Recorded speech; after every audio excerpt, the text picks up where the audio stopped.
guys. We've almost got these new intros ready. We're almost there. This has been going for like 20 hours. This ends now.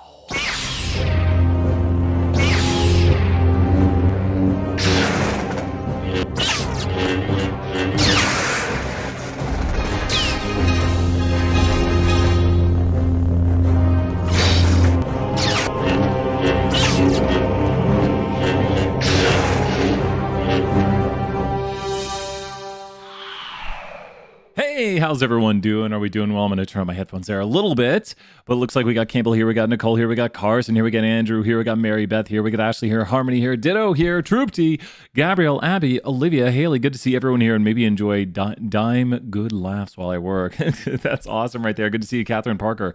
Riley, let's throw out another 100 points. What question shall we get to? Let's start it up. We're going to have the review here in a little bit. Oh my gosh. Or the Kahoot. What question shall we do first? You name the question, you name the topic. We are going to review more during the week, but today is, or the start of this is the Stats 101 review, so it's all about Stats 101 for the next hour with review topics. Good to see you here, Sam.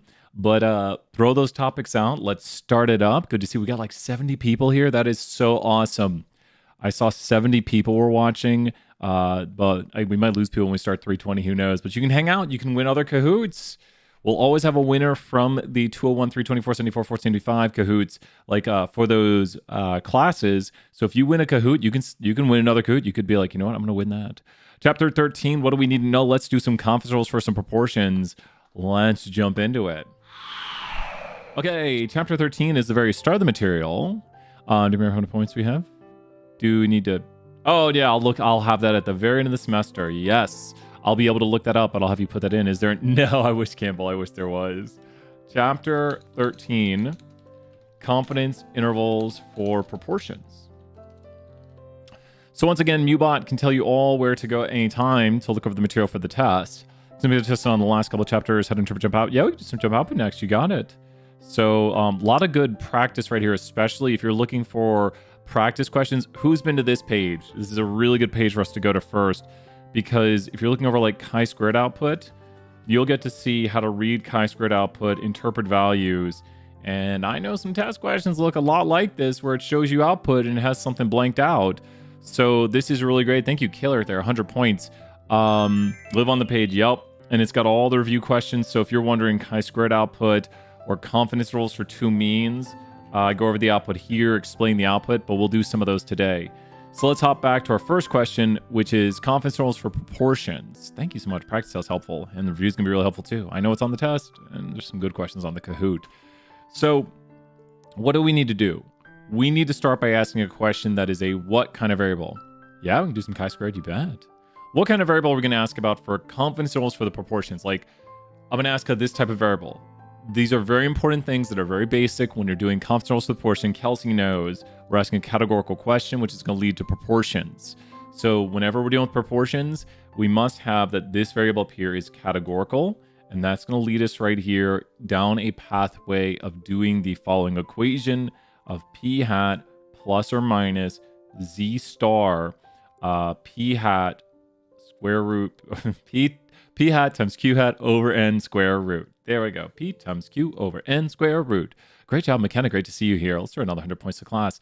So think about what we need to solve this question right now, because we're going to write our own question. Best way to understand it is write your own questions. So when we write our own question right here, a very important thing to start out with is going to basically describe what when we do a question. Most questions will have this. It'll be in a lot of equations. Really doesn't narrow down what you're talking about, but it's how most questions start. So when you see this equation right here, we're kind of going over the notation a little bit right now. But when you see that, you're like, oh, that's just telling me someone told me this about when I'm doing my analytics. So what is that? So Kelsey's jumping into it with that. You are correct. We're going to need that here in a second, Kelsey. And N is the sample size. So we'll start with something like we went out and spoke to 300 random UT students and asked them, what did we ask them? What did we ask them? So there's the N, which is the sample size. We now know our sample size. So 300 is the sample size. And what did we ask them? So this is an important part of categorical questions when we deal with proportions. You know my questions about Taco Bell and animals. What did we ask them? You have to think about what we would ask you in these questions. This helps with tools and techniques too. Do you like Christmas? I love that right there. 100 points. We just put up our Christmas tree. So, do you like the holiday season? Lots of holidays being celebrated. I celebrate Christmas. Whatever holiday you celebrate, happy holidays to everyone. But I've been a Christmas person, so that's the holiday I celebrate during this season.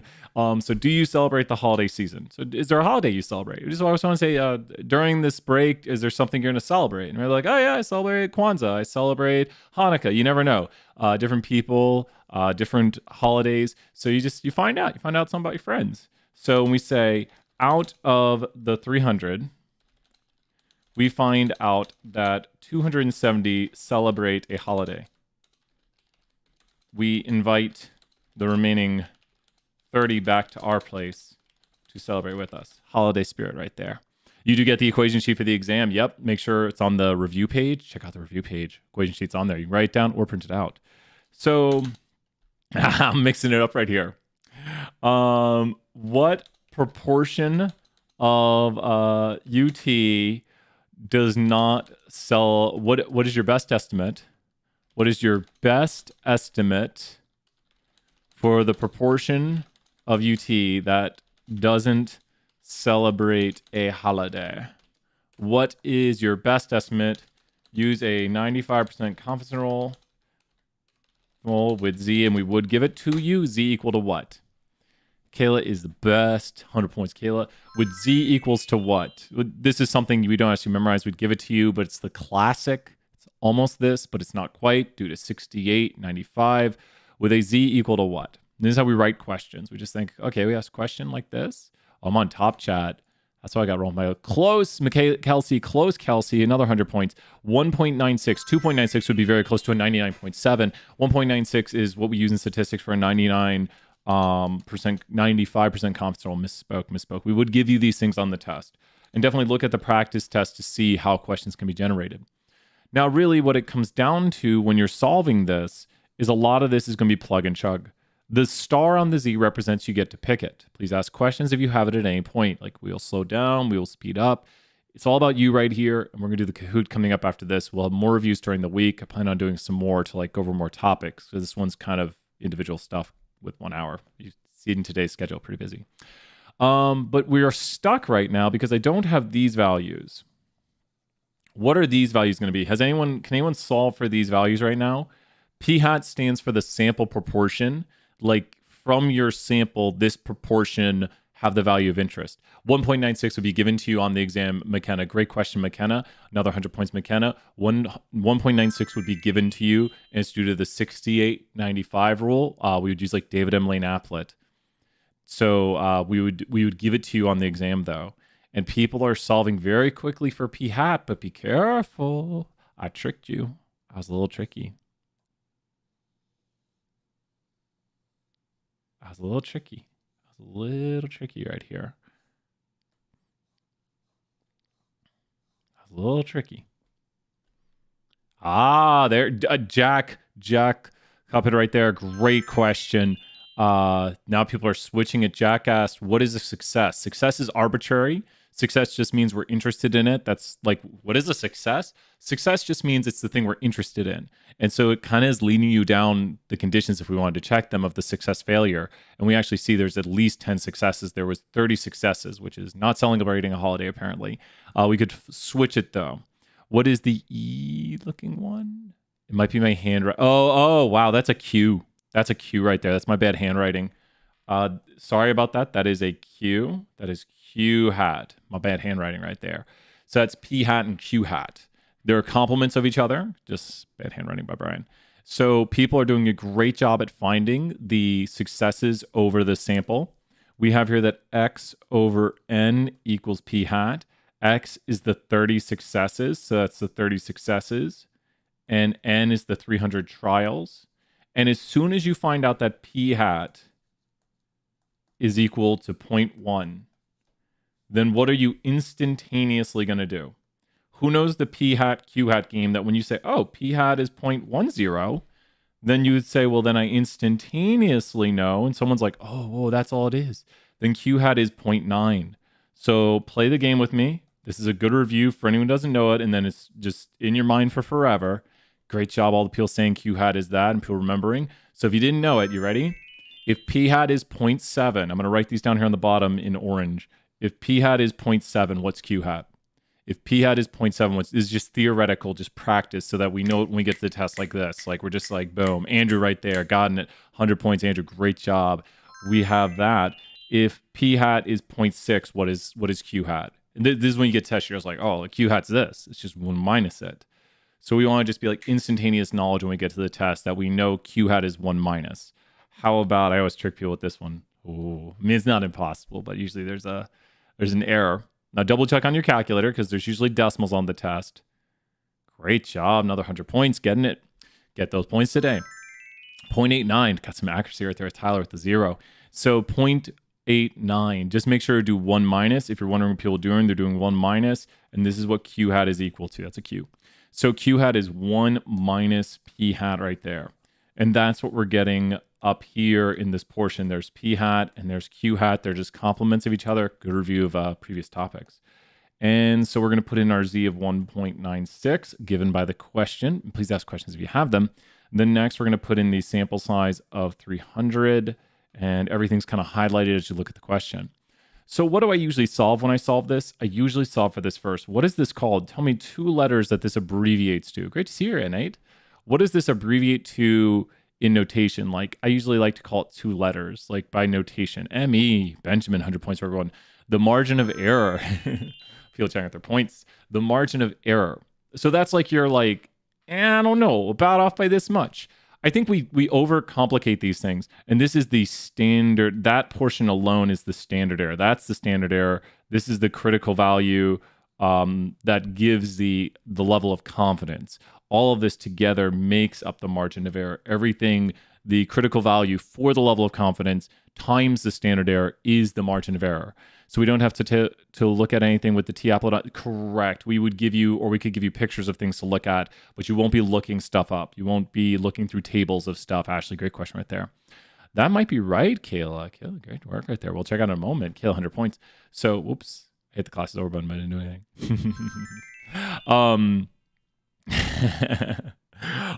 So when we do this right here, I think we often know what a margin of error is. That's the critical value. Brian, great question right there. That's a critical value, like the critical value controls the level of confidence and it's controlled by the star. So does that make sense? Like this is the value we use relative to a certain confidence. So the Z controls the percent confident. Like if I made a Z of 3, that would be very close to a what percent confidence interval. If I use Z of 3, like if I change the question and now Z is 3, then that would be very close to a what. It actually would be this. That would be a what confidence interval now. Like a Z of 3 would now be a what? Not 100%, not 100%. Use your, not 100. Close. Kelsey right there, 100 points. It'd be 99.7. Let's review again. We're just understanding how these formulas work because this is the basic for all confidence intervals. If I use a Z of 1, then what would it be? Andrew knows the extra decimal. Nice job, Andrew. So if I use a Z of 1, what would a Z of 1 use? It would be what percent confidence then? Use your, great job, Zaid. Great job, Zayed. Right there, great job, 68. Does everyone see how the Z controls how confident we are? And the more confident we are, the what are the intervals? Say it with me. These are great review things. We're hitting so many concepts with this. The more confident we are, the what are the interval? The more confident we are, as in like 68, 95, 99.7. You can, Emma? Great, those are really good. Not everyone has those. I do have videos going over it, though. The bigger, the wider the interval. The wider the interval, the bigger the interval. The more confident you are, the wider the interval. Exactly. So great answers and questions, an amazing review. At this point, it's really just solving the question is also the number. Correct. That's how many standard errors in this instance we are going out. Great job, John. Precision goes down. Alexander knowing some concepts on the screen right there. Precision goes down. So when we solve this interval right here, it really just comes down to, but the higher the interval, the lower the chance. Explain in more detail. Explain in more detail, Campbell. I'll see if I agree. Maybe. It's less precise, as John put it so well.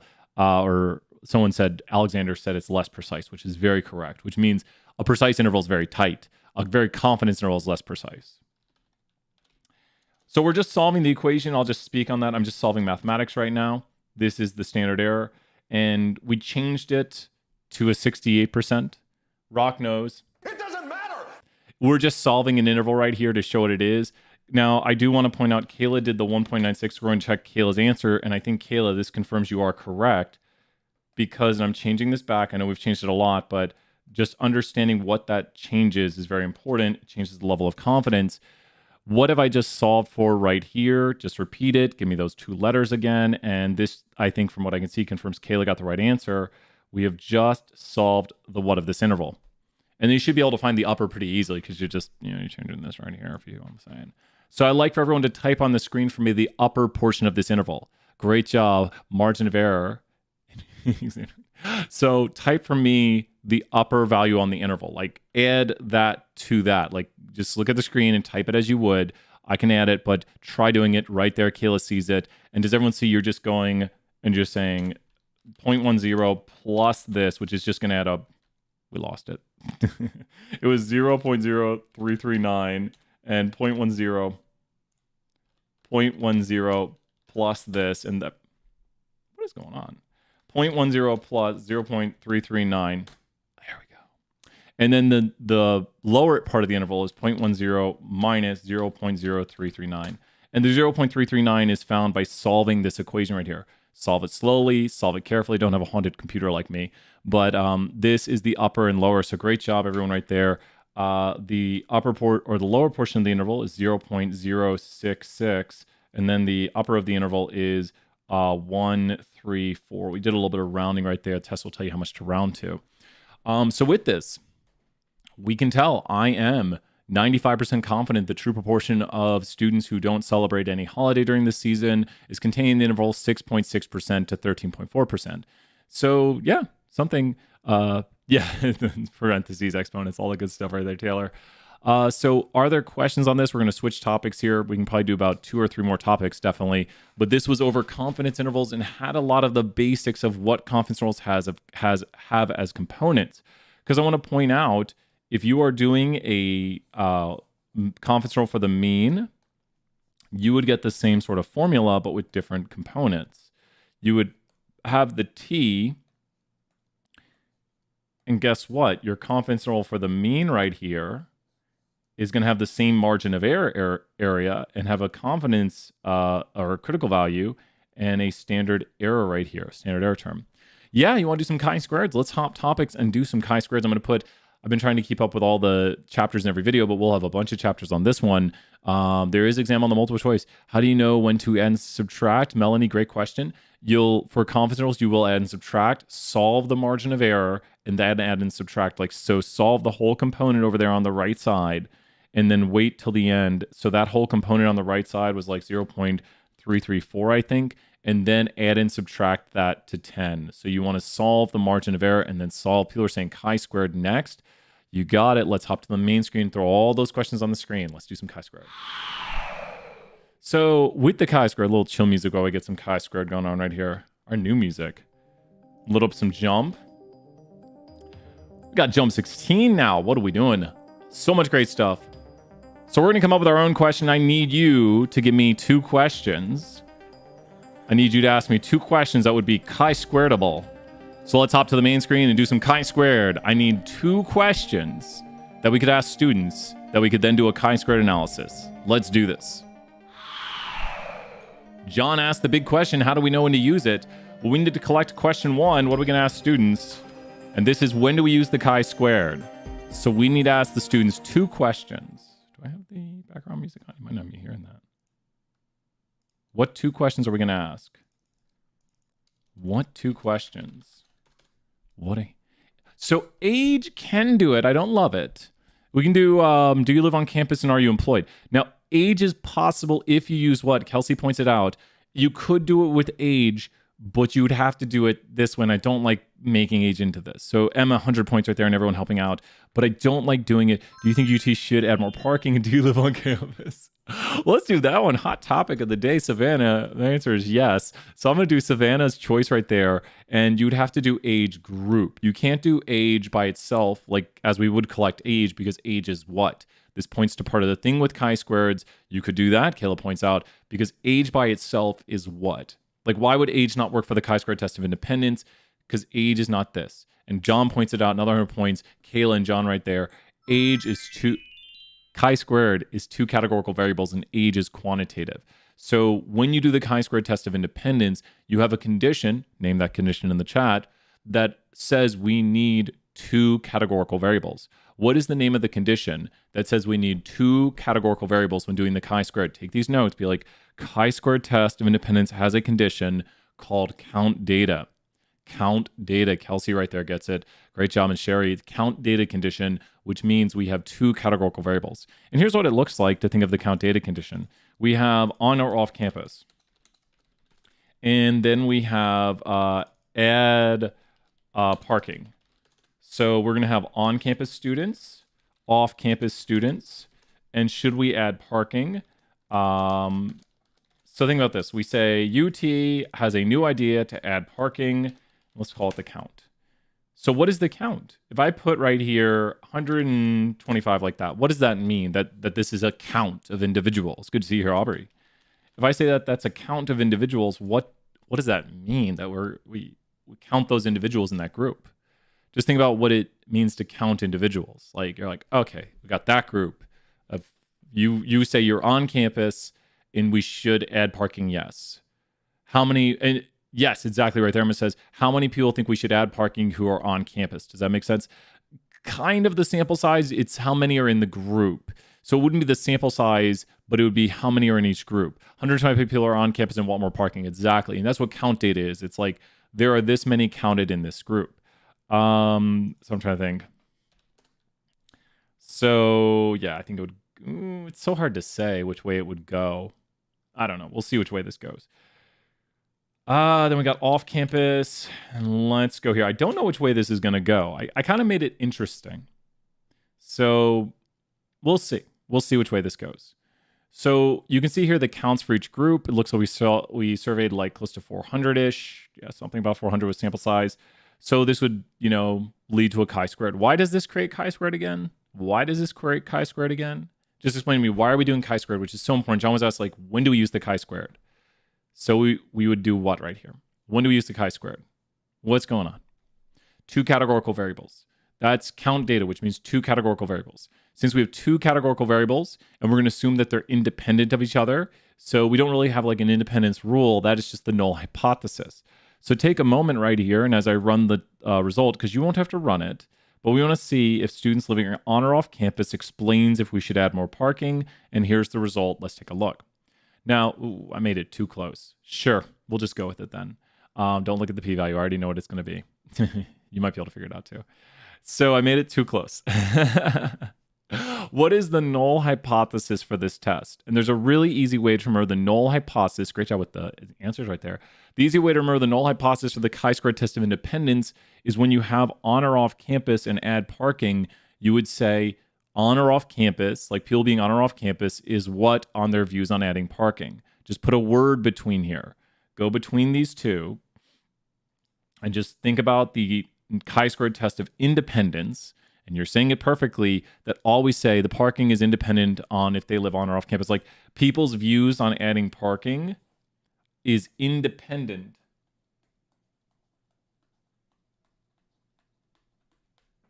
People's views on adding parking is independent on whether they live on or off campus. So the Rock knows it doesn't matter. It doesn't matter if you live on or off campus. Now, and you might think this. Maybe you're right if you look at it. What do you think most students want with parking? What do you think most students want? Which is really tough. I'm glad I don't have to deal with this kind of stuff at UT because we got only so much space, and then we got to figure out how to allocate that space. And I'll tell you this much: Haslam College of Business does a great job with. I'm a big fan of Haslam College of Business, so come on. But people want more parking. Now there are some people who don't want parking. People are like, nah, it's all good. It's all good. Parking's fine. You're like, what's up? What's up?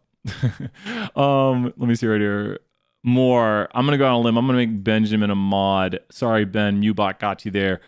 Ben's new mod. Congratulate new mod Ben in the chat. Mubot, you need to chill, Mubot. He's out here in the background doing his thing. I am Mubot. Chill out, Mubot. Stop it. Go away. You're mod now, Ben, so don't worry about it. Mubot, chill. So we say that they're independent, as in it doesn't matter. If somebody lives on or off campus, their views on parking are going to be pretty much identical. So we would expect how many, and this comes to the big questions right here, how many students, I took out the wrong one, how many on-campus students would we expect to want more parking? These are some great questions. No, it's the exclamations, and don't worry, I don't mind if people put a bunch of exclamations. The spam filter can think you're doing something, but you're not. You're fine. You can do that. We're here to cheer and have fun. So how many students would we expect on campus to want more parking? Here, I'll highlight just that so you can see it. So let's go to this. How many students on campus would we expect to want more parking? Now, this is not how many we expect. This is how many we saw. We saw 125.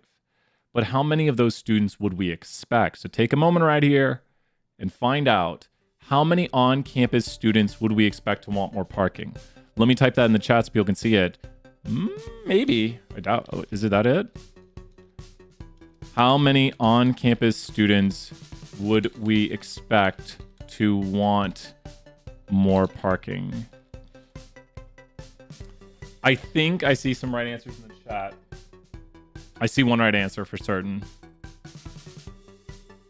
If people can show me the answer too.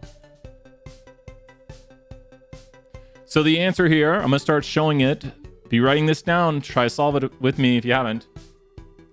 So the answer is row total times column total over grand total. This is for the expected count. So what you do is you go to the row total, you get this. You go to the column total, and you get this. And then you divide by the grand total. Just look at it visually. No worries, Tara. So I hope your phone's fine. But does this make sense right here visually? And it does. It's very close to it. Great job on the decimals. So don't round it. Make sure to do the decimals. Make sure to do the decimals. Don't round these. They have decimals. So people are solving this right now and taking the numbers row total, which you'll notice is the row total of 145, and then the column total. Go away. Column total of 305 over the grand total of 355. How many answers we got in the chat? I'm going to trust the chat on this one. I'm going to go out on a limb here and trust the chat. People are saying 124.577. That's what chat's saying right there. Do chi-squares tests have only... Well, that's the assumption. That's the assumption. We're not saying they are. We're saying we assume according to the null. Yes, it will give decimals. Great question, McKenna right there. Great question. So that is the expecteds. How many expected counts are there for this problem? How many expecteds will you get if you solve all of them? How many expecteds will there be if you solve all of them? Just kind of, this gives a huge hint right here. How many expecteds would there be if you solved every expected? Because you can go through and do that for all of them. How many expecteds would there be? There'd be 4. Oh no. No buffering. There'd be 4 because the totals don't matter. So here's all the expecteds, and you guys did a great job on that. So see if you can do the same thing for another cell. Like if you want to be practicing, go back while watching this video and just try to solve one of these. Be like, okay, let me see if I can get another one of those. Now, what you'll notice here is now we want to solve for a cell chi-squared. This is a really good, we're literally going to cover the whole chi-squared test of independence by doing this. So now we want to get a cell chi-squared. So what is the formula? You can abbreviate here. I'll start you off. What is the formula for cell chi-squared? It is on the formula sheet, so do check out the formula sheet. So you'd want to go to your formula sheet, and you should have it printed off for the test. So the expectors are how many we'd expect by random chance, and solving by this formula. Does that make sense right there, Melanie right there? So it would be this formula we just used right there. Putting it, Melanie, we can do another one if you want. Go into more greater detail. But how do you know the number expected? What are those? That's how many would we expect by random chance, just using mathematics to say, well, if there is no relationship, then this is how many we would expect by random chance. So it's row total times column total over grand total, and then people are doing the cell chi-squareds here. So once we get our expecteds, then we use the expecteds to get the cell chi-squareds. Does that make sense? So you have to first get the expecteds for each one like we just did, and then use that to get the what. Expecteds are used to get your whats. So you're going to get what's next. So you use your expecteds in the formula over here. So we had to get the expecteds first. Great questions, everybody. Great questions. Keep those questions coming. Expecteds will be used to get the whats.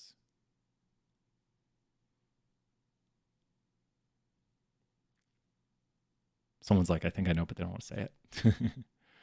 Great job, Kale, right there. The cell chi-squareds. The expecteds are used to get the cell chi-squareds. Exactly. And we'll show the next step after this. So observed minus expected squared over expected. Now we square it to make it positive. So that's just a difference right there divided by what we expect. So who can solve for the same cell we were solving for right here? The top number is the observed, because that's the count, and the bottom number is the expected. So try solving this right here. I'm going to do it a little slowly, but ask those questions and let me know. This is just how far are these numbers away, because we're going to figure out the distance, square it to make it positive, and then divide by the expected. So what is this going to equal to? Try to solve it. We'll see what people get. And we're literally doing a full chi-squared test of independence right now by hand. Well, we're not solving every cell. We don't have you solve all of them on the test. Oh, is it that small, Zaid? Oh my gosh. Whoa, whoa, whoa. Wow. 100 points right there. Great job, Alexander and Zayed right there, and Troop T. It is very, very tiny. What do you notice visually about the differences in these groups? Visually, what do you notice about the difference in these groups? Like, we computed the discrepancy value right here of the cell chi-squared, but visually, what do you notice about the differences between the groups right here? The differences between these groups look to be very what, which is echoed by the cell chi-squared right here, which is a measure of discrepancy of these values. It's very minimal. So when you're like, oh, well, I mean, I don't really see any difference between them, and the cell chi-squared looks very small, which is a measure of discrepancy between what we observe and we expect. So Melanie, I hope that helps. Like, the expected value is saying, like, if there is no big difference, like if there is no difference between these, this is how many I would expect. That's what an expected is. Like, if they're the same, that's kind of what an expected is. If these values are the same, like if people on or off campus think the same things, then I would expect this many on-campus students, but I observe this many. So how far are those numbers apart is going to give us a discrepancy, a cell chi-squared, and we square it to make it positive. Also expect another, exactly, they're very close. And so there's not really a big discrepancy. So we will do this same process we just did for this one cell for all the cells. And there's the value gosh, great job. We're getting it down to the decimals today. And so with this process right here, what do we do to all the cell chi-squareds now? What would you do once you have this to all your cell chi-squareds, like 0, so you have the value of like 0.0014. What would you do with all these values that are cell chi-squareds? What are you going to do with all these cell chi-squareds to figure out how odd things are? You add them up. And adding them up becomes the Pearson. Remember Pearson? You go to my Pearson. The Pearson chi-squared test statistic. And take a look right here. There's the Pearson. Interestingly enough, the likelihood's the same, but we use the Pearson. Wow, Alexander, exactly. I predict the p-value to be large since the chi-squared will be very small. Alexander, I want everyone to cheer Alexander. My Pearson, yes. Alexander just got everyone 500 points by automatically kind of deducing that the p-value would be very large because the p-value is inversely related to the chi-squared. Larger chi-squared means smaller p-value. Smaller chi-squared means larger p-value. So great job deducing that we had a very small p-value, very small chi-squared. So then we would have a very large chi-squared. Because these discrepancies, say it with me, everyone, these discrepancies are probably what by what? The discrepancies you see here, given that all is true, they're probably very what? You know it. That's what the p-value tells us. This discrepancy right here that p-value tells us that these discrepancies are very what? The high p-value tells us that given the null is true, this is a very what? Given the null is true, the discrepancy we saw. I just do a random chant. So you might say, oh, more on, like, could your friend say to you, A higher percentage, let's pin this. Could your friend say to you, a higher percentage of on-campus students want more parking? Is that a true statement? Yes or no in the chat? A higher percentage of on-campus students want more parking. Yes or no? Is that a true statement? Like in my survey, more on-campus students wanted parking. That's a very true statement. This discrepancy here is so small, though. I've got the percentages so you can see them, the column percentages right here. 86.21% of on-campus students wanted more parking, 85.71%. But this is so small. The way I liken this is if you play, you say to your friend, we're going to play a game of basketball to 100 points, and you win 99 to 101. Would you gloat and be like, I am way better than you? Would you gloat to your friend if you win 101 to 99? Because this is what happened in this. These are so close mathematically and statistically. It's the same as you beating your friend by like 101 to 99 in a basketball game to 100. And your friend would be like, yeah, I'll play you again and maybe I'll win. You would, and Nate would gloat right there. The difference is so small. The groups really, yeah. So the difference here is so small that we really don't know which group wants parking more. There might be what differences between these groups, which is not the null we use. We use that they're independent. But does that make sense that we really don't think that the difference right here is anything other than maybe just random differences between the groups? Now, last question, which I think people are really great at.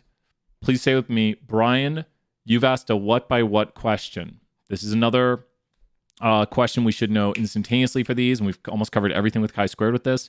Brian, you're asking a what by what question. So how many groups are there?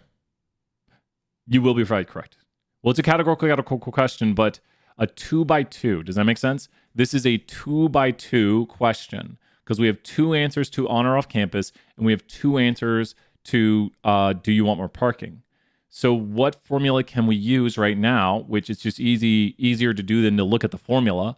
If you're saying we have a 2 by 2, what are the degrees of freedom? Now, I just like to do it on my hands right here because it's like, and people are solving in the chat. If you have a 2 by 2, you're talking about you have 2 rows and 2 columns. Well, you can drop them each by 1 and get 1 times 1. So there's 1 degree of freedom, which tells you the shape of the chi-squared you're using. Exactly. Nice job right there. So Emma's saying it perfectly. Drop 1 and multiply. So it's much better to just sometimes not even know the formula sheet. Great job, McKenna, also. Excellent work. 100 points. Please keep asking those questions. We're going to go out on a limb and make McKenna a mod. Sometimes I go out on limbs right here. This is the chi-squared you're using, and we found this value right here. We wouldn't have you do this during the test, but there's the p-value that JUMP calculates, the 0.897 that we saw in the JUMP output, showing you that this result you have down here is very, very likely by random chance. I'll disappear so you can see both. There's it on the screen over here. There might be a little more decimal precision, but this is what JUMP is calculating, and the discrepancy was very, very small. So that's got the chi-squared. We got time probably for one more topic before we start doing Kahoot, and we will do more reviews this week, so stay tuned, join in, and thank you so much. How many people we got watching? I don't know if I can see that. Let's hop to the main screen. Oh, and so we fail to reject. The p-value means that our results were likely by random chance. We have a high p-value. We fail to reject the null. John and Kelsey, great job right there. We fail to reject the null. We think that the differences are likely by random chance. Kahoot coming up here in 20 minutes. Tell everybody we got prizes. Who's going to win? I'll put some new questions in. What topic should we do next? We will do more focused reviews, but this is your chance to just... We're trying to do as much as we can right now. So I'm sorry if I go a little quickly. Just trying to hit a bunch of topics. Difference between 2 means. Ooh, that's a good one. That's a new one. So we'll do some difference between 2 means, and we'll look at the output. Tools and techniques. I bet we could end with that. We could do 5-6 minutes on that. So I bet let's do difference between 2 means and then some tools and techniques. And definitely I'm going to label this whole video later tonight. Just knock it out of the way. Just, yeah, it's done. So let's do some 2 sample t-tests here. And thank you so much, everyone, for being here. Let's jump into some 2 sample t. Let's do this. There are some interpretations of confidence intervals, I believe. So know how to interpret your confidence intervals and write interpretations on tests when you reject or fail to reject the null. So tools and techniques, retweet that. So let's go here to 2 sample t-test. Now a 2 sample t-test has what kind of variables in it? A 2 sample t-test. So let's ask questions here. What kind of variables does a 2 sample t-test?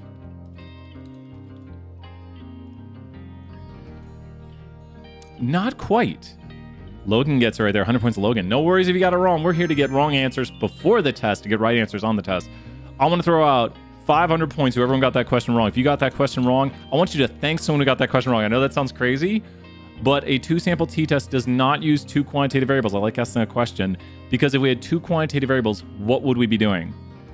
So I want you to give shout out to someone if they got it wrong, because we're here to get it wrong, to get it right on the test. Two quantitative variables would be what? Here, I'll give you a hint.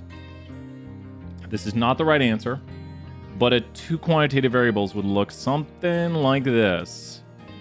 Regression. So correlation, regression, fitting a line is QQ straight enough. No outliers, plot doesn't thicken. When we say the 2 of 2 sample, that means we have two whats, like on campus, off campus, like married, not married, like piano players versus not piano players, like people who own lights, like lamp, and people who don't own lamp. So what do we have right here? But it's more based on the last unit, but tools and techniques are a bit cumulative. Two groups. That's what the 2 of the 2 sample technique means. Means we have two groups right here. So we're looking at two groups for this. We have kind of a yes group or a no group. Rock knows. It doesn't matter. It's just two groups right here. And then what are we comparing between the two groups? When we do two sample T, what are we comparing? Hence, Mr. T, you know what to say when you hear Mr. T's name in this. When you hear Mr. T, you're like, if I'm doing drugs, he's not going to like me. The means. Mr. T is mean if you're doing drugs. He's a very nice guy, I'm sure.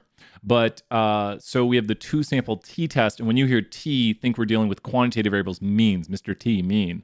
So the distance between exactly, or not just the distance, but the difference between two means.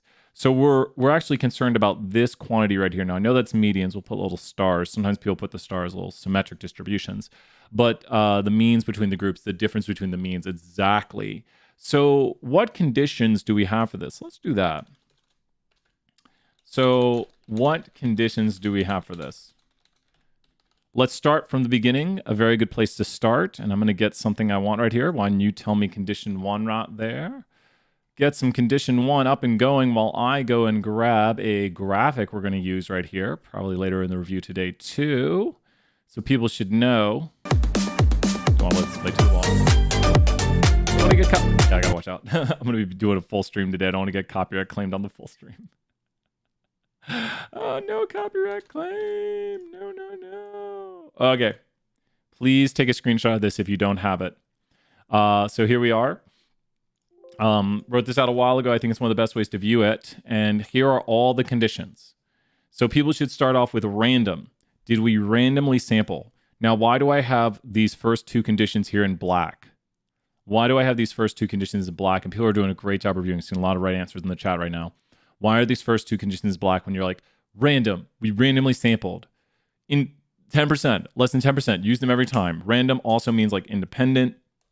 Sometimes my Pearson will do an independence assumption right here, and that's that this is an independence assumption that each sampled observation is independent of the previous one, which is pretty much random. So if you randomly sample, they should be independent. You would assume they're independent. And these apply to everything. Great job, Troop, right there. So now we get into where we pause. And why is this one green right here? This is when you have categorical data. Down here, let's see if the color changing pen works today. This is quant. And this one is chi-squared. Sure, we'll do chi-squared. Just keep linking. So the color remains the same down low. So how many conditions are there when you do the two sample T? Just remind me again, you can see the answers to the conditions right here, but how many conditions are there when we do the two sample T? The two sample T will have how many conditions? Because when you get to this, you say, well, are there two variables? The chi-squared has two variables. So that's the fourth condition for chi-squared. But when you get to here, you'll have 4 conditions. The independent means, which means, so the two sample T goes down to here, but the one sample T would stop right here. Does that make sense? The one sample T would just go to there. Like the two sample T has 4 conditions. It has a fourth one that the groups are independent of each other, but the one sample T would just stop at the nearly normal, which can be checked by way of large enough n. So these are all the conditions right here. I'm going to disappear off the screen so people can take a screenshot or write them down. Both are great ways to practice.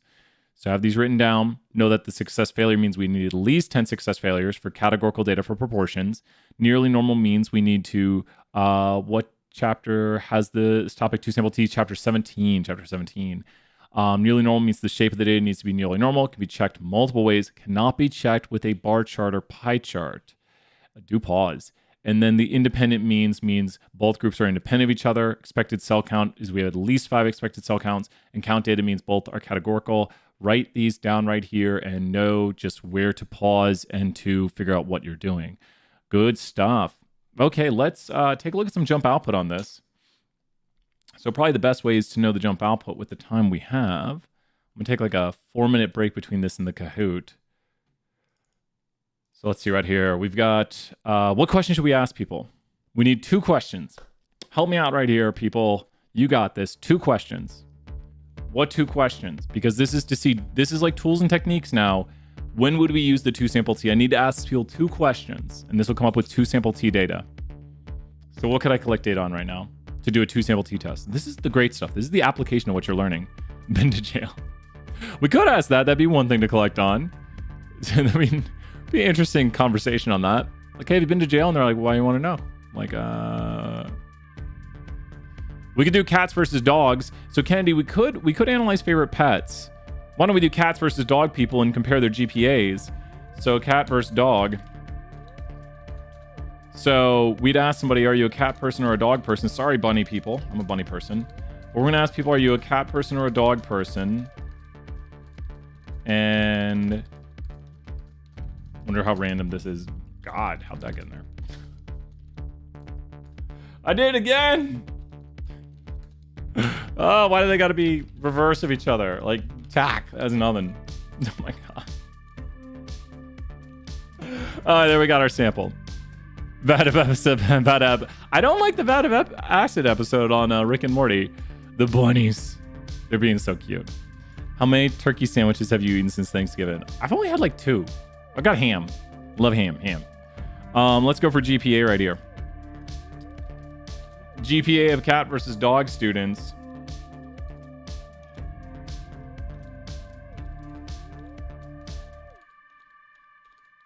Now, what's interesting is I'm trying to be random. Yeah, let's not be so random. Sorry, I have a favorite. So notice what we have right here. Like, explain to me this person right here. Just talk to me about this person. This is a person I spoke to. Talk to me about person 19. I know they did, didn't they? And then we kind of figured it out. Talk to me about person 19. Talk to me about person 19. Just tell me about person 19. Just say, oh, I know person 19. They're this. So tell me, Alexander's question. Yes, exactly. You can look at, yeah, I'm not going to. Exactly. Kate points out person 19 said, I am a cat person and I have a 3.4 GPA. Does that mean, like, it's a person we spoke to here? We have to walk up and say, hi, are you a cat or dog person? And what's your GPA? And they say, oh, I'm a cat person and I have a 3.4 GPA. Thank you for asking. And then we now have data on that individual. So we walked up to 23 individuals. Now, what I want you to notice, questions, hint for the test. Take a look right here, and I might have done it, I hope.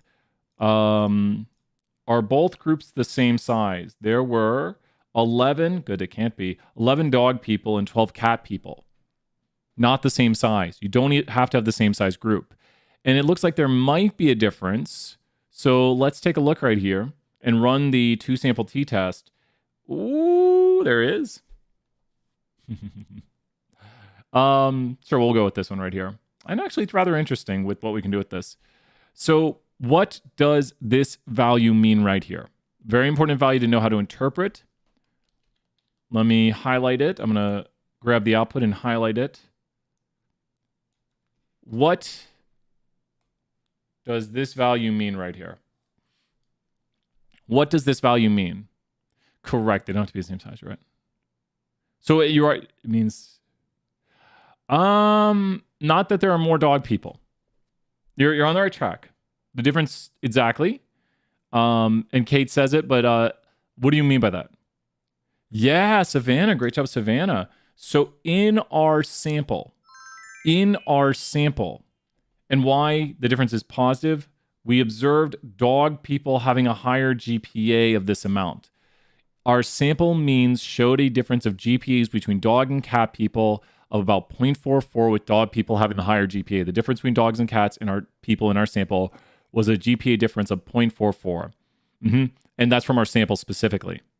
And thank you so much, everyone helping each other out with the interpretations of what that value means. And you're seeing that I highlighted where it is in the output. If the difference was negative, what would that indicate? Let's say the difference was negative. If it was negative, what would that indicate? And just think about how it works then if the difference is negative, which we don't see. But if the difference was negative, what would that indicate? Cat people had the higher GPA. If the difference is negative, then that's an indication that the second mean is higher, or that at least in our sample, we saw a second mean higher. So now we're not interested in this sample difference. We are trying to estimate the what here. We're not interested in this sample difference. We are trying to estimate the what difference. We're not interested in the sample difference. We're trying to estimate the what difference between dog and cat people. So the sample difference is like, well, you just saw that between these 23 people. We're not interested in the sample difference. We're trying to estimate, well, the upper and the lower for the true difference. For the whole population, Sherry and Kate right there, you're right. And the confidence interval will do that. So the confidence interval is trying to say like, well, this is what we saw in a sample, but what's the real difference for everybody? Does that make sense when I say like, well, this is from 23 people, but what might the real difference be? Like for all cat people, for all dog people, what's the real difference in their GPAs? And what do you notice about this interval right here? This entire interval, which is very interesting when I write out the null hypothesis for this test, the null hypothesis states that mu1 minus mu2 has a difference of 0. What do you notice? It does not contain 0. It does not go through 0. It does not contain grace. Great answers right there. And so that means the whole thing is positive, which means we had to have evidence that dog people have a higher GPA. And that coincides with this result over here, which is telling me I should do what with the null hypothesis? So what does that tell me I should do with my null hypothesis right here? Because 0 is not contained in the interval, and because my p-value is below 0.05, when I look at the null hypothesis, I should do what? Great job, John, right there. Reject the null hypothesis because the p-value is low. We're going to reject the null, the p-value is low, and we have evidence that there is a difference. We have evidence that the difference is not equal to 0. And one thing I want you to notice right here, and let's try this. If I were to blank out, it's a good review of what this output means. That's kind of the key highlights. We're trying to do like a bunch of review. But if I were to blank out this number right here, could you find it? Who could find this number very quickly for me? And you have to ask yourself, can you solve in your head the following equation?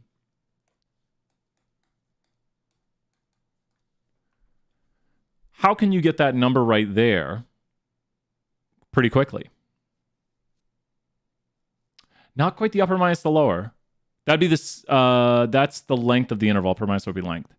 Kayla gets it. And so Kayla, plug in the numbers. Great job, Kayla. 100 points. Keep it up. A lot of great answers today. Kelsey's done it right there. And Kelsey is using Kayla's equation. If you see Kayla's equation, the difference divided by the standard error. Because what we have up here up at the top is, and that's not quite the difference. I used some abbreviations of the numbers. The numbers are down there on the bottom where you see the difference in the standard error right here. So that is 0.44, I'm abbreviating, over 0.15, I'm abbreviating. And that is y bar 1 minus y bar 2, which is the difference, divided by the standard error, s sub 1 squared over n sub 1 plus s sub 2 squared over n sub 2. And that is the standard error right here. So that is the equation. Does it make sense when you see it there visually? And if you solve out with all the decimals, you will get the number down here. So I'm abbreviating decimals just for brevity, but you will get 2.96, yada, yada, 5, all that good stuff. But we have right here the difference between the two means standardized, and you get about 2.9 something, which is pretty far away. That's the value you're obtaining. This 2.9 is right over here. Now, I'm going to take a quick 4-minute break. I'm going to grab some food. If you can post on a group me, I want people to go I'm going to grab the link for this video. You can probably see it too. But tell people we're starting this Kahoot, and post this somewhere. Post it on the Discord. Tell people we're going to start the Kahoot up here in about 4 minutes. So get ready, everyone. It's going to be Kahooting, and there's lots of questions on the Kahoot that are on the test. So get ready. Starting the Kahoot here in 4 minutes. Be back soon. Taking a quick break, grabbing some food, grabbing a drink. Be back. Grab a drink. Post on it.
everybody, it is time for Kahoot. Let's get going on this. Kahoot ready to go. Let me turn up the volume. And why are we listening to this music? Let's go over to the disco. Disco music going. Get into the Kahoot. Let's do this. Does anyone have any experience? How's semester? Yeah, Troop T. It's going to be interesting. I'm going to be in some winter semester. Oh, you can join in any Kahoots. Maybe we'll have some 474, 475 here. Who's ever had Noosa yogurt? Is it Noosa? Oh my gosh. I agree with my fiance. That stuff tastes like dessert. And I like dessert. Ashley knows what I'm talking about. Some Noosa yogurt. All I've eaten today is peanut butter. Ooh. Peanut butter vegetable, right? So yummy. What is your favorite flavor, Ashley? Tell me about how do you join? Go to kahoot.it on your phone. Best to do it on your phone, maybe. Enter in the pin. You don't need the Kahoot app. Top tier yogurt. Some S tier yogurt. Chobani's good. Like some Chobani. Like some Go-Gurt. I'm a Go-Gurt fan. I've had the Oi yogurt, or it's like the French little cup ones, right? Those are good. Those are good. I'll have to try the pumpkin or honey. I got the key lime. Big fan of the key lime. We're gonna start here in 2 minutes. 2-minute countdown on the Kahoot. Let me go post in the chat and tell people Kahoot's starting soon. Oh, people are saying Kahoot. People are in the chat telling everyone. You're like, don't tell them. I want to win my prizes. Let's say Kahoot starting in 1 minute. Tara's posting at Stat201. And thank you, everybody. Yes, people posting Kahoot time. I got the minute 30 seconds. Can we get over 100? Can we do it? I'll throw 10 points. Would it be 10? I'll throw 10 points for everyone playing the Kahoot. Stellar Rhino has arrived. Tell people get in the Kahoot. We just can't have a Kahoot spam, so that's why I don't put it in the name of the chat, the videos, lest it causes problems. When people spam your Kahoot, I think Kahoots maybe fix that. Don't want to find out if they have or not. But where you spin for your name, oh yeah, they like updated it. I've got Kahoot Premium. I pay money for Kahoot. They actually changed Kahoot because back in the day you could host like even bigger ones. Oh, I wish 10 points on the fall would be nice, right? You used to be hold like huge Kahoots, but now you have to have like the premium Kahoot. So I pay minimum fee-ish. Now it's $30 for first prize, $20 for second prize, $10 for third prize, and I'm holding a bunch of Kahoots today. So feel free to join any of the Kahoots and have some fun. Got the lemurs. Lemurs are so cool. Fabulous Squid has entered the game. Watch out for that Squid game. We lost some people. What? Wise Meerkat has entered. Get ready. And so we'll be starting the next review here at 4 p.m. your time. So we're going to try to go through Trix Yogurt, though. Ooh, Brandon right there. I like some Trix Yogurt. I had some Fruit Loops. What percent? One class got 2 points. Another class got 1 point for my classes. Check out, I posted in the Discord. I should post that to everybody, too. But 2 points for afternoon, 1 point for morning. But we did well. We did well. I'm appreciative of it. Great job. We're going to get started here in 10 seconds. I'll give you the countdown. You ready? 10, 9, 8, 7, 6, 5, 4. I'm in the future. 3, 2, 1. Oh, it's 2 for the morning. I'll double check before I enter in points. It was? Yeah, I think it is. I think you're right. I reversed it. Sorry about that. Another 100 points. People correcting Brian in the chat. Thoughts on... I'll do some pretzels with yogurt. I'll do one of those things where you get the snacks to put in your yogurt. I mean, I'll take more candy or snacks in my yogurt. I'll do it. I say yogurt. I don't know. My mom laughs at me. I don't know what my accent is. I don't know what my parents did to me. Couldn't get logged in. Are you in there now, Sherry? Are you good? Oh, wait. I know. I'm sorry. Yogurt. I was like, no, wait a minute. Morning. Yeah, morning crew got it. So I'm so sorry. But we're going to do it. We're going to practice up and we're going to learn the material. But make it dairy. I'm calling it yogurt now. Yogurt. So morning class. Yogurt. Put your favorite way. No, I'm from New York, actually. I'm actually born in New York. Lived a lot in North Carolina and then Tennessee the majority of my life, actually, which is crazy. But I was born in New York. So sometimes you hear me say like water or daughter or things like that. Sam's right. Let's start off with those points. Here we go. Sam said, where are those points? And Sam, I'm throwing another 10 points or again more. Here we go. 5, 4, 3, 2, 1. Let's Kahoot. I like Tennessee a lot. I do like New York. Question number 1. How would we test to see if there's a relationship between being married and not married and how old students are? Now, we're going to collect age the way age should be collected, but how would we collect? I put a whole minute on here. So while the questions are up, I generally give the ways to understand them.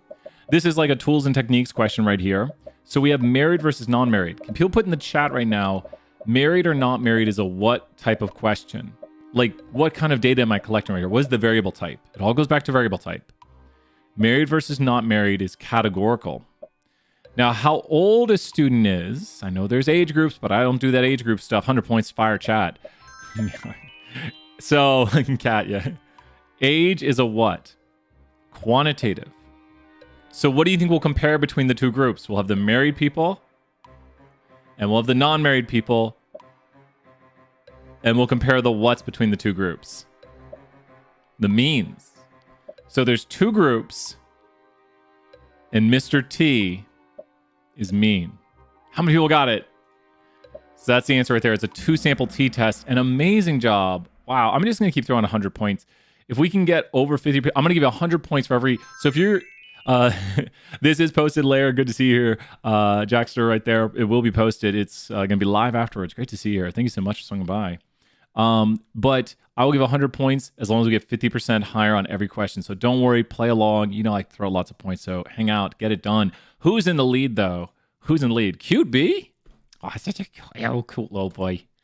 Dynamic Crab, Quab, and Daring Stork. Wonder Possum though, and Snowy Mouse. You know what? I like Snowy Mouse. The Cute B has got nothing on Snowy Mouse. So let's make this happen right here, Snowy Mouse. You got this. Here we go with the next question. Get ready. Coming up. Oh, make sure I have your calculator. Not for this one. That does sound correct, Julia. That does sound correct. How could we test the relationship between someone owning a pet and if they are married? Oh, different type of question right here. Don't want to block the answers. So now we're doing the same sort of thing right here. But remember the thing we just learned. Hero Pelican coming through. Remember, we just learned that we're going to look here and we're going to look at the relationship between if someone is married, if they're married or not married, and if they own a pet. So we just identified that being married is categorical. Like you're married or you're not married. It's dichotomous. Oh, Kayla's pointing out and Kayla's telling us. Great job, Kayla. I'm throwing 100 points again. Owning a pet is a yes, no. So do you own a pet? So what kind of variable is this? Oh, glad to hear that, Kate. These are a lot of tools and techniques. Sometimes they're a little bit longer, a little more wordy, but this is how we'd solve them. 2 categoricals. We have owning a pet is categorical, and we have getting married is yes, no categorical. So now we're looking at something that would have like a count data condition, like 2 categorical variables. And that's going to be, this is a new question. All right. Chi-squared, another 100 points, the chi-squared. So a lot of people answered 1 sample T. That was the second most common answer.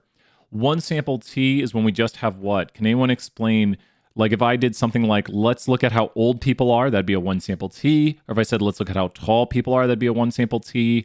If I said, let's figure out how much people spend weekly on money, not one cat. Because remember, Mr. T is what? Mr. T is mean. Great job right there, Andrew and everyone, 100 points. 1 quantitative variable because Mr. T is mean. Just keep saying to yourself, sorry, Mr. T. If you're doing drugs, he's mean. But that was the second most common answer right there. Was 1 sample T, but that would be if we just asked 1 quantitative question like, how much money do you spend a week on groceries? Space Rooster. Oh, Space and Brave Rooster right next to each other. 1 proportion Z, this is categorical. Like, do you own a pet would be 1 proportion. Does that make sense? Like, if we want to estimate the true proportion of people who own a pet, Tara, thank you so much. 100 point Tara for asking that. Yeah. Oh, man, can we put that? Jack, 2 seconds here. Jack has now got a Mewbot quote for us.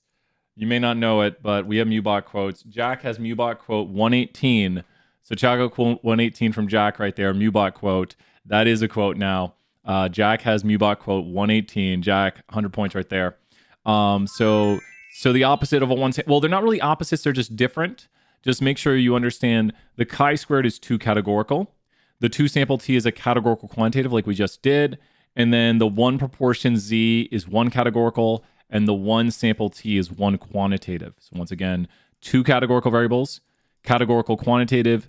one categorical and one quantitative. Good stuff right there. Let's continue on. Oh my gosh, it's a shakeup. Stellar Rhino, Jolly Mouse. I'm all about those mouse. MICKEY. Those mouse is gonna win today. Come on, mouse. Beat out that power wallaby and that dynamic crab right there. Next question coming right up. When doing a hypothesis test on the mean, which is a condition that must be met? So we're doing a hypothesis test on the mean. So when we're doing stuff with the mean, now let's remember, condition 1, random. Condition 2, 10%. Now we pause when you get to that condition 3, put those pause in the chat. And so, it's pirate condition. So when you get to condition 3, you have to ask yourself, what kind of data are we working with? Now, if this was the condition, it's because we have what kind of data? Success failure is when we have what kind of data? Success failure is for what kind of data? Categorical. These two conditions, hint, hint, hint for later questions, maybe the next one, you never know. These two conditions are for what kind of data? So these would be condition 3 and 3 and 4, doesn't really matter. For chi-squared. These are chi-squared, leaving nearly normal. The nearly normal says that we need the distribution of the mean to be somewhat normal. How normal? Nearly. It can look kind of normal. Can we use a bar chart to look at it? Yes or no? Could a bar chart be used to check out the nearly normal condition? Could a bar chart? So think about, could we use a bar chart? It's up there at the top. No, why can't we use a bar chart for it? Why can't we use that bar chart up there? Why can't you use a bar chart to look at the nearly normal condition? Because nearly normal is for what kind of data? You wouldn't look at a bar chart. You should look at a what? So look over there. Bar charts are for categorical data because you can make a bar chart your favorite pies and a pie chart your favorite bars. So you probably want to, if you were to make a graphic to look at the nearly normal, probably one of your best graphics would be to look at this and think it's quantitative. So look up there at the top. You'd probably want to make a histogram. Great job right there. The histogram is going to be what you're going to look at, or a box plot. Moreover, can you scoot over? Yeah, let me, bink. There you go, Tara. Take a picture of it right here. That is my fiance's immaculate handwriting. I obviously didn't write this right here because, yeah, you wouldn't be able to read it. Yeah, Brian's got that. Got that bad handwriting. Just never been able to fix it. Not happening. Bad handwriting all day long. Ooh, leaderboard's getting tight. Jolly Mouse. Great job, Jolly Mouse. Not that I want anyone to win. I don't know who's who. I feel you too. Power Wallaby. Yeah, well, I'm one of those people when I write something down, I don't even know what I wrote. Because I should, right? Dynamic Crab in the league. Great job, Dynamic Crab. Let's give you shout outs. But next question coming right up. Here we go. Question number 4. What condition do we need at least 5 of? I told you there'd be some review of this. So the at least 5 condition, I'll give hints. So review these, like, listen to me while I'm doing this to, like, think the process through. The at least 5 is for the chi-squared test of independence. So it means we need at least 5 of these things. And success failures, we need 10 of those. That's for categorical data. When we have proportion data, like testing the proportion, confidence intervals for the proportions, we need 10 of those. 10 successes, 10 failures. The nearly normal is for the shape of the data, such that the shape of the quantitative distribution needs to be nearly normal. That's when we're doing means. The chi-squared test of independence is for 2 categorical variables. That's the count data condition. So we need we're analyzing are you married and do you own a pet? 2 categorical variables. That passes this. And trying to not say the answer yet. But the expected cell count says we need 5 expecteds for each group. Now, please check out the formula sheet. I'm going to put it here in the chat from Ubot. But the expected cell count is what we need at least 5 of. So count data means what again? Oh, thank you so much. In the hieroglyphic senses. So what does count data mean again? Just put count data in your own words. I can tell you what count data means. A lot of people say count data, but it means you have 2 categorical variables. That's what it means. Count data means you're collecting data on do you own a pet? Yes, no. And what year are you at UT? And so that's what count data means. Like try to put each of these in your own words. Like it literally means both variables, X and Y, the one you're examining and the one you want to know, both of them are categorical. So data and counts means 2 categoricals exactly. And then you'll just have counts for each group. Like these are the people who own a pet who are freshmen. These are people who don't own a pet who are freshmen. So we have counts for each group. So that was the most common. We always usually try to say the most common wrong answer. Well, let's check out who's in the lead. Oh, good. I didn't lose my mouse. Heart's over here. I'm a mirror image. So maybe it looks better if I do that. Just got a little afraid. Mouse, you got this, man. Mouse thinks there's a lot of pressure. Look at this. There is a 3-point difference. If only that was like the top of the leaderboard, that would be insane. There's a 3-point difference right there. Oh my gosh, that is insane. I know it. Wait, what happened to my voice? Did they update this again? No. Tiny Brian's voice is wrong.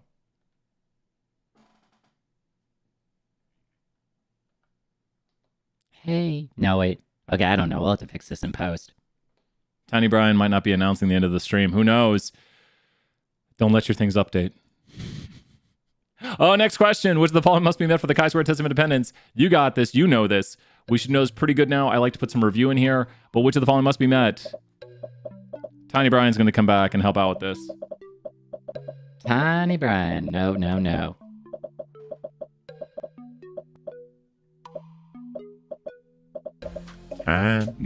Tiny Brian.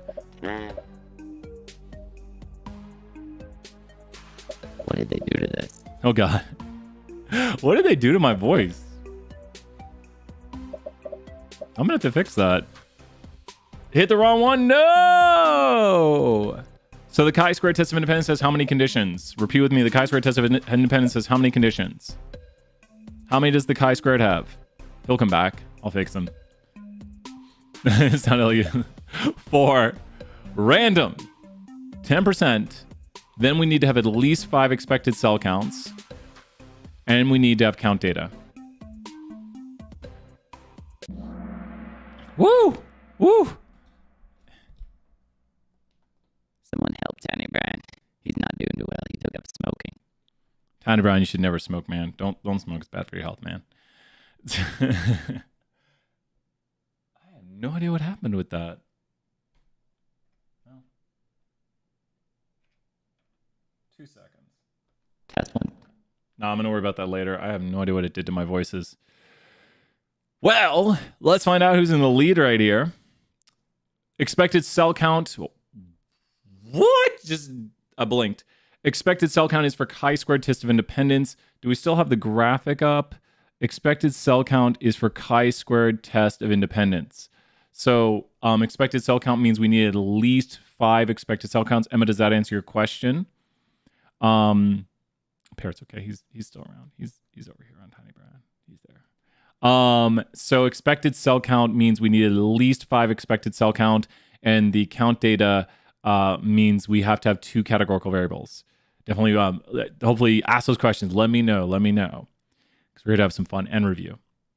Next question. Parrot doesn't speak. The chi-squared test statistic is found how? How is the chi-squared test statistic found? How is the chi-squared test statistic found? Check out the earlier portion of the video. Check out the earlier portion where we went through this while Tiny Brian is out of commission. There we go. Look at it. Perfect. While Tiny Brian's out of commission, I'm going to take his parrot. There. Oh. So the chi-squared test of independence uses cell chi-squareds and does what to them? You good little parrot. I need to renew my car insurance? Is that what you're telling me? You good little parrot. He's right. It's about time. Let's have a little fun while we do this right here. So he's got laryngitis. He's out right now. Johnny Brian's got laryngitis.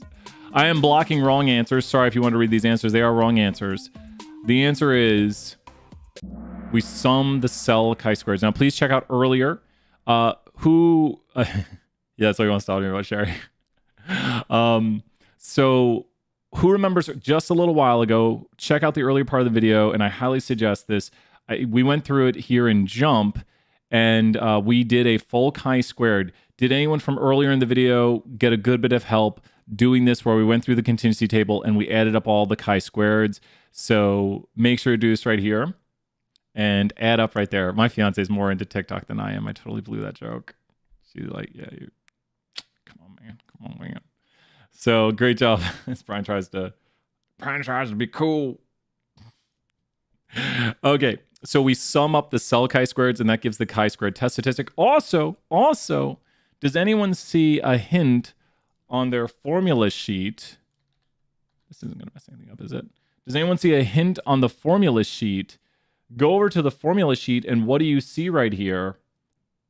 Look at the formula sheet, print off the formula sheet, and how do we get the chi-squared test statistic? Type in 3 words. Type 3 words in the chat. How do we get the chi-squared test statistic? So this one's on the formula sheet. This does appear on the test, but how is the chi-squared test statistic found? How do we get it? It's on the formula sheet. You sum them. You sum all the cell chi-squareds. So you find each cell chi-squared and take the sum of the cell chi-squareds. So you've got sheets on the formula sheet. If you look at the chi-squared test statistic is the sum of all the cell chi-squareds. Good stuff right there. I got to keep getting out those points I said get out. Who's in the lead here? Oh, kind of went with it. Jolly Mouse. Holy mackerel. Power Wallaby. Got some Australian stuff right here, and it's not even time series yet. Next question. Let's do this.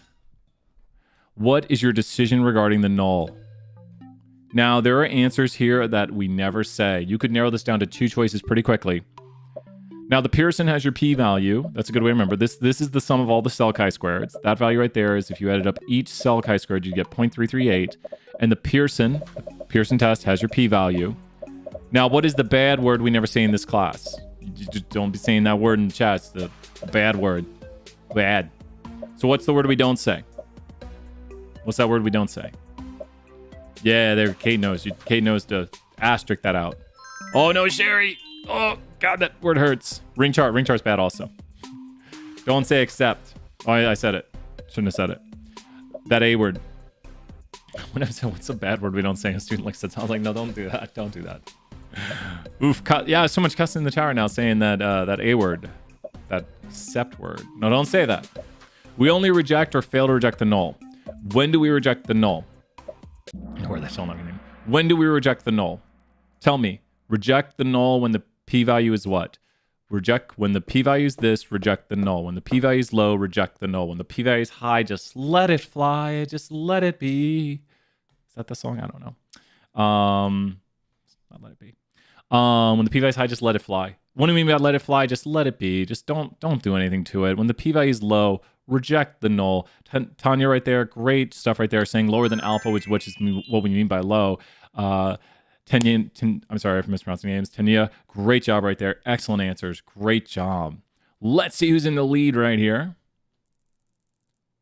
Nice job. Wow. Holy mackerel. This is crazy. Within 20 or 30 points, Dynamic Crab is just crushing it. Oh my gosh. Who's going to win? Let's find out. How many degrees of freedom does this test have? Jack, you're killing me, man. Feel like you need 100,000 V-Bucks. That'd be fun. I don't know. I'd love to do something in Knoxville. Tara's all that too. Answer streak of 1. So how do we find the degrees of freedom? And why did I put in 90 seconds for this? I don't know. So the degrees of freedom, we don't want to hit skip. The degrees of freedom are found by rows minus 1 times columns minus 1. Rows minus 1 times columns minus 1. Now, Catherine, that is the degrees of freedom for a 1 sample t. There are 3 times we use degrees of freedom. 1 sample t. Yeah, I know, I put that on purpose. So the answer's on the screen. The 1 sample t has n minus 1 degrees of freedom. Now, oh, I should have tricked you. I should put like 769. Yeah. So why is it 1? Because Logan and Zaid are pointing out in the chat the formula is rows minus 1 times columns minus 1. So this is a 2 by 2, right? Don't worry if you got confused. We get confused here to get it right on the test. This is a 2 by 2. So the formula is going to be, just tell me the formula for the degrees of freedom. This is a 2 by 2. So the formula to solve it. There's questions like this, Chandler. Not like, some are closer. Who has been to the Kahoots and seen questions like the Kahoot on the test? Because I model my Kahoots the same way from Kahoot 1, 2, and 3. Who's been to a Kahoot and then you get to the test and you're like, oh, Kelly, I should have done that. I should have done sample size minus 1. Yeah. So yeah, there's a lot of, I know it should have been 20 seconds. It was or 30, something like that. So a lot of the questions here are similar-esque. Can't promise you're going to see every type of question, but it's good. And Sarah, great to have you here. It's a good way to do it. And Kennedy's practicing right there. Rows -1 times columns -1. And those are the degrees of freedom. Maybe towards the end, we'll have another question that asks you to do that. But it's practice. I can't make big questions on this. You have a character limit and all that. Chandler, thank you so much. 100 points, Chandler, for asking. Let's do the next question, where you can come back and review these also at any time. So here we go with the next question. Ooh, Cute Bee and Jolly Mouse battling it out by Dynamic Crab is still just going crazy right there. Let's find out. Next question. What is the null for this test? Who knows what the null hypothesis is? I might be blocking it. What is the null hypothesis? Game pin is behind me right now, Giselle. So game pin is behind me right there in the bottom. Right there-ish. So now this is the chi-squared test of independence. What is the only word that matters in the chi-squared test of independence that uses 2 categorical variables? So you'll notice here 2 categorical variables being used, and the chi-squared test of independence. Very important thing here. Think about this. Nice job, Kayla. Thank you so much. Independence, because you're just gonna put the word independence between these. Yep, great job. Tanya, great job, and Olivia, great job. So when we do this, we would just put the word independent between this, where we'd say gender is independent of breaking a bone. Not that that's the answer, but... And what does that mean? That's all right, Crab. What does that mean? That means if you know someone's gender, that would tell you what about them breaking a bone. Or Rock knows. If I know someone's gender, what will that do for me knowing if they broke a bone? It doesn't matter. He knows all the answers. So they would tell you nothing. Now you might notice we do reject the null here. So it might tell us something. We might know, we might have evidence of something. Let's see who wins right here. Gotta find out the winner of this question, because gender is independent of breaking a bone is the null hypothesis for the chi-squared test of independence. Let's find out who got the right. Leaderboard is going crazy. It's within a couple hundred points. Anyone gets a question wrong, people keep that streak up. I don't know. And don't worry, if you are losing, don't worry. There's people who don't do well on the Kahoot, who do well on the test. Write down these questions, practice them, come back to the Kahoot, play it again, and see if you get the right answers while you're doing this. You can always fast forward, see if you know the answer while we're playing, and listen to my tips while I'm doing the questions, because I'll try to start out and give you like tips to see that get you closer and closer to answer the question. Next question coming up. Oh, wait. What did I do to this? Probably select one. I don't know how I did. How'd I select the multi-select? Oh no. I think you might need to select 2. If you have to select 2, there are 2 right answers. Did I accidentally make it that you have to select both? Wow. Never change questions. Similar to the previous ones. I would select 2 answers. And I'm scared. Oh, what have I done? I'd select 2 answers if I were you. I'd select 2 answers if you can, because I think it wants you to select. Oh no, Hannah. Curveball. You already selected 1. I don't know what it's going to do. We're going to find out the hard way. You know what we're going to do? We're going to skip this question. I'm no joking. We're going to skip it. I don't think this will change. So, just in case that were to mess with the points, we're skipping it because I don't want that to mess with the points in case I did. So the thing I wanted to point out right here, and I made this question, is these 2 are synonymous. I didn't want that to mess up people's points. Still got 955, so there we go. It looks like it gave you the points. It brought me up to the leaderboard. No, you should be good, right? Partially correct. So it gave points. So it was one of those trick ones. So people did get points, and so it is a multi-select. Sorry about that right there. But take a look right here. What do you notice about both of these? What do you notice about both of these? These mean the same thing. Gender is associated with breaking a bone, and gender is not independent of breaking a bone. It gives points. Okay, so when you hit skip, it gives points. So people who answered quickly did get the points. So get those points in. So they mean the same thing. They mean the same thing. So these mean the same thing right here. I didn't even know. I think that's a new thing, multi-select. So people got points for getting those. Whoa! Wow, leaderboard just went crazy. Oh, no one's mad at me. Leaderboard just went crazy. Double negatives are oop. But because it does not have the word independent. Exactly. So they both said there's not independent. Awesome. Good job, Eric. Got kicked. The pin is behind me right here. Kale's put in the chat. So would the blue answer be incorrect because it does not have the word independent? I think, sorry, Tanya, I don't see the answer. I'll have to check. Yeah, I can't see it anymore. Sorry about that. I'd hit next. Let's find out. Still a lot of game ahead. Little trick question right there. New question added in. Trick question. Whew. I reviewed it and I didn't notice that was a multi-select. So if you answered both, got a lot of points. Let's find out with the next question. Who's going to win? Quiz question. Find the missing value. Have your calculator. We said that early. 90 seconds on the clock. So you're trying to find a what right now? What are you trying to find? You're trying to find your calculator probably. You're trying to find a what for this table. This looks a lot like the test. You're trying to find a what for this table right now. What are you trying to find for this table? You're trying to find... Not a cell chi-squared. Good guess right there, Sam. Not a cell. 100 points, Sam. Not a cell chi-squared. An expected. Great job. Trying to find an expected. Yep. How many expected there are for that cell? So with trying to find that expected, then you would do what right here?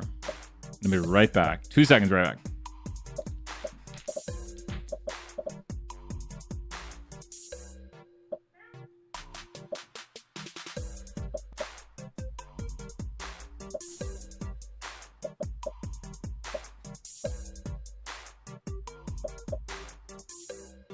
We need to take the row total times the column total over the grand total. So the row total times the column total over the grand total. So the row total is 421 times the column total of 479 divided by the grand total of 770. So what do you get? See if you can solve this right here. A lot of close numbers. Great job, Troop T. Great job. So once again, please remember it is row total times column total over grand total. And let's see it right here. The formula is row total times column total over grand total. Nice job, Tara. Great job right there. So that is going to be the expected cell count, and that will solve you that number. That formula right there, 479 times 421 over 770. Gets you the expected cell count. So why don't we do the other one after this question? Make sure to have your calculator. Have your calculator. Power Wallaby coming back up right here. It's anyone's game. Anyone's game. Next question. Find the missing value. This time we're not looking for an expected count. We're looking for a what? Loud music. We're not looking for the expected. We're looking for the what? That might be...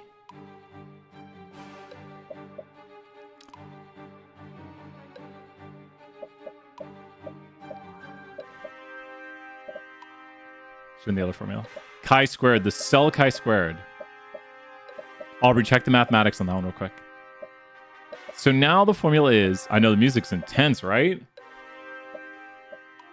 So now the formula is observed minus expected squared over expected. So with the formula observed minus expected squared over expected, so what is the observed? The observed is 128. The expected is 131 point something. Oh, Kate's got the review sheet. And so it's almost 4 times 4 squared on top almost. That's 16. 16 divided by 132. So it's going to be, I think, the blue answer. From doing it in my head, I think it's the blue answer. Am I right? Because the difference up top is about 4. 128 minus this is negative 4-ish. Squaring that is 16. Music ended. And then dividing by it is this. So, oh, it's the red answer. Oh, okay. So I was a little bit off on my mathematics there. Let's show the mathematics. So who can type the math? It is the red. Oh, I was close. That's why we don't do things in our head. We do it in the calculator. So the formula here is like this. Observed minus expected squared. I can't math today. Observed minus expected squared over expected. So observed minus expected squared over expected. And that is 128 minus 131.895. There's the observed and the expected. Square that difference and divide by the expected. And that is equal to, people are saying 0. What was it? Oh, there, I can see it over there. And there you go. Check your mathematics. Great job. Really good practice right here. There is the solve for it. I was a little bit off on my numbers. It just happens. Yeah, I should have. Yeah, what do I think that was the blue answer? Yeah, it makes about sense. So great job right there. Excellent work. Not 100 points for the chat. Great job following along. Let's continue on to the next question. Here we go. Balanced rabbit, as all rabbits should be, perfectly balanced. Let's continue on. Next question. Got 23 minutes. 13 questions. What are the degrees of freedom for the one sample t? Now, this is a nice and easy one. If you get this one on the test, you'll absolutely love it because the one sample t has a very easy formula. The one sample t, what is the formula for the one sample t when it comes to degrees of freedom? The one sample t has the easiest formula, easy peasy. So we already did the rows minus 1 times columns minus 1. One sample t is n minus 1. And just remember, one sample t, n minus 1. Two sample t, it's too complicated. I should start saying that. Great job. Love all the right answers right there. Maybe I'll start saying that in the future. One sample t, n minus 1. Two sample t, it's too complicated. 500 points if we can get that chant in the chat right now. One sample t, n minus 1. Two sample t, it's too complicated. The two sample t is the very complicated formula for the two sample t independent means. It's a very complicated degrees of freedom formula. We don't solve it by hand. So the one sample t is n minus 1. The two sample t, it's too complicated. So yeah. So there we go. Nice job right there. One sample t, n minus 1. Two sample t, it's too complicated. So it's just, I don't know. I just thought maybe I'll start using that. Like I'll remember this video as the time I thought that up. Who knows? But good way. Always try to put ways of memorizing things in your head. We let software solve the two sample t degrees of freedom for us. Stellar Rhino doing it, but Balanced Rabbit. Balanced Rabbit, great job. Nice job right there. Sherry and Kate practicing in the chat. Next question coming right up. Here we go. 22 minutes. What is the missing p-value? So you've got some output right here with the p-value missing.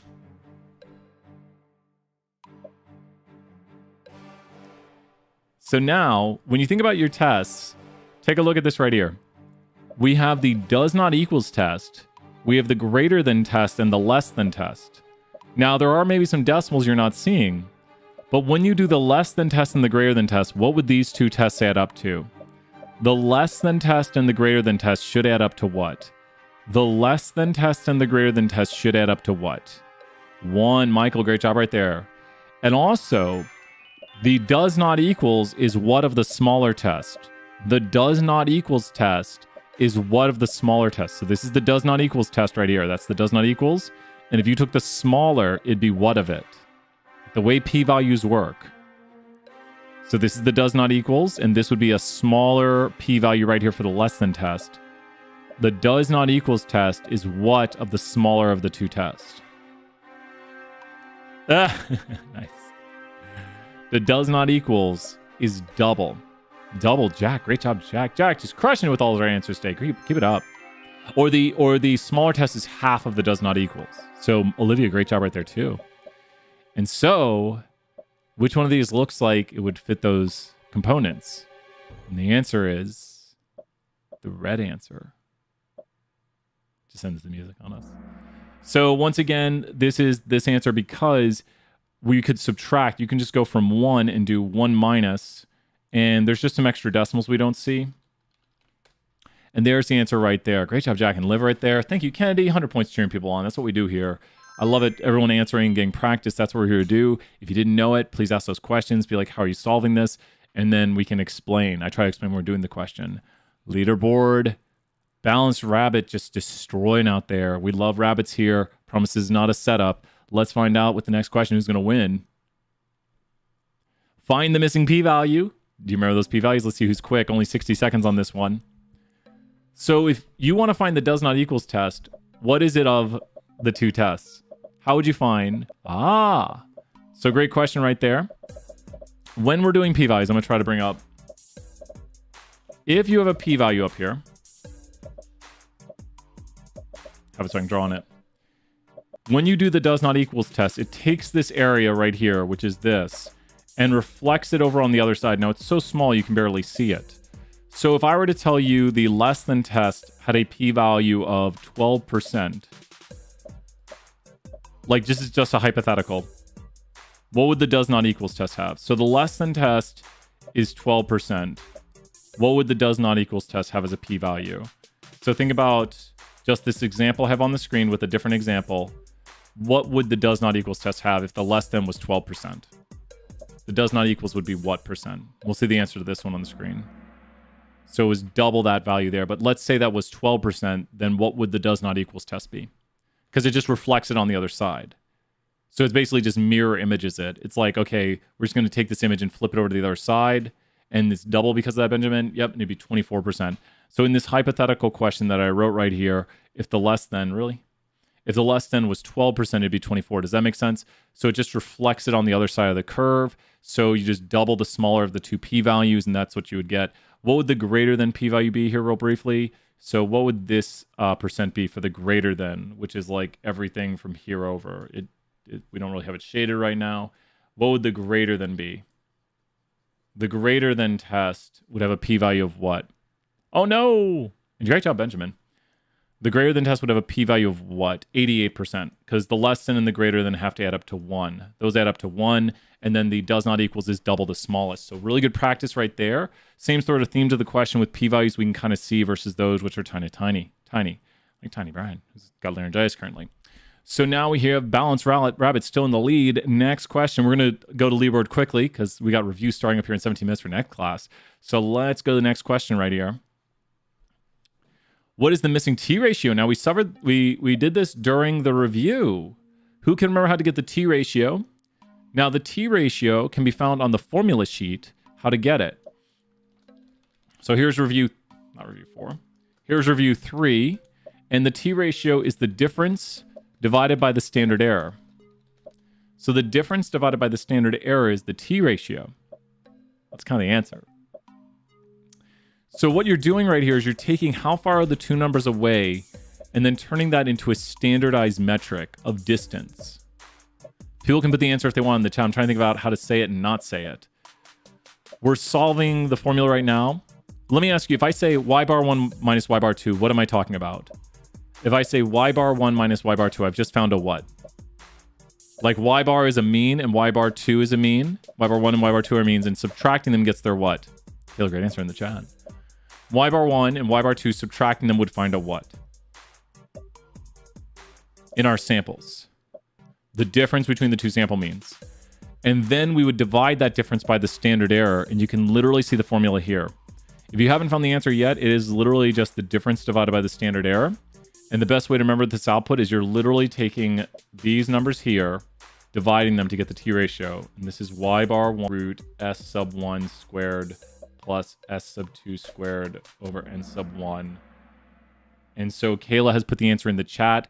It is literally those numbers, the difference divided by the standard error, negative 0.23 over 0.023, and it's a negative difference. And you can see it's a lot of standard errors away. That's almost 10 standard errors below the mean. So that is very, very, very, very, very statistically significant. How do we do? Great job. Great job. We lose people during the Kahoot, but still great job. Another 100 points. Next question. It's a tight game. Yep, everything's recorded. No problem, Reese. Everything's recorded, so check it out later. I'm going to label the video, too, soon after this. Next question. Here we go. What is the missing value of the difference? Now, this one's a little bit trickier. Because in this one, you'd have to solve for x. You might have saw it and you might remember it, though. It's probably the way people are going to do it. Also, the difference would be where? If you think about your confidence interval... Don't look. If you think about your confidence interval, where would the difference be with the confidence interval? Just think theoretically here for a moment. Where would the difference be with the confidence interval? We've done stuff like this on the output, but just think about the confidence interval as a plus or minus. So the difference should be where in the confidence interval? Like, this is the sample difference, not the true difference. The sample difference we observe would be where in the confidence interval? And this is what you saw in your sample. It would be between, yes, directly where? It'd be the what of the confidence interval. The direct what of the confidence interval. Is that you do? Great answer right there. It's going to be the middle, the center of it. Does that make sense? Because it's plus or minus. The computational formula is center plus or minus a margin of error. So what could you do to these two numbers right here to find out that answer right here? What could you do to those two numbers? And so Olivia, great answer. 100 points, Olivia, because Olivia's basically said it. If you wanted to find out what the difference was, you could just take the upper minus the upper and lower and find the what of them. Because if I tell you this here, I say, let's go get a good steak dinner. It's going to be between $20 to $30. What is the center of that interval? You can do that one in your head pretty quickly. So I say, let's go get a good steak dinner. It's going to cost $20 to $30. What's the center of that interval? The center of that interval would be what? And you've actually just done it really quickly. It's 25. And we do these things so quickly, we don't even realize we're taking the average. Does that make sense? 18 and 27.5 or 18.5 and 27.5 have an average of 23. So, or negative 0.23. But we're averaging numbers and not even thinking about it, because if someone says it'll be about $20 to $30, you're thinking, oh, it'll be about 25 plus or minus 5. So we do these things a lot of times without even thinking about them. It's funny how much statistics we know, but we just don't realize we're utilizing. So who's in the lead? No, Balanced Rabbit, no. Let's get Possum back up there. Wonder Possum. Come on, Wonder Possum. Get on that podium right here. Next question. What is the null hypothesis for this test? Who knows the null hypothesis? Nice and easy right here. I love this question.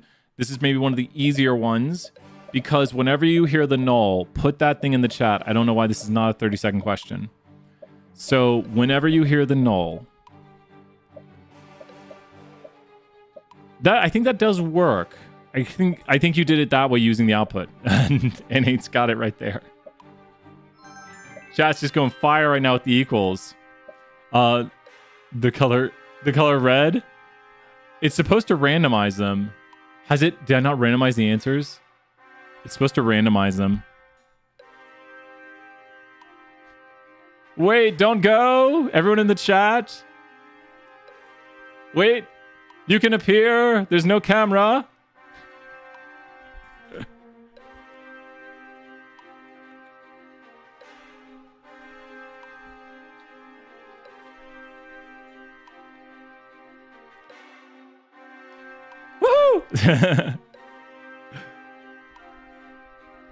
Got something right today? Are they all red? Did I forget to randomize it? That's gonna be funny.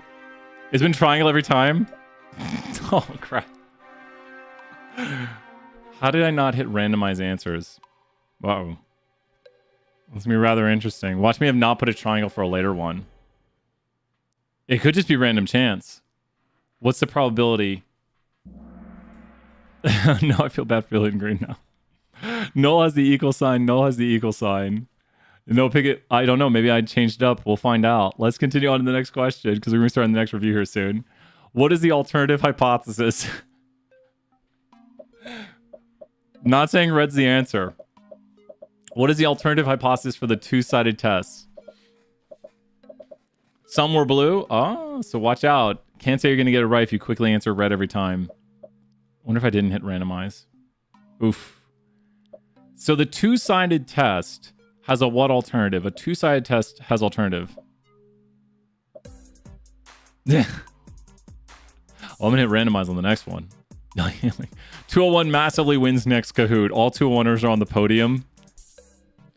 It'd be too funny. Does not equals. Exactly. Well, that's the answer. Does not equals because the two-sided test does the less than or greater than. So we have a one-sided test, which is less than, a greater than test, which is one-sided, and then the two-sided test is the greater than, less than, does not equals. So the two-sided test right here is the does not equals alternative. The does not equals alternatives. Definitely been a few blue, maybe. It could just be random chance that we're getting a bunch of reds, but we could actually look at the probability distribution of it and say that it'd be unlikely by random chance. But I thought I did it by default, put random questions on. I wish there was a button like randomize order that I could just click. We're going to keep going through the questions. Keep asking those questions if you have them. I'm going to start the next review starting soon. Not yet, but we'll have 320 joining in. And feel free to check out their material. We're going to maybe talk a little like 201 review stuff. The does not equals has the two-sided alternative. People knowing to choose that red right there. Who knew first? Agent Giraffe is beating out my Balanced Rabbit.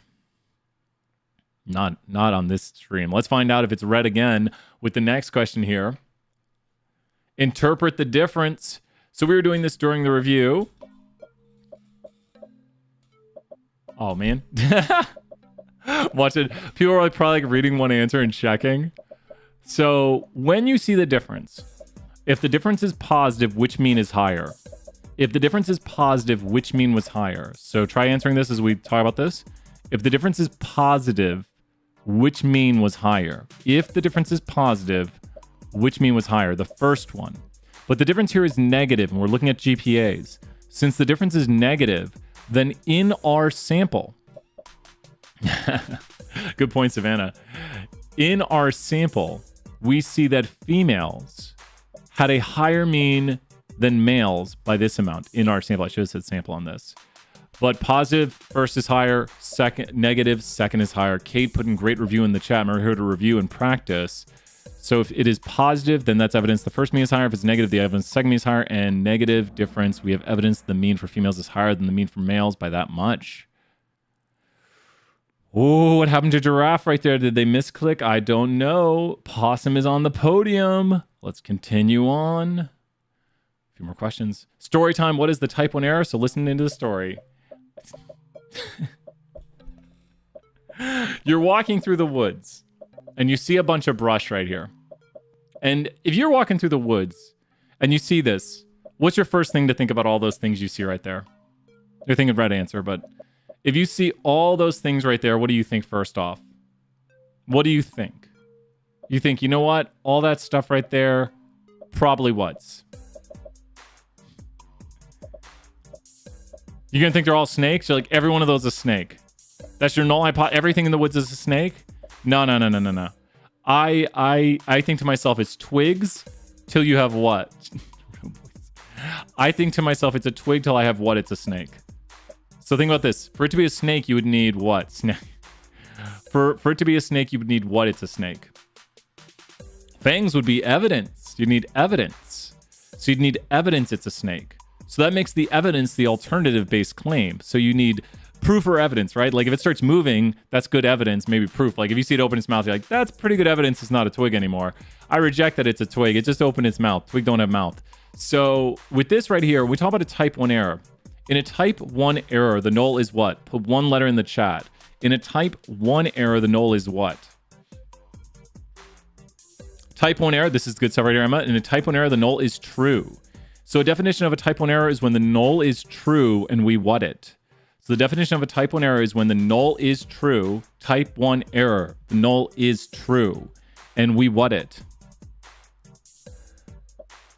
We reject it. So you're going to look at this right here. The null is true, but you reject it. So what is true about this? If you make a type 1 error, then what is true? The null is true. It is a twig, but you reject it. So you think it's a snake, but the null is true. It's a twig. Does that make sense? So in a type 1 error, the null is true. It is a twig, but you reject the null. You say, I don't think that's a twig. You think it's a snake, but it was actually a twig. So it's a twig, but exactly. It is a twig. The null is true, but you make a type 1 error and you're like, oh my God, it's a snake. You ever do that in the woods? Like something you step on, you ever step on like a branch and it moves under your foot? Like, you know, whoa. And then you're like, oh God, I thought it was, oh yeah, that's a type 1 error right there. You just had a false positive. So you reject the hypothesis and you have evidence for the alternative. So to Jack's answer right there, great job, Jack, right there, interpreting it. You reject the null and you think you have evidence for the alternative when you don't. You're wrong about it. So it's actually a twig. The null is true. The null is true. Oh yeah, with bugs or something like that. Like something, oh God, what was that? Happens with more spiders, yeah. Like something brushes against you, like, oh, it's a spider. Like, oh no, that was my clothing. But the worst of type 1 errors, Ashley puts in the chat right there. The worst of type 1 errors, the oatmeal raisin cookie type 1 error. Step on a snake and think it was my... Oh, 5 minutes. Thank you, Zaid. We'll continue on. We got one more story time here. Will it be the right answer? Find out next. Let's check it out. Story time. What is the type 2 error? The tree is healthy. So you're going to believe that the tree is healthy to start. Probably think it's red. So you're going to believe that the tree is healthy. And in a type 2 error, the null is what? In a type 2 error, the null is what? Repeat these things, practice these things. You can memorize it pretty quickly. In a type 2, there's 2 errors, type 1 and type 2. In a type 2 error, the null is false. But what's the second F of the type 2? So repeat these things. In a type 2 error, and this is an F, the null is false, and then we what it. And Kayla's got it right there. In a type 2 error, the null is false, and we fail to reject it. You can do this during the test. No one gets points off during the test if you're like doing like this to the computer screen. Because remember, in a type 2, the null is false. That's an F right there, and we fail to reject it. So you would know this right now if you find out you make a type 2 error. Hint on the screen. The null is false. So tell me, the statement, the tree is healthy, is a what statement? That's the null hypothesis, so that's a what statement? So the tree is healthy right now if we make a type 2 error is a what statement? The tree is healthy is a what statement? It's false. So if you say, hey, that tree is healthy, and your friend says, no, that's false. Like somehow they know this. Rip tree right there. Kate knows what's up.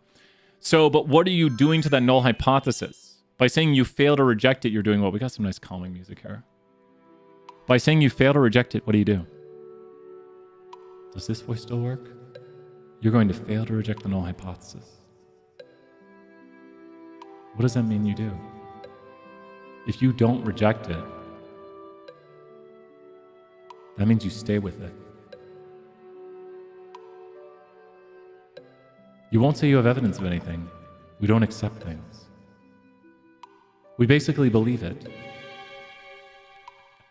You believe the tree is healthy. So you're going to continue to believe the tree is healthy. And that means the tree's going to fall on your house. Because the null is false. The tree is not healthy. But you're not going to reject that. You're going to be like, I think the tree is healthy. I don't have evidence. No. Said the A word. Here, we'll continue on. Leaderboard time. Let's go check it out. Oh my gosh. We got a lot going on right here.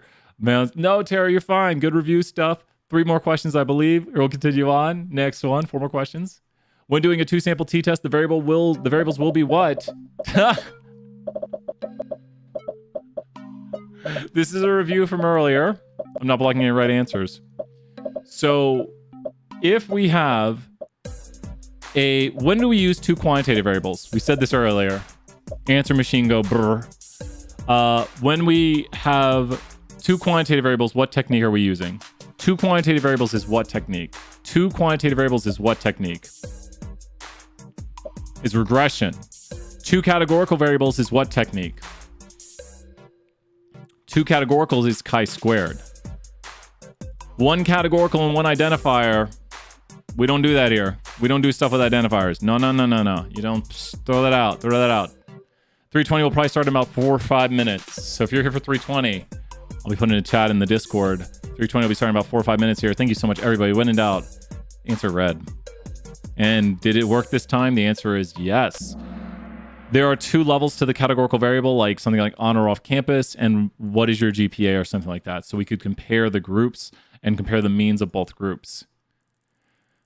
Who's got the fastest fingers? Let's find out. Oh my gosh, this is insane with this right here. Absolute insanity. Let's find out who's going to win next. The next question. Here we go. When working with statistical power, which of the following do we have the most control over? Which of the following do we have the most control over? So there's 2 of these we can control. I'm wondering if I put in non-red as the last answer. That's going to really make things go crazy. Like almost like I planned it, but I swear I'm wondering if I did, and I'm hoping I did, because that'll be really interesting. Kelsey, great to see you here. What can we control? When we do statistical power, we can control how many observations we take. That'd be nice, right? We can control how many observations we take. What is the notation for how many observations we take? What is the notation? Crazy. What is the notation for the observations we take? What is the notation? Just someone put 1 letter in the chat. The notation for the observations we take is what? N, sample size. And then we can also control when we reject the null. What is when we reject the null? Like how often we reject the null, which is our type 1 error probability. We can control these 2 things. How often we reject the null, which is our type 1 error rate. 1, 2, AB is alpha. Chandler, great job today and great practice. Alpha is type 1 error rate. Beta is type 2 error rate. Beta is the only one on here we do not control. Well, like, effect size we don't also control, so don't put effect size. Effect size is the difference between the null and the truth, and we have other videos going over that concept. But the ones we really can control are the sample size and the alpha. Beta is your type 2 error rate, and effect size is the difference between the null and the truth. We don't control the effect size. Like, that's the true difference between me and Michael Jordan and how good we are at basketball. It's very small effect size. It's not. He'd crush me. So right here, continuing on, next question. Let's find out if it's still red. It is red. Look at that. Calculate degrees of freedom of this test. We have freshman, sophomore, junior, senior, and owning a bunny, yes, no. So freshman, sophomore, junior, senior, owning a bunny, yes, no. Who can show the mathematics? Well, why'd I put so long on this one? We're going to try to get Libra. Great job, Kate, getting to rockstar level. So when you do the degrees of freedom, it is rows minus 1 times columns minus 1. How many rows are there? How many columns are there? And it's interchangeable if you want to switch which other rows in the columns. Riley showing the formula, 100 points, Riley. It's rows minus 1 times columns minus 1 for the chi-squared test of independence. Chandler showing the formula 2. So we have four different levels of class level, freshman, sophomore, junior, senior. And then we have 2 levels of owning a bunny. Bunnies are great. And then you subtract 1 from each, and you get 3 times 1. So that's got it. Answer's right again. Shocker. Shocking answer right there. If you love some bunnies, bunnies are great. They got floppy ears. They like to snuggle. They are a great little animal. They will eat carpet though, so watch out. Like they will you can't let them out on things. I'll tell you a quick story. I'm taking care of Jolly as my fiance's away right now, and Jolly, our second bunny, we got like 2 bunnies. Jolly, I put down his cage for where he was at, like his little thing that blocks him in his area, and then he like started hopping towards me. I was like, here, Jolly, and I went to pick him up, and he just kind of bounced a little bit to the side, and then he just started bouncing through the apartment. And I was like, no, no, no, no, no, no, no, no. Actually, no, I eat mold. Oh, but yeah. I started like following after Jolly. I was like, come back here. Show us the bunnies. We do have the intro with Morty. I'll switch at the end of this. I'll show the Morty intro. So you can see Morty after this, Jolly and Morty, Jolly, Jan, Michael, Vincent. 50,000 Mew-bucks. 50,000 Mew-bucks. 2 more questions to go. Get ready. They're going to be quick because we're going to jump to 320 review after this. Here we go. I don't know. How can we make the test more powerful? This is the last question. Oh my gosh. What do we have the most control over? Please give the bunnies their own segment of Stat to 1. Yeah, I should pick a Jolly. I see Chelsea. Look at that. Put Jolly over the internets. So there's a few ways to make a test more powerful. One, you could have a larger effect size. What is 1 minus beta? Who knows definitionally? And I'm trying to give as many hints to the test as I can. What is the definition of 1 minus beta? This is not making a type 2 error. That is correct. We do not control effect size. We do not control beta. And yeah, Kayla. I'm throwing 500 points. Kayla is so on track with this. She's answering how some of the questions are wrong. Kayla points out if we decrease alpha, that's why that would be a wrong answer. If you decrease alpha, you actually decrease power because power is related to alpha. Higher alpha equals more powerful test. So if you decrease alpha, the test will be less powerful. If you decrease the effect size, which we don't really control, the test would be less powerful. So all of these, I know, great job right there, Kayla, getting everyone a bunch of points. Great answers today, everybody. All of these are directly correlated with increase to power, as in if you increase effect size, more power. If you increase your alpha, more power. If you increase your sample, more power. But what is 1 minus beta? Beta is a type 2 error. What is the formula 1 minus beta to end off right here? Does anyone know? Another 500 points in the chat to end this review, and then we'll start some 320 soon. I'm going to do a quick little break between it. What is 1 minus beta? 1 minus beta is the ability to correctly reject the false null, and it is power. 1 minus beta is the formula for power. You can't use hoverboards on water. You need power. It's time for everyone's favorite person in the world. I went through puberty. I've got a deep voice now. Where's my parrot, Brian? Bring him back. Where's my parrot? Mewbot, what are you doing here? Why is my voice so deep? Tiny Brian's parrot away. There we go. Let's go to the review with Mewbot. Who won? Let's do this. In third place, we have Stellar Rhino. Mewbot did this to us. Second place, Wonder Possum. And in first place, 25 out of 26, getting all those red answers, Dynamic Crab. What happened to my voice?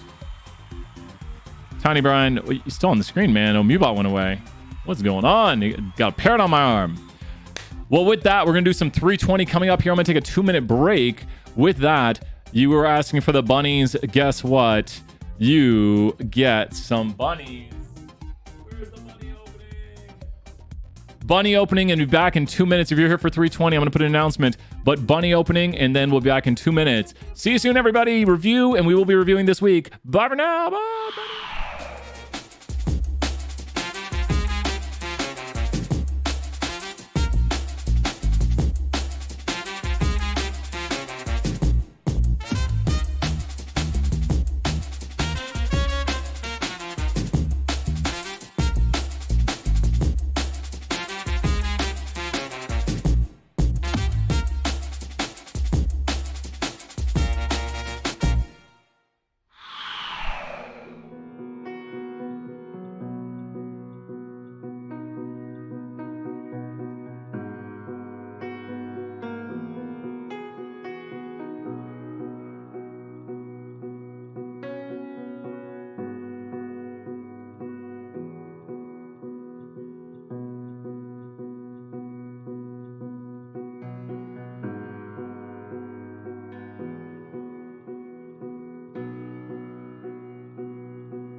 Hey, everybody.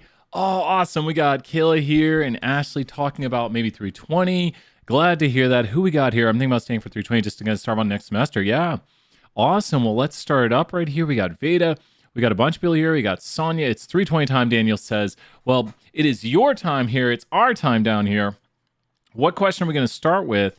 So what shall we talk about? Pick your topic. Wilton, great to see you. Let's throw 500 points for everyone here showing up and hanging out, maybe doing 320. Like if you're here for 320, if you're 201 hanging out, still gold tier. Great to hear that, Josh, right there.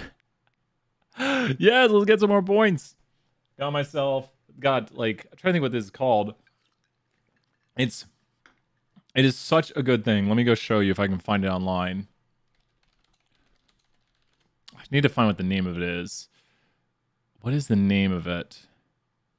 Which one is it? I'm like looking over the aisles. Oh, wait, there it is. That's the one. There, I see it. I think it's one of those. About to like go grab it out of my refrigerator. Oh, here it is. Yogo.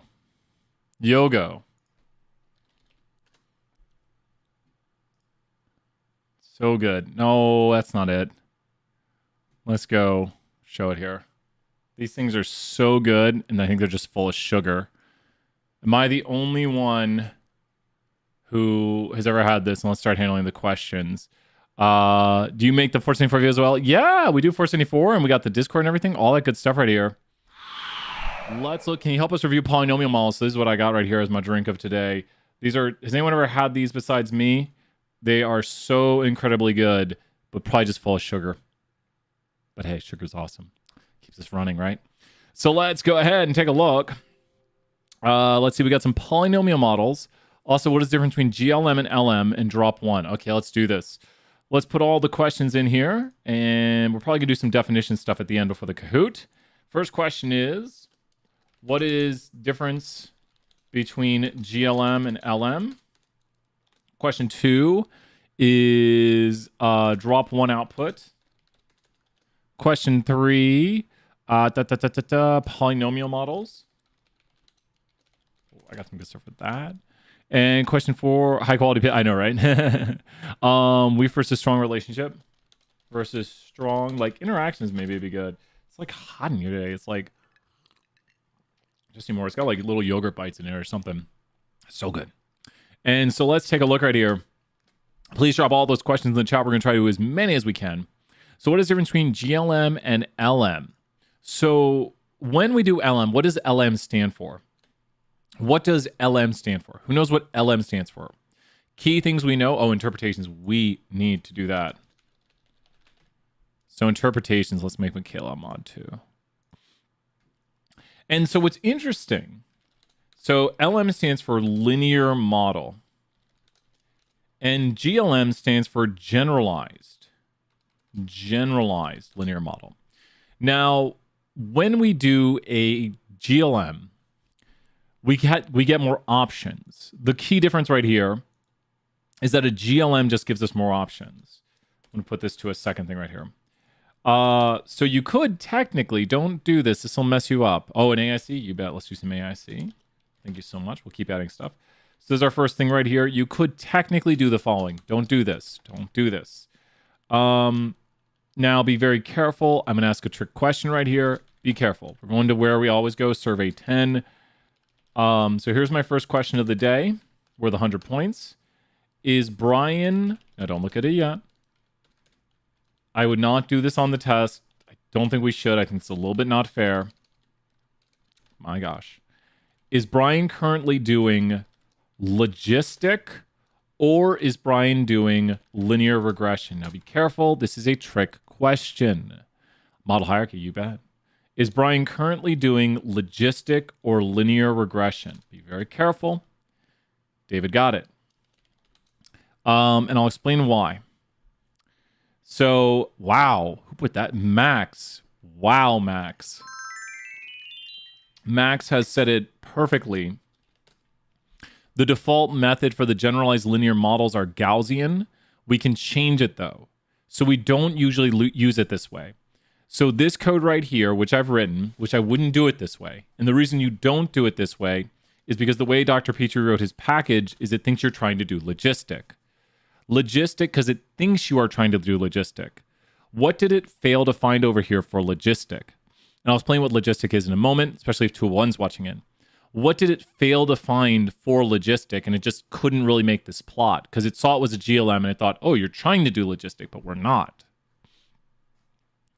So this is the way Petrie coded his code so that when you visualize this, it thought we were doing logistic. And it is trying to do probabilities. The probability of the what? On this axis right here is the level of what? and no categorical Y, so there's no level of what? Which if I switch it, now we are doing logistic. In logistic, there will be... Did I not do it right? What did I do? Haha. You should know. You said it earlier. In logistic, there is a what? In logistic, look at the difference between these two graphics. In logistic, there is a what?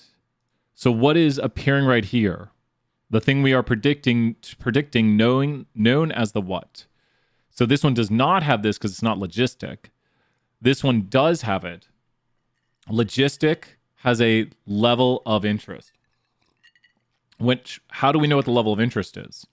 When you look at a variable, what are we predicting is always assigned to be the what of the two.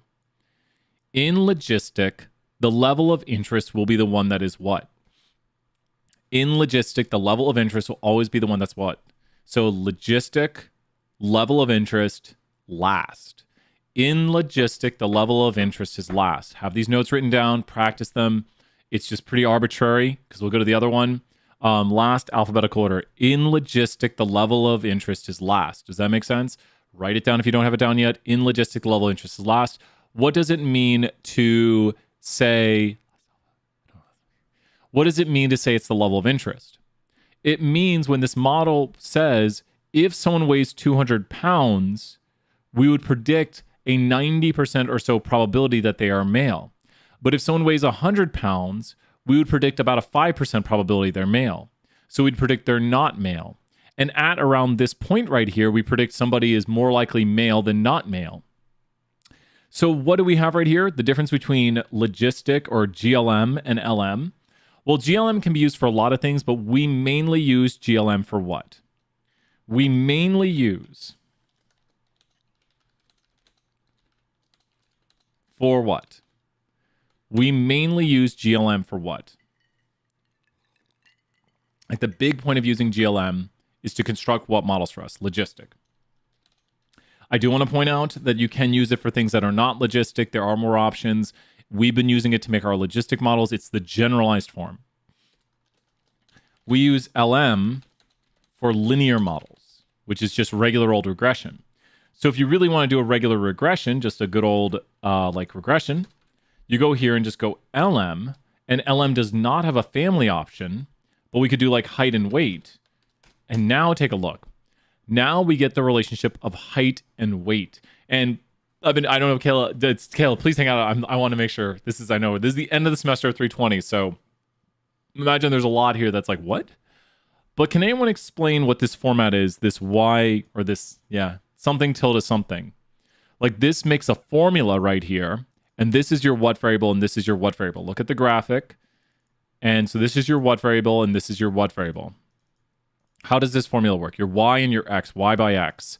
And so it's Y tilde X comma data equals, and the data frame is just the Excel spreadsheet they're in. So all we're saying is this Y and this X variable are inside of this data frame, and there are how many arguments? We don't have a lot of coding questions on this. William, 100 points. William showing up. Thank you, William, throwing some positivity, everybody. William's got it. William's got it. You got this. You got this. We still use Y tilde X comma data equals in other classes. And how many arguments are there in this function? So how many arguments are there? Like arguments are separated by this. So how many arguments are there? Oh, Michaela, you got this. How many arguments are there? So that function right there is how many arguments? 2. Great job, David. Yep, 2 arguments. Separated by the comma, and I've also done a space, so it's separating it out. There's 2. You see, you got this. Every time you see a comma, it's like a new thing. So right here, there are 3 arguments. Here's our formula argument. Here's where the data is inside of. And then this is the type of family it's a part of. Like it just tells it it's doing like a different distributional analysis. So GLM and LM are changing between logistic and linear regression. Linear regression fits a line.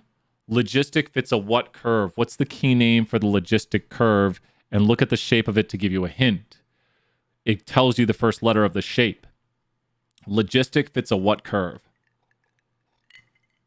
The shape of the curve, when it's positive, sigmoidal. Sigmoidal just means S-shaped curve. There you go. In that numerator, it's sigmoidal. Sigmoidal means S-shaped. Scurv. I like that right there for 100 points. You're fit in a scurv. I'll tell you a story of a student who just finished our master's program. He came in to 320 and he said, "Can you teach me the whole course in an hour?" And I said, "I'll try." And I think we did. Really good student. So having this little bit of knowledge beforehand, he came in and was just hanging out. He said, "You want to try to teach me the course in an hour?"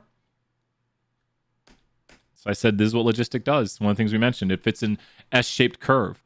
Now, why does it, let me ask one last question before we go to drop one output. Why does it fit an S-shaped curve? Because the probabilities for logistic have to be bound by what? And this is how you know if you get a question right or wrong. Probabilities for logistic have to be bound by what? Probabilities for logistic have to be bound by what or what? You can see it on the screen, 0 or 1. And these are not p-values. P-values are probabilities, but this is saying what is the probability someone is male? Now, what's interesting is we could do a logistic model predicting if somebody is male, and let's do the following. Talk about the drop 1 next here. So with the drop 1 output, we're going to do somebody's weight, their handedness, and let's do their desired weight. I think it's this. We'll find out if it's capitalized. Nope. Oh, no, that's fine. It's fine. That's fine. Okay. Talk to me about, ooh, that's, wow. Wow. 2 individuals who are what? Let's do a tiny bit of interpretation. We'll do this more towards the end. 2 individuals who are what? Whenever we're doing multiple regression, what do we have to say about the 2 individuals? So now 2 individuals, we're looking at this output. 2 individuals who are what? We have to say this when we do a multiple regression. 2 individuals, we have to say this because this holds everything else constant, who are otherwise identical, who differ in their weight by 1 pound. The person who weighs more is what? 2 individuals who differ in their weight by 1 pound, but are otherwise identical. The person who weighs more is what? That is so crazy. I love it when we find something interesting and weird. 2 individuals who are otherwise identical. The person... Pretty much. Nathan, I like that right there. I would say is less likely to be male. I say what you're saying with projected on average. Remember, we're predicting the probability of being male. So if you look right here, male is being predicted. So does that make sense right there, David? So 2 individuals who are otherwise identical. The person who weighs less, the person who weighs more. And why are we saying they're less likely to be male? Because the coefficient right here is what? No, David, 100 points. Don't worry about it. So we're saying they're less likely to be male because what? Why are we saying they're less likely to be male? Because a negative coefficient. I want you to type this in the chat. Great job killing everybody right there. In logistic, what do we do? First person who puts this gets 500 points for the class. What do you need to remember about in logistic with interpretations? In logistic, we don't do this. You never do this in logistic because it's not a constant difference. In logistic, and then I want everyone to start spamming it because I see so many errors on the test when people do logistic interpretations. Because it's the level of interest. It's last. Good question right there, Nathan. It's the last alphabetical. So we're predicting probability of male. And Joshua put in the chat right there. Start spamming what Joshua said. You do not mention the coefficient. You don't talk about the coefficient here because the differences are not constant. So you don't mention that. You don't mention the coefficient. You just mention the sign. So when 2 people differ in their, 2 people who are otherwise identical, but they differ in their desired weight, the person who wants to weigh more, and this goes with what your mind knows about the world. You have 2 friends. One of them wants to weigh 200 pounds. One of them wants to weigh 100 pounds. The person who wants to weigh 200 pounds is what? Just go with what you know about the world. This one goes with your perfect understanding about the world. So you have 2 friends who differ in how much they desire to weigh, but are otherwise identical. They both weigh 150. One says, I want to weigh 200. One says, I want to weigh 100. You have 2 friends who are otherwise, and they're both right-handed. You got 2 right-handed friends who weigh 150 pounds. One wants to weigh 200. One wants to weigh 100. The friend who wants to weigh 200 is what? So 2 individuals who are otherwise identical, but differ in their desired weights. The person, more desired weight. Yeah, exactly. So just everyone see what Josh is saying right there. This coefficient makes sense with the world. Because it's positive, they're more likely to be the level of interest. This one makes total sense. Like two individuals who are otherwise identical, but one person wants to weigh more than the other. The person who wants to weigh more is more likely to be male. The really weird one, which is kind of fun, is two people who are otherwise identical, where one person weighs more than the other, but one person weighs more than the other. The person who weighs more is less likely to be male. It's just the way the data goes, and it's super statistically significant. And so I wonder if desired weight or actual weight is a better predictor of gender. And so what if someone looked at this right here? So Max, I'm throwing a secret 100 points to Max right there. Why can't we say that desired weight is better at predicting gender than weight right here? Why can't we just say desired weight is better than predicting weight? Why can't we just say that right here? Like, oh, desired weight is better than predicting weight. And this gets to what we're trying to go to with this topic. Why can't we just look at those and be like, well, desired weight does a better job? And we can look at the deviance. I do want to point this out. Deviance is from the perfect model. Not that that's on the test or anything or on the Kahoot. Hint, hint, hint. Teaching to the test moment. Literal teaching to the test moment. Sometimes I look over a question and realize people might miss this. So no, good guess, Kayla. I love those guesses right there. Keep them coming. Just always say what's on your mind.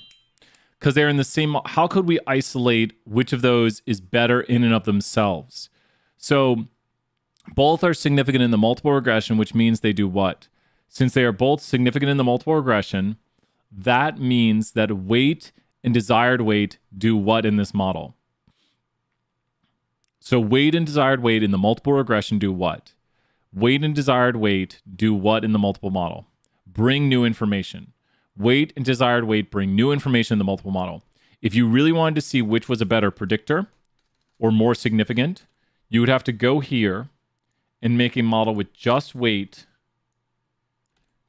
and make a model with just desired weight. So now we could look at just the model. What did I do? Oh, I didn't put a comma.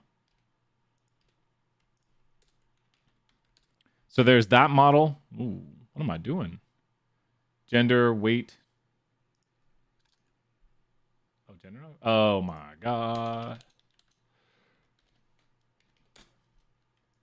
And then you got to put a comma. Y tilde x comma data equals. There we go. And now. So now this is this model. And by T. Ooh. They are virtually identical in significance. We could look at other metrics. But desired weight has a slightly higher, this is an error, add information, yes. And so desired weight has a slightly higher z-score, and that's still ridiculous. Z-scores still work the same way. That's a very big z-score. Let me ask you this, though. When it comes to the original model we made right here, what is the only variable we need to investigate to see if it's significant? When it comes to the original model, what is the only variable we need to investigate?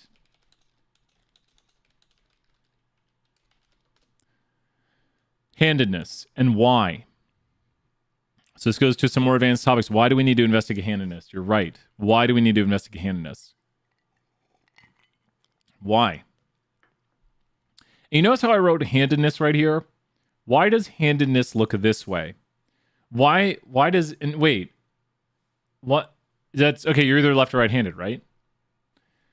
What's going on?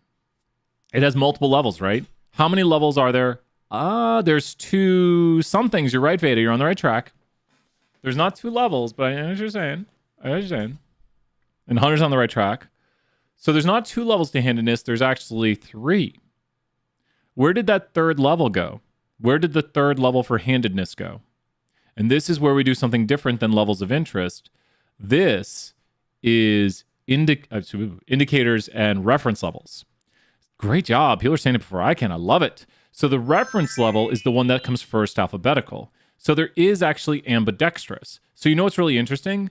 People who are left-handed are what? Compared to ambidextrous people, left-handed people would be what? Which I don't know if this will be significant, but people who are left-handed would be what to ambidextrous when it comes to like two people who are otherwise identical where one is left-handed and one is ambidextrous. The person who is left-handed is what? More likely to be male due to the positive coefficient. Walker, great job. They're more likely to be male because there's a positive coefficient. So it works the same way, but you have to compare it to the reference. So remember, when it comes to indicators, the reference level is first. Kale, you're literally hearing the end of the course. If you're capturing any of this, you're learning a ton because we go through this step by step by step. So you're hearing literally end of course stuff right now, which is awesome. So we have to do what's called a drop one test here. And I just want you to think what a drop one does theoretically. A drop one is going to do what? I think it's, did I do the chi? I did it do chi-squared. The drop one is going to drop one variable out of the model. So tell me, is handedness statistically significant in the model? Does including the variation from people being left, right, or ambidextrous add with it new information? Does handedness? No. Because what did it do? It took both of these. I want you to think what drop one does.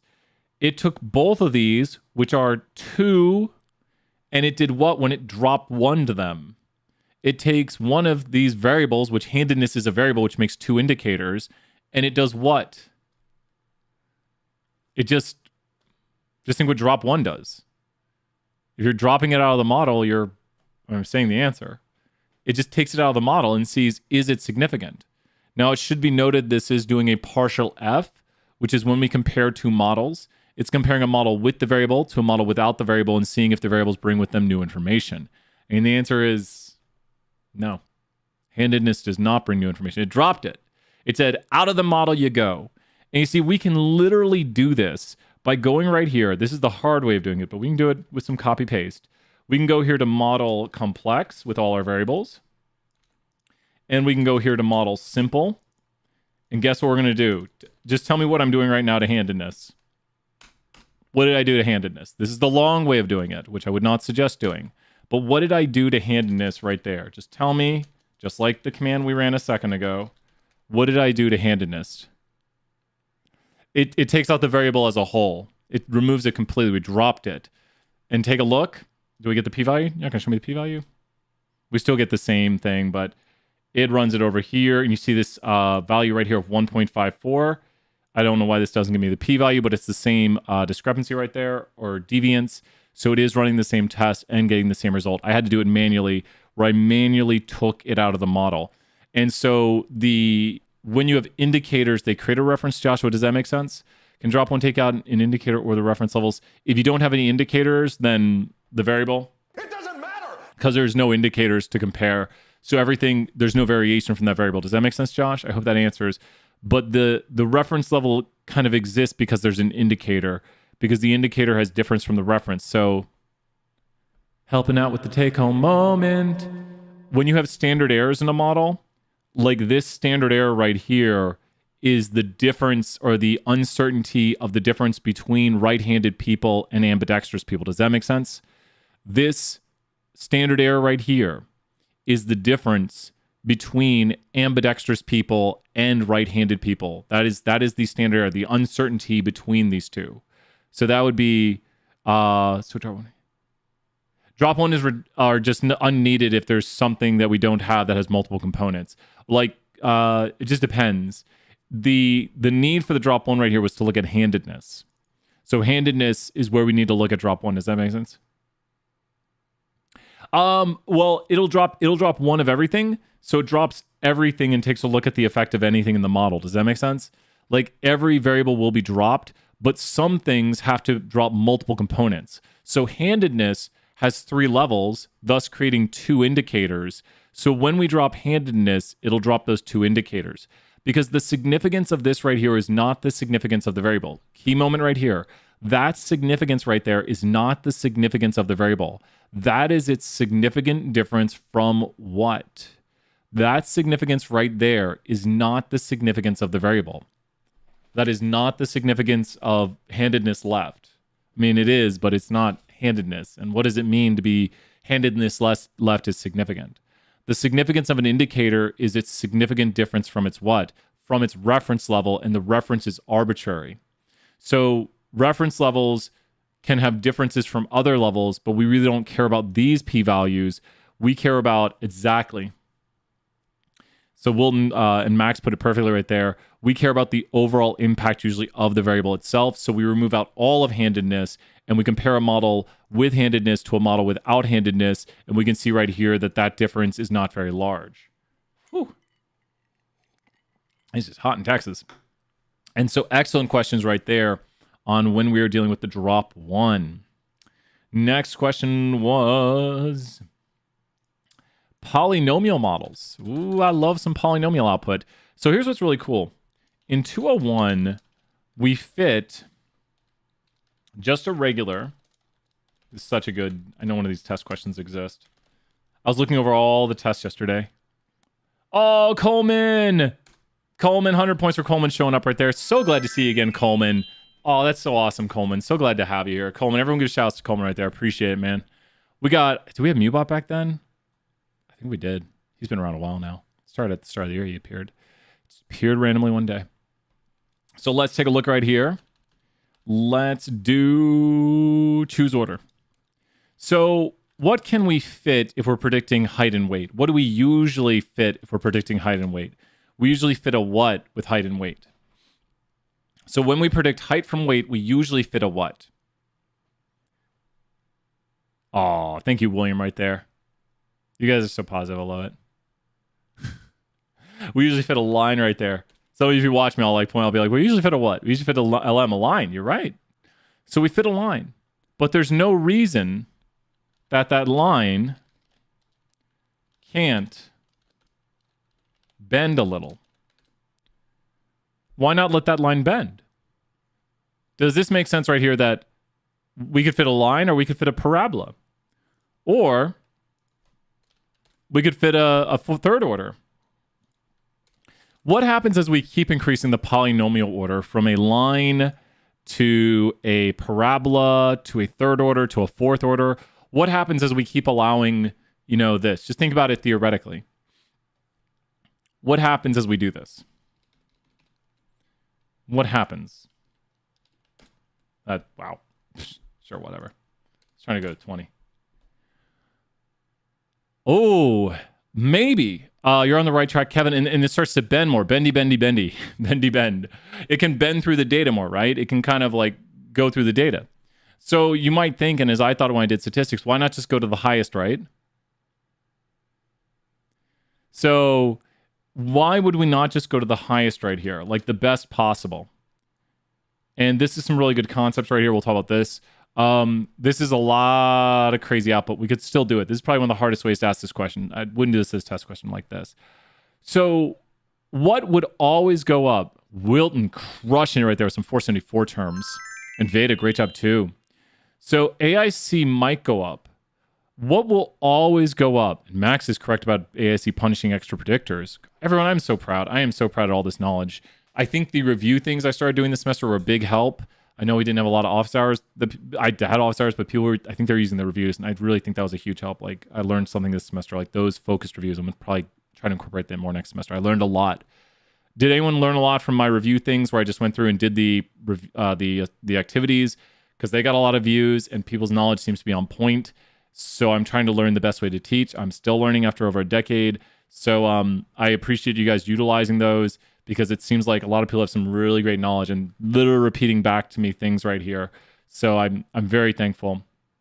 Oh, thank you so much. And thank you to our 474 TAs. The 474 TAs have really done a lot. And I just want to give huge shouts. Thank you to everybody. Like, it's a team effort. Like, if you guys think I do a great job, please give shout outs to like Dr. Panel, Dr. Nana Bryan, Terry Higgins, all these people, Dr. Lou, Jordan Gill, Adam S. Now we got on our team, but we got so many great people in our department who really help out, and they allow me to like.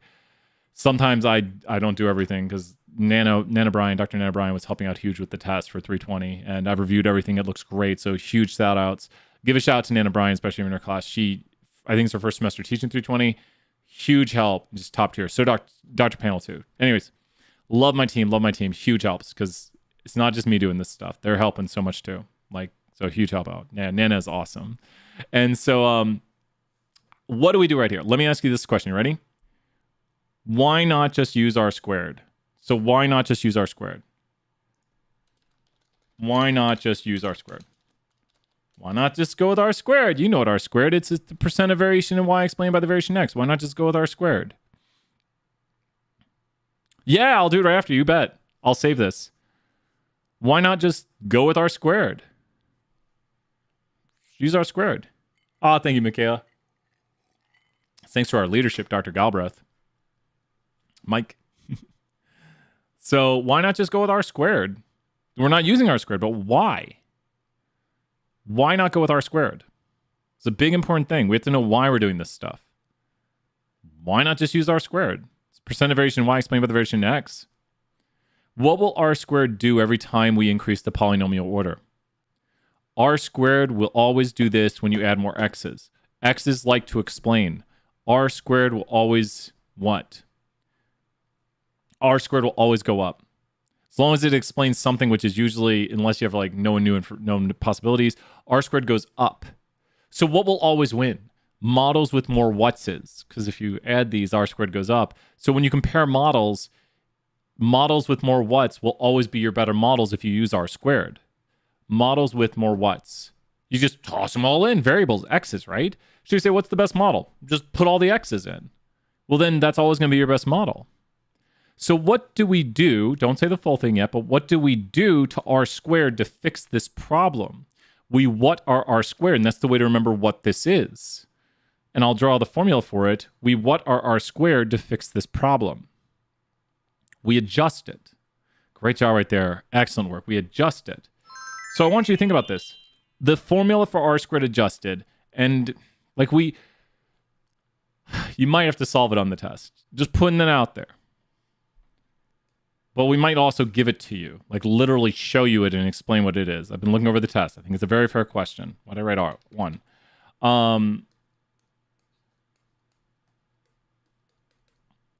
So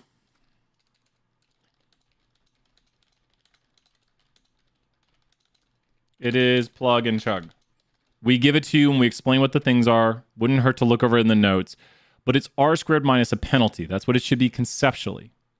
So when you think about r squared minus a penalty, r squared adjusted will always be what to r squared? R squared adjusted will always be what to r squared? So this is r squared adjusted. R squared adjusted will always be what to r squared? Smaller. Does that make sense? R squared adjusted is going to be lower. What's really weird about r squared adjusted is if you think if your r squared is 0, then what would your r squared adjusted be? You don't have to solve it for me, but just talk to me about it, which this just doesn't make sense for interpreting then. Hunter said it can be negative, which there's no interpretation for r squared adjusted. R squared adjusted is an adjusted r squared that lets us compare models. It can't be greater than 1. It can only go up to 1. At that point, there's no penalty on the r squared. But what is the penalty based on? Mostly on number of x's. So more x's means more penalties. So like, Kayla, if you were to play your youngest in tennis, you said, let's go play tennis, and they almost beat you, who's really better? Now, I know you won. So imagine someone playing tennis against their kids, and their kids almost beat them, and maybe the kids like younger, like I guess about 10 or so, and you're in, I don't know, you're my age, you're 40. I got a 10-year-old. I shouldn't say those things. I know a 10-year-old. But who would be better? Who would you be like, wow? You're like, Brian, why you almost won against a 10-year-old? We're adjusting in our minds. Like we would know in that instance that the 10-year-old did amazing. We're doing these sorts of things in our head when we adjust models by saying that adult has more experience, that child does not. So adjusted for the experience, that child is way better. Does that make sense? We do these sorts of things with models too. So how do we look at this output? Now, this is very directly test questions. These are also teaching to the test moments.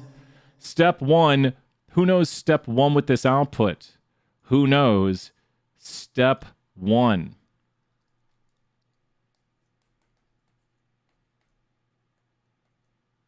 What is, there we go, people are saying it. Find highest r squared.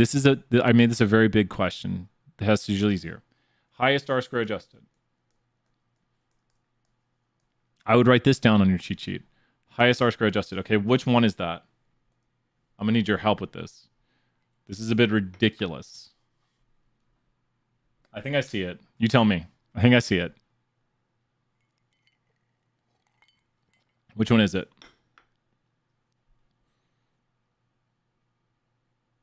I'm waiting for someone to put it in the chat. So you have to find the highest R-square adjusted. We won't give you this much output. This is ridiculous. 12. Walker, I think you're right. Step 2. Now you're going to find things that are almost as good. So now, I think it's 12, I think. So now step 2, what do you do step 2? Write these down, practice, see if you can answer the questions as I give them. Great job, Daniel, writing the whole thing. Subtract 0.005.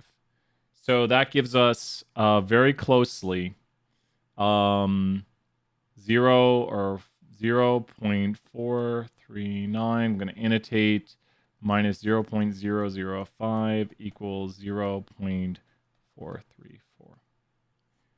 So now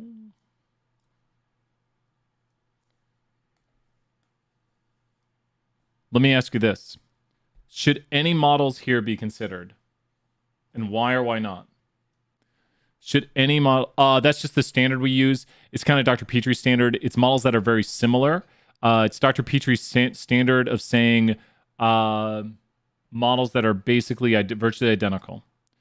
So let me ask this, though. Could any of those models I just circled be considered? No. They are more complex. They're more complex than our model. We're trying to find a model that's pretty much just as good, but simpler. Does that make sense why we do this? You might ask, what are we doing right now? We're trying to find a model that is just as good, but simpler than this crazy complex. Exactly, Charlie said it perfectly. We want a simpler model than a 20-order polynomial. So now be very careful. Here is the exact way to do it. What model should I check first? Hint. What model should I check first? That's a hint in and of itself. So start checking at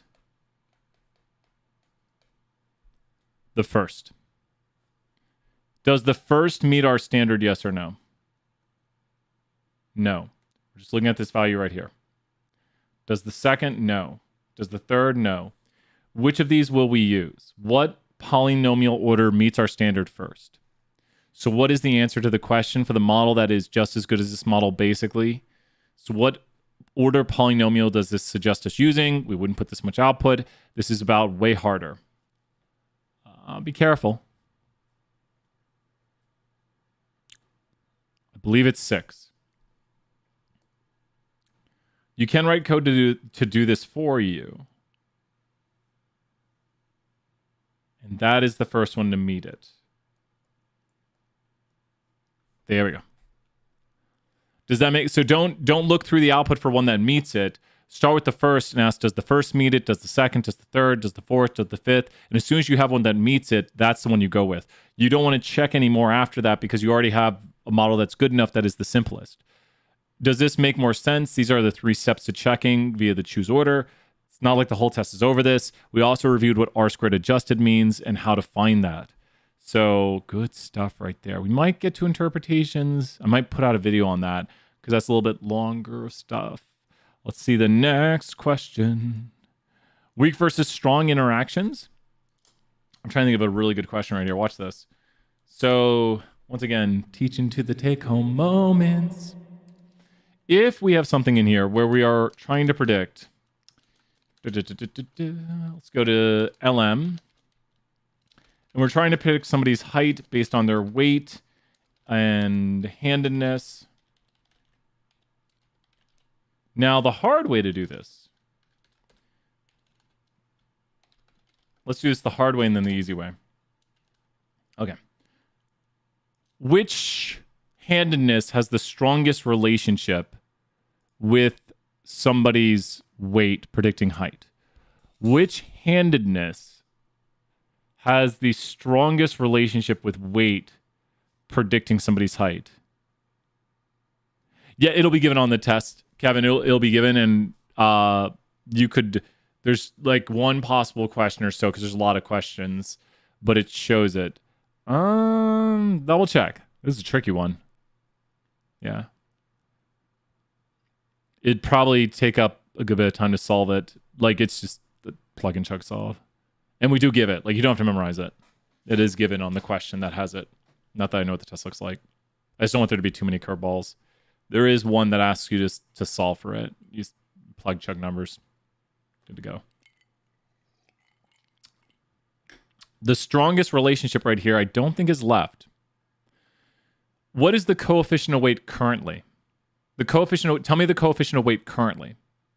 The coefficient of weight currently is this, just the coefficient of weight. Coefficient of weight is this. So the coefficient of weight is currently what? It is positive, and exactly it's what? The coefficient of weight is currently what? This is the harder way to solve. 0.09. That's the coefficient of weight, just the value of weight. Like how much it influences somebody's height. But if somebody is left-handed, the coefficient of weight will get what by this amount? If somebody is left-handed, it'll get what by this amount? And just call this 0.09 if you want, and call that 0.03. Ah, you're seeing it now. It'll get smaller by 0.03. So just give me an estimate. You don't have to be exact. Just give me an estimate of the coefficient of weight for left-handed people. If somebody is left-handed, their coefficient of weight is going to be closer to this. Now, you don't worry about carrying all those decimals, but the coefficient of weight is currently 0.09. If they are left-handed, then the coefficient of weight will decrease by this amount. Like, it'll be this much smaller, and so people are putting 0.06. If they are right-handed, it'll what? It'll decrease by 0.02, which would make the coefficient of weight what for right-handed people? We're not solving exactly. Max is seeing it right there. Now, this is the hard way of doing it. The easier way is to look at it. Which of these is the strongest here, and how can you tell pretty quickly? Teaching to the take-home moment. Which of these is strongest here, and can you tell, and does it confirm what we said? Slope. Pretty quickly right here. Anyone just have maybe I'll do that. Maybe I'll just visualize that model. I don't like to give big hints, like to people individually. But, you know, if I can mass talk to people, sometimes you get a little bit of a hint. Ambidextrous has that highest slope right there. So when you're looking at this, the strongest relationship right here is the ambidextrous. So you can see right here, as we said, the left-handed people have the weakest, the right-handed people have the second, and then the ambidextrous have the highest slope. Is ambidextrous statistically significant in this model or not? I shouldn't say ambidextrous. Is handedness, or is the interaction statistically significant? How could I look at review question right here? Yes, it would. Yeah. Then the negative, if it was negative, then the strongest would be left-handed. Great question right there, Max. Because then it would take a negative relationship and make it even stronger. So then weight would have a negative relationship and the coefficients would make it more negative. Can you give a mass hint on number 10 on the take-home? Yeah, I think I can talk a little. I mean, I'll try to spin the last two questions towards that because it got some AIC. You got it, Nathan. I'll kind of give a little bit of hints towards that. How could I check to see if this interaction is statistically significant? Hint. But what is this doing right here? This is doing the drop one. So this is already doing the drop one for me to tell if it's statistically significant.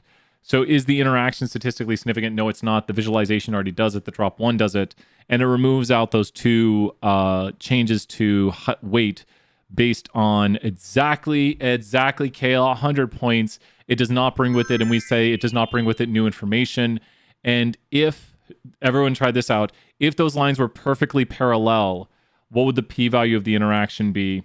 If the lines were perfectly parallel, the p-value for the interaction would be what? If the lines were perfectly parallel, not 0. If the lines are perfectly parallel, then it's the least significant. Does that make sense? If the lines have no interaction, because think about this, what would be your null hypothesis to do a little stat 2-1 on it? No, don't worry. 100 points right there, walking our way. Your null hypothesis is that the coefficient for the interaction is equal to what? What would you assume about the coefficient? We don't write like this usually in this class, but the null hypothesis for the coefficient of the interaction would be that the coefficient of the interaction is equal to what? 0. Yeah, and they're independent basically. I like that right there. They're independent. And so super high because the change in the slope does not matter on what we're talking about right here. And so a lot of this relates to 201, a lot of connections between what we're doing. So I'm trying to throw a little 201 in there. And Kayla, thank you so much. Another 100 points. Like throwing in these little tidbits, practicing up so people can get ready. We've had visits from 474 and 201. I love it. I love it. Let's talk a little bit about AIC right here. AIC stands for Akaike Information Criteria. And we can go to any of our models and get the AIC. It should be AIC right there of your model, just like this. AIC is how close our model is to the what? AIC is how close my model is to the this, which you can't handle. You know what I'm talking about. The truth. The truth. How close our model is to the truth. So if I make a second model right here, let's just go ahead and grab a model 2. And this is so cool. We can easily go in here and do the following and add in every single variable. I just overwrote model 1, model 2. And so let's look at model 1. Oh, that's the drop 1. We don't want the drop 1. Model 1. Model 2. What? Oh, that's why.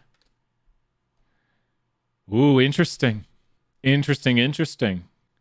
So, which model is better, Model 1 or Model 2? Now, I know. You can follow up. I'll ask a follow up. I know what you're thinking if you know what we're looking at. Which model is better, Model 1 or Model 2? How do we look at this? And there's no real great interpretation of this, Kayla. So we just look at this. Kind of. It covers the concepts, but they build. Be careful. AIC is how close we are to the truth. So you'd want these numbers to be what? What is the best AIC possible? The best AIC possible is what? I'll show you. If we have a model that basically looks like the true model, let's make a model that looks perfect. To make a model that looks perfect, just make y, just like right here, watch this. Y tilde x. Oh, I did an extra thing, didn't do that. Tilde x. Does that model look perfect? Well, let's go right here and do AIC of LM y tilde x. Oh, what? I thought it would give me it, but it didn't. What is this model going towards? Wow. What do you see this... Ooh, it was a bad idea. What is this going towards? I thought it actually would achieve it. What is it going towards? Negative infinity. Negative infinity. So now when we look at the two of these, which model is better, Model 1 or Model 2? With that knowledge right there that it approaches negative infinity when it's better, which of these two is better, Model 1 or Model 2? With that knowledge of, as we go towards the true model, the distance gets smaller between us and the truth, which is not like a literal distance, but it's Model 1. Why is Model 1 better? We're going to have a follow-up here in a second. Why is Model 1 better? Why is Model 1 better? Just simply put, it has a what? Which this knowledge carries to 475 and 474. Model 1 is better because it has a lower AIC. Smaller. Great job, Sam, right there. Mix Sam a mod in here, too. Has a smaller AIC. That's all we look at. Smaller AIC. But you know what the rock is going to say? It doesn't matter. Why is the rock telling you it doesn't matter?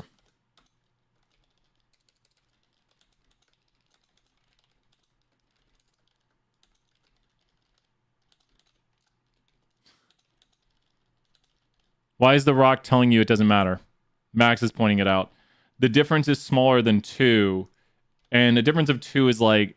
It's like if Michael Jordan beats me by 1 point in a game to 100, I'd be like, that's cool. I'm as good as Michael Jordan. He'd be like, no, you're not. And I'd be like, we're within 2 points in a game to 100. It's not going to happen. He's going to beat me by a ridiculous amount. We played at 10, and he beats me by 10 points. Then it's a pretty large difference. How is Model 1 AIC smaller? Right here. Does that make sense? Here's Model 1's AIC. Oh my gosh. 1,000 points. Nathan.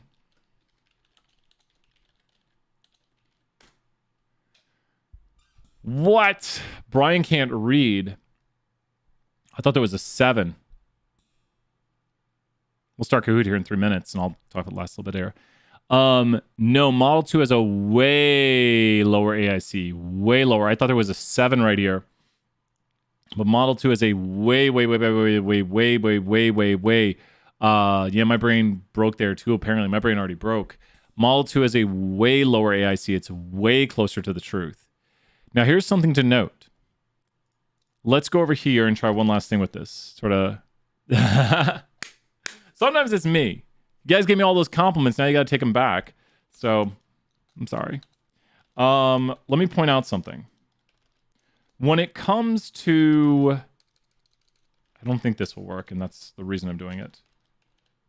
Sure. No, we don't want to do that. What we're using right here is the poly function. What... There we go. I don't think this will work. We'll find out. Good. What's the problem here? What is the problem? Another 500-point question to end review, and we'll start Kahoot up here soon. What is the problem here? What is the problem with this? So now I'm doing problems on purpose. What is the problem? What went wrong? Thoughts? Handedness is categorical, correct. You're basically asking, like, what is right hand cubed? So it's trying to, like, cube right hand, trying to cube ambidextrous. So what is can't poly a cat? There we go, right there, David knows. Can't poly a cat. Did I say 1,000 points? Sure, why not? You can't poly a categorical because it just doesn't make sense. So you can't poly a categorical.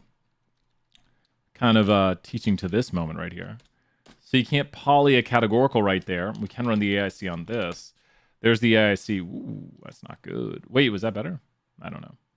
There's the AIC of that model. Yeah, we got much better models. The other stuff, poly of height and handedness. We might have been doing other stuff right there, but yeah. Oh, did we use height in there? We probably need height. So does that make sense, everybody? You can't poly a categorical. That's a huge hint. Polys can only be done on quantitative variables. Does that kind of help people out? Because that's a little teaching to the take-home moment. How are we doing right there, everybody? That took me over to figure out. No, once you see it, you're like, oh, wait, that's a categorical variable. We can't do a polynomial on it. Because it's like, what is right hand cubed? You can't cube right hand. So you can only polynomial quantitative variables. So that's why. That's one of those things you should know for the take-home. With this, we're going to take a 2-minute break. I'm going to go get some more to drink. But with that, we'll be starting the review here in just a moment. Should we use poly on? Well, you can't do it on all variables. So you can only look at polynomial trends with quantitative variables. Only polynomial variables allow you to take polynomial trends on them. We deleted the other previous graphics, but only quantitative variables allow for polynomial models. So only quantitatives can do polynomials. Does that make sense, Nathan? Only quantitatives can do polynomials. Kahoot starting in 2 minutes. If you can, go to anything you're a part of, whether it be a group meet or the Discord. Go there right now. We'll play a little Saved by the Bun. He's our interlude here. And we'll be back here in 2 minutes to play Kahoot. Remember, $30 first place, $20 second prize, and $10 third place. Please email me if you win. And we'll be right back here in a moment. Here's some bunny.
Who's ready for Kahoot? I need some I'm raised in the chat.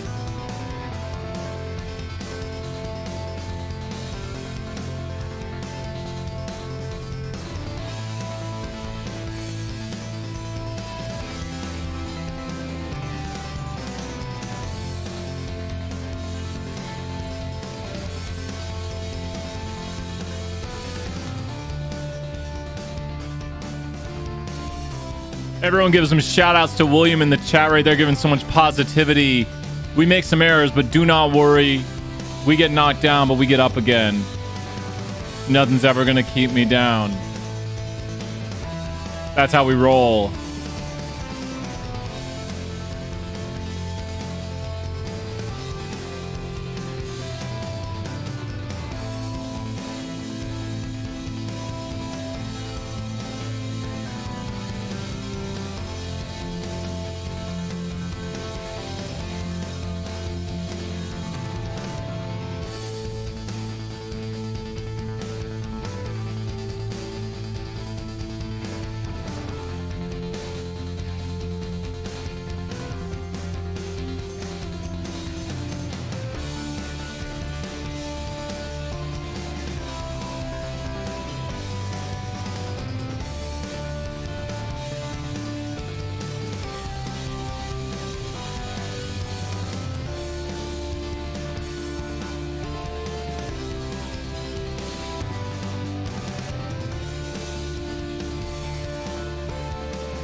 We'll be starting here in about 1 minute. 1 minute.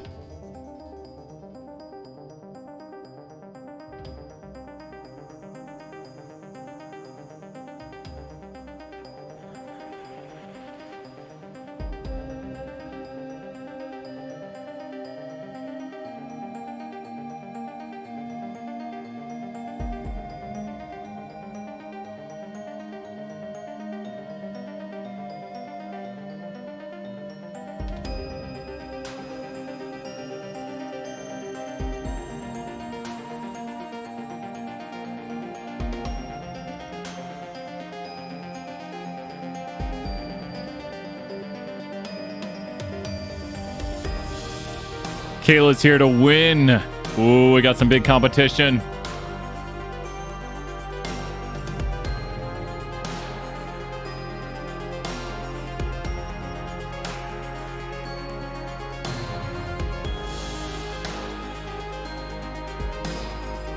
It's that time, everyone. Time for Kahoot. Got AIDS effect still on. Kahoot up and going. Join in. Ah, no, this is one of, we found this during after a Stats Tool 1. Puppet Shark, what do you think of the music? He likes it. Bright Meerkat in. Mystery Owl in. Majestic Frog. Awesome Dragon. Let me send out the stream right here. Got 43 watching. I love it. Thank you so much, everybody, for being so awesome. Let's go here. Say Kahoot starting in 1 minute or so. Who's Kayla? You got a shot at this. You never know. Watch out for Puffin', yo. Y'all. Oh, it's gonna be pretty crazy. We're doing an 8-hour stream today.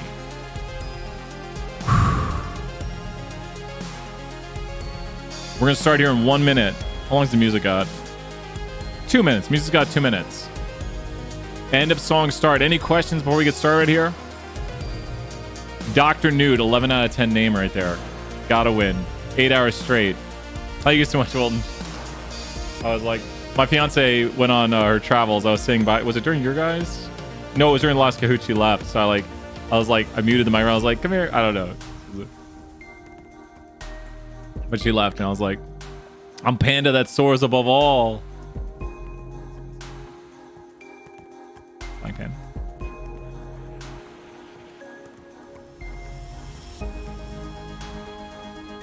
How many caffeines? I only drink 2 coffees a day. I limit myself, like, as I like. Only 2 coffees a day. I wonder if this... Well, I'll go show you what this is real quick.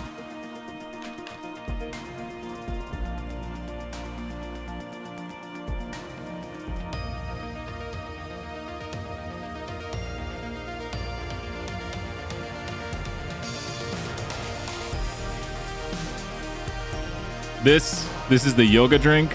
Oh my gosh, I should not. This is like so good. It's like drinking candy. Bad idea. Don't buy it. It's good.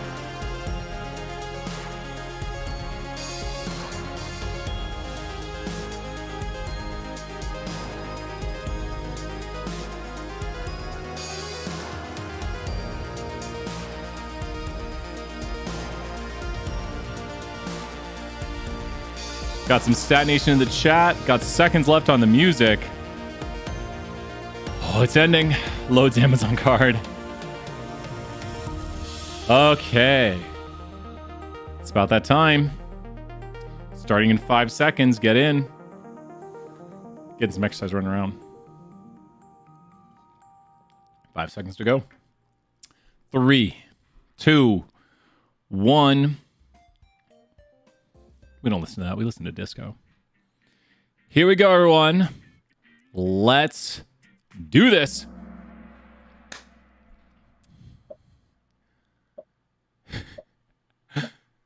Question number 1. Which type of model is Dr. Ren using to predict views? Now, Dr. Ren, I'll show you in his video in a second, but he's predicting views on shares. So he's looking at how many shares people do of his TikTok, and he's predicting views. So he's predicting views. I'll show you his video here in a moment. Shouts to Dr. Ren right here. But he is predicting the views he is getting. How many views? Like, what? So what model is he using to predict views? Linear regression. Now, this is absolutely awesome. Big shout outs to Dr. Ren right here. I meant to put this in all of them. But here's Dr. Ren. He posted another video. I'm trying to think, was it a 320 person who sent me this? Yeah, this is a TikTok. Well, guess what? No joke. He replied back to that email I was writing, Max, and I've already sent him analysis. I'll show you part of that conversation. But already, Dr. Ren replied back, and shout outs to him right there. I got to reply back again. But I was like, I don't want to blow up your email. And he was like, this is really interesting stuff. You know, send me more. I don't think, yeah, like, or I'll put it where it doesn't say his thing right here. But yeah, it says really interesting stuff. Please don't worry about battering me with emails. I find this very interesting and happy to explore. But I sent him the analysis of his TikTok views. And guess what? It was like Saturday night, I think. I went in and started doing the analysis pretty much immediately. I was like, I'm going to start looking at this. So Max, message me on Discord. I'll send you the data like immediately. But I went in and started doing an analysis of it immediately using different techniques with his likes and all this stuff right here. So it's pretty cool what you can do. And so big shout outs to Dr. Ren right there. Let me throw his TikTok in the chat, especially if you want to say on his video or something like, my stats teacher just showed this during class or during our Kahoot, whatever you want. Let me go grab TikTok, Dr. Yep. So check it out. Go check out his TikTok. But big shout outs to them right there. I panic clicked and got lucky. So go check out Dr. Ren. Maybe 1 or 2 people will be like, well, my stats teacher just mentioned this right here. But he's got some cool data, and I might try to incorporate it in other classes. But I absolutely love that you sent that, Max. And I think we talked right afterwards, and I was like, I'm going to send him. Yeah, I think we were talking on the Discord. And big shout outs to the Discord. So anyways, why is it linear regression to predict views? Who can explain why it's linear regression to predict views? Which that's what he's doing. So if you watch that video right there, why is it linear regression to predict views? Why is it not logistic? When do we use levels of interest? When do we use indicator variables? Kevin puts it so perfectly, QQ, quantitative variables. Because we're doing numeric, 2 quantitative variables is linear regression. Now, when do we use logistic? So this is a good review, and you should know this. When do we use logistic? When the y variable is not q, the y variable needs to be what, which means it's going to have levels of interest. When do we do logistic? So you'd be like, oh, logistic is when it's a categorical y. Now, what are indicator variables? Indicator variables are for the what variables, which we talked about this with handedness, with like left, right, ambidextrous. Indicator variables are categorical, not y's, but categorical what x's. So you have indicators indicating what level someone is of the X variable. So these are the differences right here, and everybody, great job following along. But have these notes down. Indicator variables are for categorical X's. Levels of interest are when we were predicting a certain Y with logistic regression, and classic stuff like predicting views, which is so applicable. I was just so excited when Max sent me that because I was like, dude, and I just reached out to him and he replied back pretty quickly, like within 24 hours. So shout outs to him. He's probably a pretty busy guy doing his postdoc. Really big shout out to him. Thank you so much, Dr. Ren, right there. I love it. Yeah, all about those indicator variables. Great job right there, AJ. Next question. Who's in the lead? Ooh, Blue Crane, Nimble Elk, and Mighty Pony. Got to vote on Mighty Pony. But Blue Giraffe in the lead. Great job, Blue Giraffe right there. Continuing on to the next question. Here we go. What is the typical miss the model makes? Oh, turn up that music a little bit. So what is the typical miss the model makes? We should know this pretty quickly. It's a concept we review a lot. When you hear typical miss the model makes, you're basically thinking how much your model misses by on average, or the uncertainty for the model. Does anyone have an abbreviation of this that you just want to say really quickly? RMSE, which stands for root mean square error. Look at all those right answers there. Root mean square error, which is the residual standard error. Now, standard error is just a measure of what? Another teaching to the test moment. Standard error is just another word for our what when we have an estimate of something. Standard error is just another word synonymous with this sort of idea. It's like you're like, here's my standard error. Miss or uncertainty. I'll take miss right there. Your uncertainty. Not quite. So the residuals have uncertainty, but also your estimate of the intercept has uncertainty. Also, think back to 201. When you make a confidence interval, the standard error is a measure of variation. Does that make sense? Like if you think back to stat 201 and you make a confidence interval, the confidence interval has a measure of uncertainty. Because here's another teaching to the test moment. How could we make a confidence interval for the intercept right here? What would you do with this standard error to make a confidence interval for this intercept? You see the estimate of the intercept? Who here can give me the upper bound on a 95? You can't restart, Joshua. I'm sorry. Who can give me an estimate of the upper bound for a 95% confidence interval for the intercept? 3.9, and then I throw a 2 on there. I'd throw a 2. What are you doing? You're doing it correctly because I want everyone to see this, especially 201. What are you doing by going to 3.92? Going to 3.92, you're doing what? Because if you make a 95% confidence interval, you've basically gone what? You're going 2 times the standard error. This literally is the stat 201 formula. And so we solve this ourselves of, here's our estimate of the intercept. Well, the intercept is 0. Plus or minus t. And then we use the standard error. So if the estimate of the intercept is 3.72, we do plus or minus basically 2, and we times that by 0.10, we are making a what percent confidence interval, basically. And we're doing this in our head. The software will do it for us.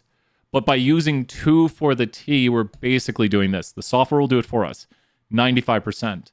And that's how everything connects. It's like we're still doing that here. If you just went over, I think I did height and weight, right? So there's Dr. Wren again. So we did, it's GPA and weight. So you instantaneously right here are solving that by doing GPA and weight. Data equals survey 10, of course. What am I thinking? And let's see if we get the same model. Of course. There's the intercept right there. And remember that value of 3.92 you just said? Watch this. Confint. Remember that 3.92? We just did that without a calculator. We estimated 3.92 because all we did, and I want you to repeat it one more time, all we did was go up how many uncertainties from the estimate to make the 95% confidence interval. All we did was go up how many uncertainties. So we're estimating it by doing that. The computer will do all the exact calculations. I know, right? That's just the same thing we're doing at 201. Just we went up how many uncertainties. So we just took the estimate right here, and we went up how many uncertainties to make the upper bound of the confidence interval. What did we do? Took the estimate and went up 2 uncertainties. And then we make a 95% confidence interval. Great stuff right there. Excellent job. Who's in the lead? Leaderboard's shaking up anyone's game right here. So, and great job, Keller, right there. Amiable Puffins right there. Everyone loves Puffins. Close games, mighty pony. Let's find out. You got it, AJ. Good luck, AJ. When predicting a categorical Y, which will be the level of interest? We talked about this early on. If we are predicting something like gender, then what would be the level of interest? So when predicting in logistic, in logistic, complete the sentence. In logistic, the level of what is what?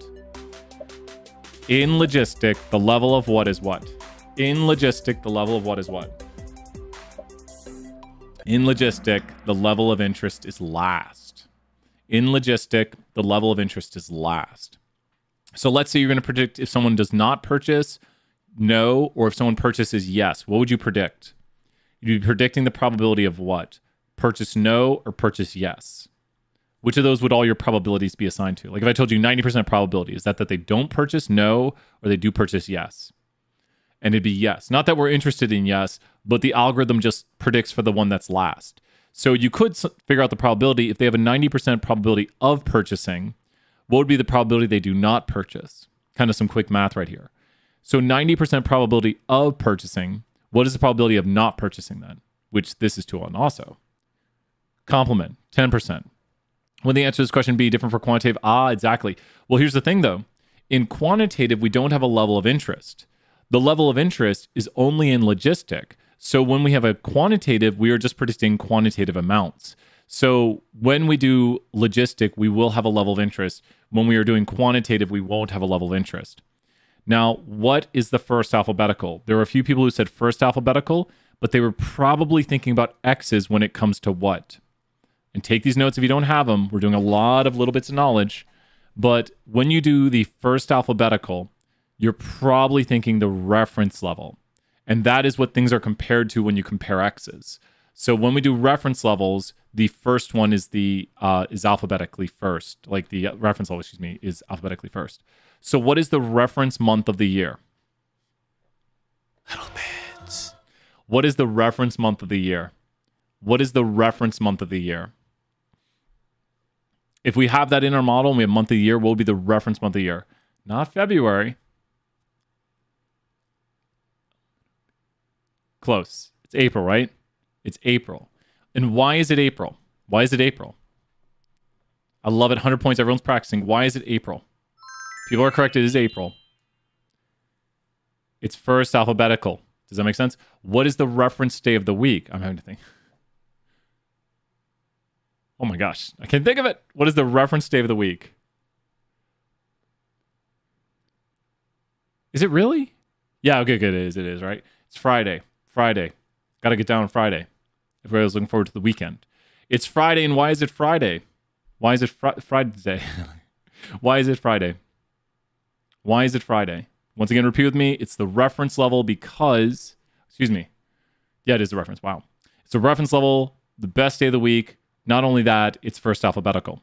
Friday is the reference level because it's first alphabetical. Every other day would be compared to Friday.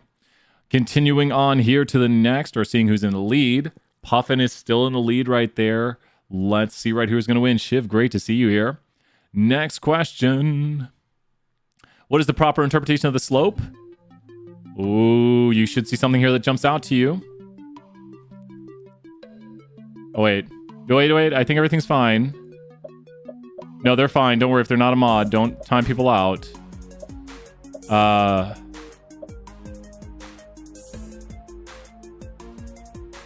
going to make them a mod. I think we're good, too. So you're mod, AJ.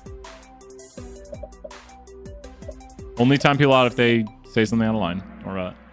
So the biggest thing right here is when you are doing your interpretations, make sure to say 2 blanks that are otherwise identical. When do we use otherwise identical? Now, I didn't add to this, but we have 2 students who differ in their weight by 1 pound. So this is our interpretation right here. I was going to post on this guy's video on his... I was on my YouTube channel, I was watching some educational videos, and this guy was doing really bad interpretations. And we do that for a multiple. And here's the thing. We don't want to say, because he was talking about this. Let me give you his Oh, man, I'm not going to tell you where he's at. Don't send him any hate. I watch a bunch of videos of all different YouTubers teaching statistics, and I was like, Okay, Brian wants to be in the NBA. Let's go for a bad interpretation right here. You ready? Brian just really wants to be in the NBA. And I'll tell you the key to being in the NBA. The key to getting into the NBA with bad statistical interpretations is to go out and eat cheeseburgers. Because, and this is the bad interpretations, don't do these. For each additional pound you gain, your weight is your height is expected to increase by 0.07 inches. Is that the way the world works? That sounds a lot like what and a what. What and what. If I say for each additional pound you gain, don't write this on your test. For each initial pound you gain, your height is expected to increase by 0.07 inches. That almost sounds like we're talking about what? Cause and effect. Doesn't work that way. But would it make more sense if I said somebody who weighs 100 pounds more than me would be what? Or someone who weighs 100 pounds less than me. Let's say you weigh 100 pounds less than Brian. If you weigh 100 pounds less than Brian, two individuals who differ in their weight by 100 pounds, the person who weighs 100 pounds less would be expected to be what? Now, I'm not saying they are, but according to this model, when they differ by 100 pounds, we would expect their difference in their heights. Now, we're saying expect. I expect two individuals who differ in their weight by 100 pounds. I would expect the individual who's 100 pounds lighter to be 7.3 inches shorter. You can multiply it by the 100 to do 100 units of it. Does that make sense? I'd expect them to be shorter by 7.3 inches. Or I could say a 1 pound difference, but then I'd expect them to be the person who's 1 pound lighter. I'd expect them to be 0.073 inches shorter than the person. Expect. Now, these things do not. I wish we had that meme we could put in the chat, but who do we not talk about? What friend do we not talk about? Sorry if you're in the chat even with that name. Sorry, Will. We don't talk about what right here. We don't say, because that sounds cause and effect too. We don't say two individuals who differ in their weight by 1 pound, the person who weighs more. And then we don't put this word in there because we say expected or predicted. We don't talk about will here. Will's hanging out doing their own thing. Don't talk about will here. Because if you say will, then that's cause and effect. If you say, let me repeat the bad interpretation, two individuals, the great will, two individuals, this is bad again, two individuals who differ in their weight by 1 pound will differ in their height by 0.07 inches. That's cause and effect. We don't say, well, I'm sorry, Will, right there. 500 points. I'll give you the extra points on this. To Will right there. Shout outs to Will. We'll write some interpretations here towards the end, but also we're probably going to do another review where we're only going to go over interpretations. Where can you do your best help for interpretations? I can help you all I can, but where are you going to make sure you get your interpretations right? Please listen to this advice. Where can you make sure you ace your interpretations? How can you ace your interpretations? This is the best advice I can possibly give you. Where can you ace your interpretations? I want someone to be like looking over, what the heck's going on? Your cheat sheet. Put it on your cheat sheet. Put it on your cheat sheet. We don't get copyright claim too much. Put it on your cheat sheet. That's your best spot for your interpretations. Please put it on your cheat sheet. Please. That's how you'll do well in those. Woo! Mystery Owl jumping up there, flying up in the lead, but Fuzzy Tiger. I want a Fuzzy Tiger. Who doesn't? Next question, number 5 right here. How many assumptions do we fail? Watch out for the trick, because there's not four tests. There's not 4 tests here, so how many assumptions do we fail when running this test right here? There's not 4 tests. How many assumptions do we fail? Now, the null hypothesis for this is that the test is good. The null hypothesis is that the test is good. So what do you notice here? We have low p-values. What do you do when the p-value is low? When the p-value is low, someone put it in the chat. So I'll repeat again. The null hypothesis is that the test is good. Great job on the question. So we assume that there is linearity. We reject the null. So if you assume that linearity is good, do you want the p-value to be low? Yes or no in the chat. We're assuming linearity is good as the null. We're like, linearity is good. And then I'm rejecting that null, which means David puts it right. What does that mean we did for that test? So because the p-value was low right here, then we did what to the test? We failed the test. We're like, I reject that linearity is good. I have evidence it's bad. The only test we passed right here is what? We only passed one of these tests. Which test did we pass? We only test, and actually, that's test 1 also, known as plot does not thicken. And guess what the plot does not thicken? We passed the equal spread, which is a stat tool 1, plot does not thicken. So we're good on the equal spread. That one passes. So this one is a reverse in people's minds because they're usually like, low p-value is good. All low p-value means is this. Repeat after me. All low p-value means is we what? When a p-value is low, you do this. And maybe that's good or bad. We can't say if it's good or bad. It just means we do this.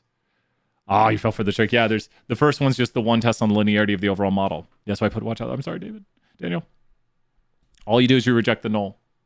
And the null hypothesis, yeah, it depends on what the null is. We're rejecting that linearity is good. That's not a good thing. We're saying that there's a non-linear relationship here, that the line is not a good fit, that it's not straight enough. So do we look at the p-value for the overall model or weight in the linearity? So interestingly enough, in the simple world, this is a simple model right here. This would be the same. These are the same p-values. So it's actually only one test. That's kind of the trick that I was going at right there. Exactly. If the p-value for weight was 0.001, but p-value for the overall model was 0.8, it would fail for one of the x's. So let me go to such a great question by Max right there. So Max is asking about if we have a multiple model right here with something like GPA, and then we have desired weight. So now when you run this and you run check regression, who was afraid of coding and then got the hang of it? Who was like, oh my gosh, coding is crazy, and then you were like, we're doing a lot of the same code after a while. A lot of like, you make your model, you check your regression, you visualize it. A lot of the same thing. A lot of similarities for what we do each time. So now, when you look at this, do we pass? So we have right here linearity for what's? Explain to me these p-values. These are, I'm glad to hear that listed. Maybe you're not afraid anymore. I like that. So you have p-value checks on the linearity of what's. Explain to me what I've highlighted. Those are checks on the linearity, because this is on the Kahoot later on too. Those are checks on the linearity, like seeing if the linearity is good or bad for what's. P-values for the Max, amazing answer. P-values for the linearity of each of the x's.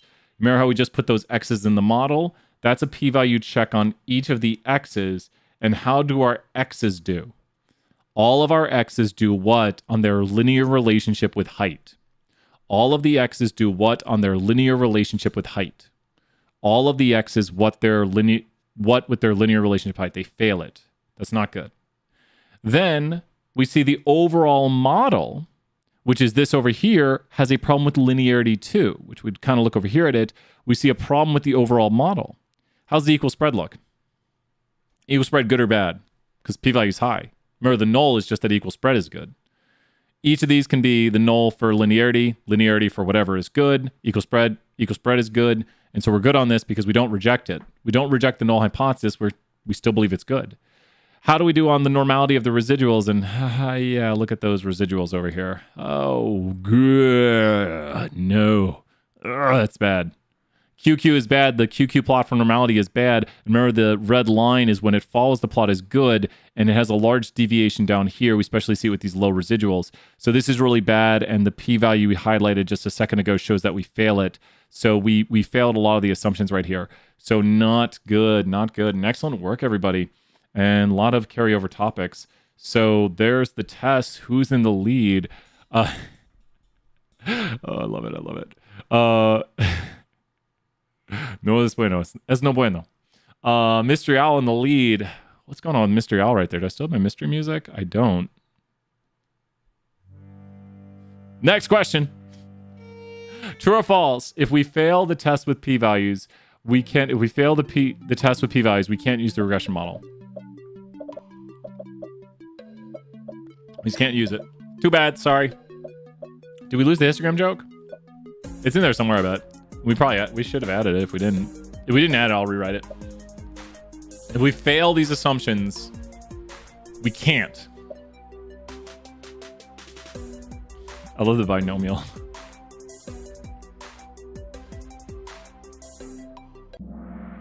Wow.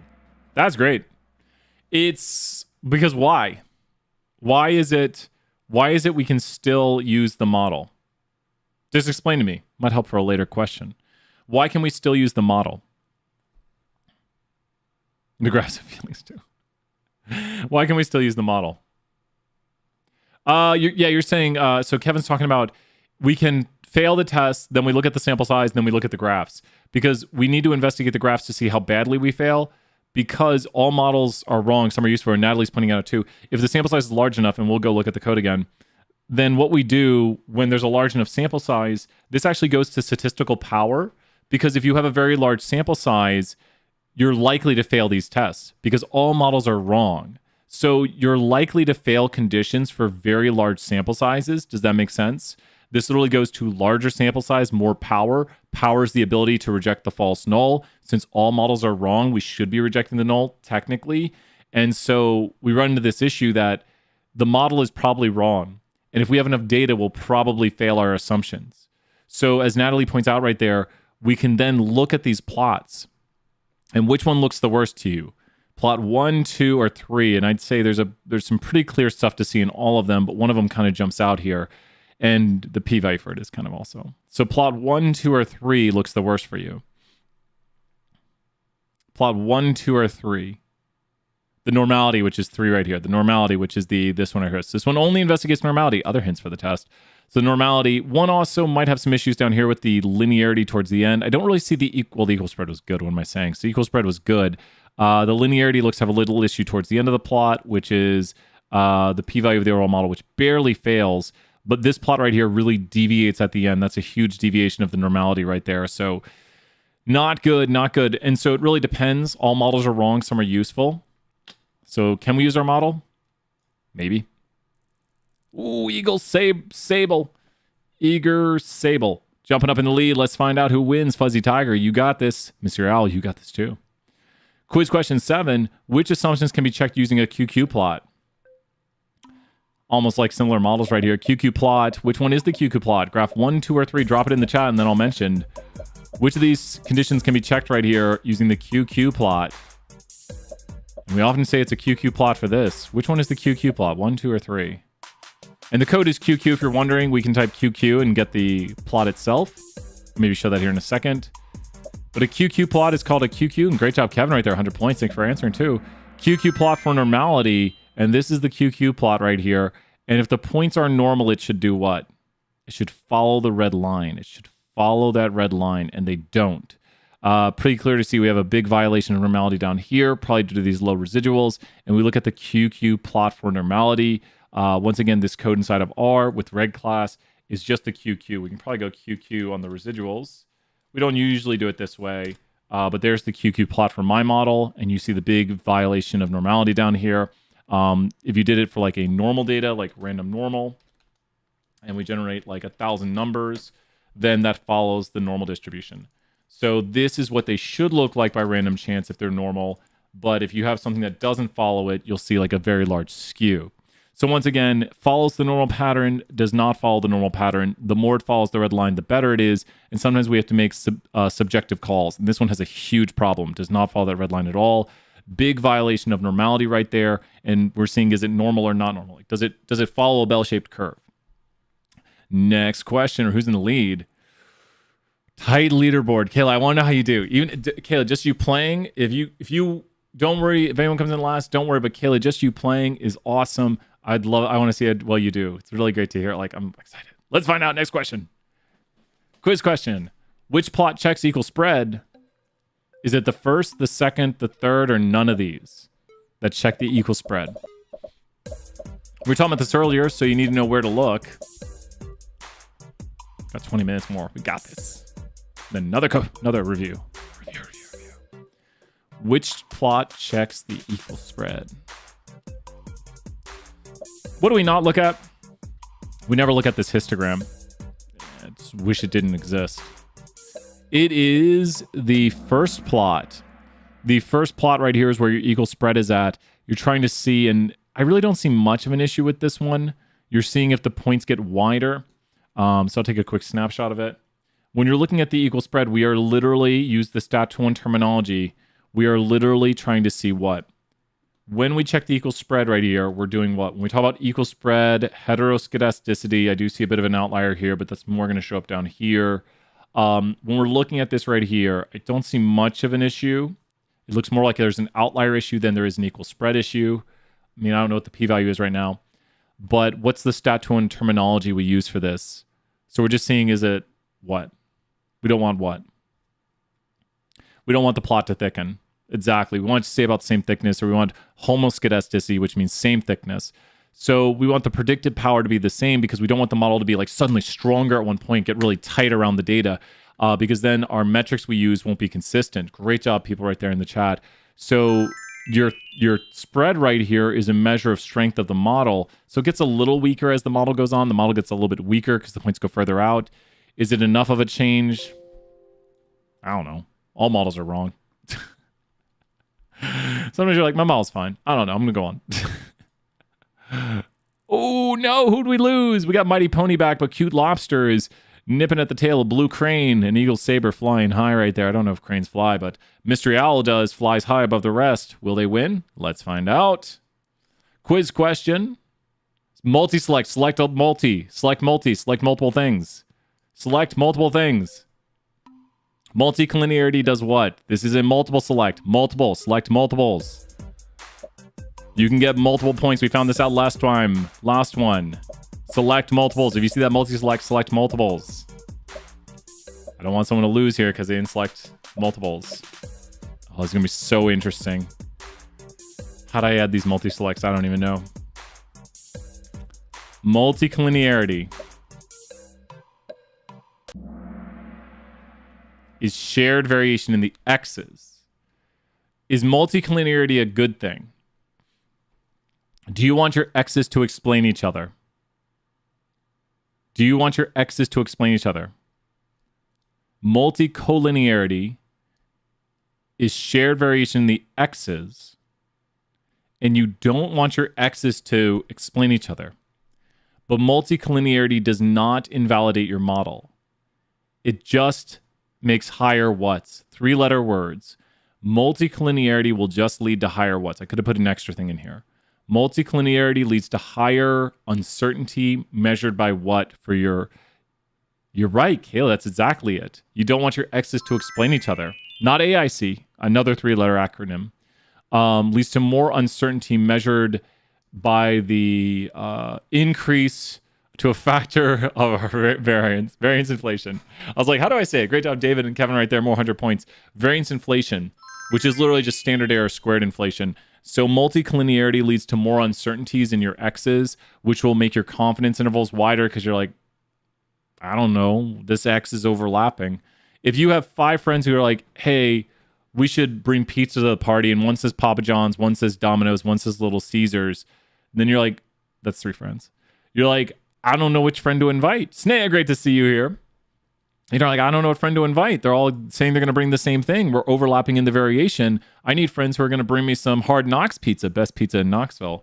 Then bring some Stock and Barrel, because now we got variation in the X's. You're bringing pizza and burgers, and you're bringing the best of those X's. So let's see right here who's in the lead. Oh, that's awesome, Snea. What? Did you see that leaderboard? Snea shows up and leaderboard goes crazy. Watch out for those multi-selects. We might have more. You never know. Going on to the next question right here. Let's check it out. Quiz question. All models are wrong. You should know this. Got some George Box right here. One. I can't. All models are wrong, but one is right. It's quite the contradiction.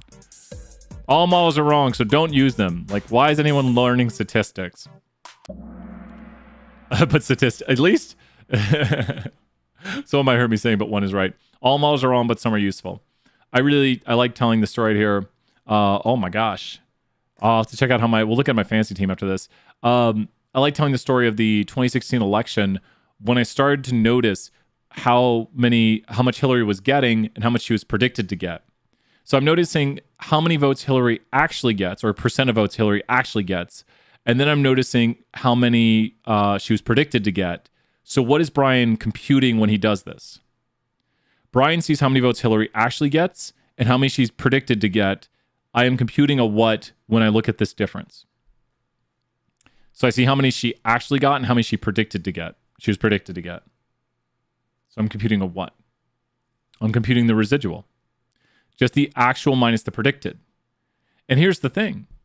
Once I realized the residual is pretty constant, or I was like, looks like she's going to lose. Not saying good or bad, I don't do politics here. We talk about superhero stuff. Is what we talk about. But, obviously people know the models were predicting one way, but the vote went the other way. So when we look at this right here, with residual equals x minus predicted. Great job, Kayla, right there. You can actually then use that model. Another way I like to liken this to is, think about this. If you had a clock that was perfect, but it was off by 12 hours exactly. So right now it'd be saying AM. Right now it's saying 5:46 AM, but I'm telling you it's down to the millisecond and it never goes off. Like, or you had a watch. The watch, it might say AM on it. How valuable or important would this watch or clock be to you if it's exactly off by 12 hours? Great job, William, right there. You got it, William. You got it. How valuable would this clock be to you? Well, you know what's funny right there, David? I would say it's very useful, and it's actually as wrong could be. But it's so useful because all you have to do is be like, well, obviously it's not AM right now. It's shiny outside. Shiny, that's my word. Pokemon. So you could be like, well, my model is wrong. My clock is wrong, but it's very useful to me. Even a clock that's off by 1 hour, if I'm looking at Knoxville time, if it's it's perfectly wrong. And then it's perfectly amazing. Is it in military or normal? Exactly. See, then you don't have to worry about AM, PM, right? If you do military, it's like 1747. Right now, military. Awesome stuff right there. So all models are wrong because every clock is wrong, but some of them are useful. It's a good way of thinking about it. Like, that's the way we think about statistics. A broken model is exactly. Oh, so let's use the lead right here. Wise bison in the lead, cute lobster in the lead. Great job. Next question. Got 12 minutes, so we got time. When would we be extrapolating for the model? Ooh, I love this question. Based this on a test question, just saying. Saw a test question written so well that I had to write a Kahoot question based on it. When are we extrapolating? Yeah, that's all your clocks in your house are wrong, but still useful. That's exactly it. That's what we're doing in statistics. We think the same way about our models. Oh yeah, Snake, great job on the trip right there. And I'll be setting up the exams later tonight for the people taking the morning stuff. Extrapolation takes place on which variable? Just put one letter in the chat. Oh my gosh. I hope we have a right answer in here. Oh, we got a bunch of people. Wow, wrote such a good question. Extrapolation takes place on what variable? Just put it in the chat. We got a bunch of people with this. Extrapolation takes place on what variable? Extrapolation. Kayla, did you get this one?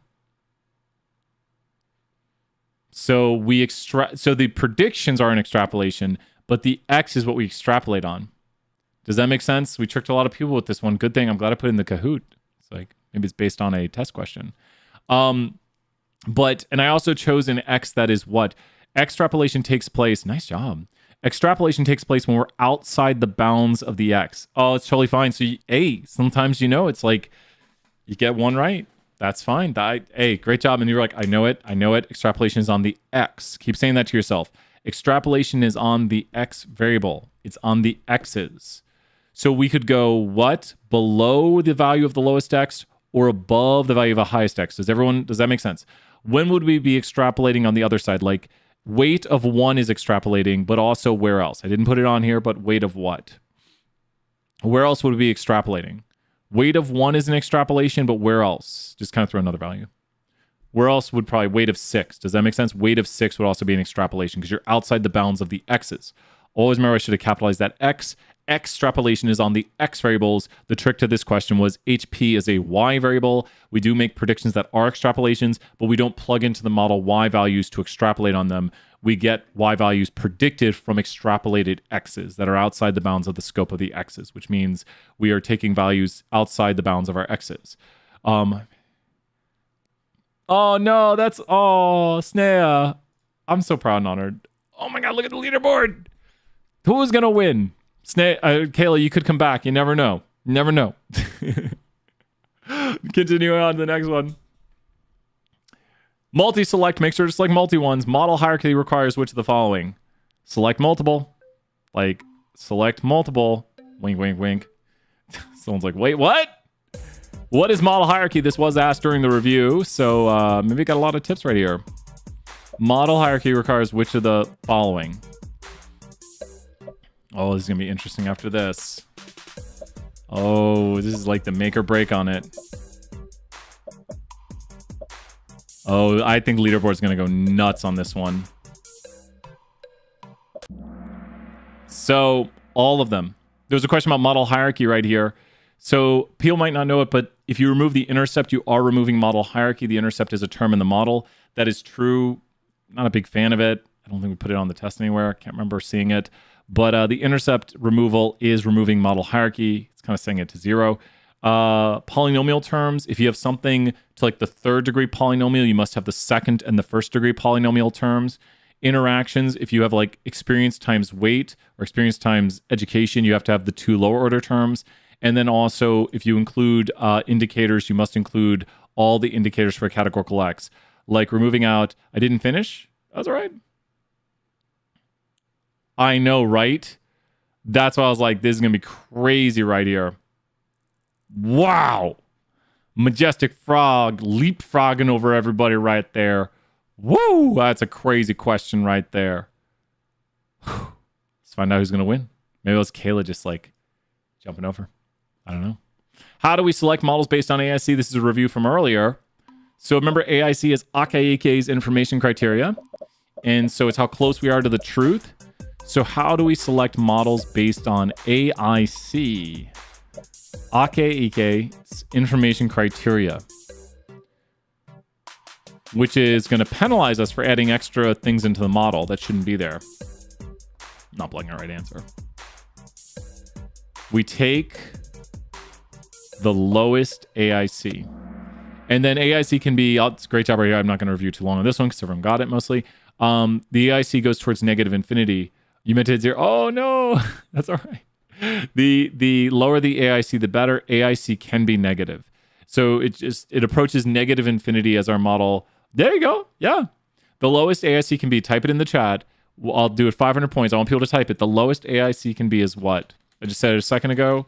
The lowest AIC can be what? For 500 points, who remembers the lowest AIC can be is what? Which really gives you not 0. Not 0. The lowest AIC can be is negative infinity.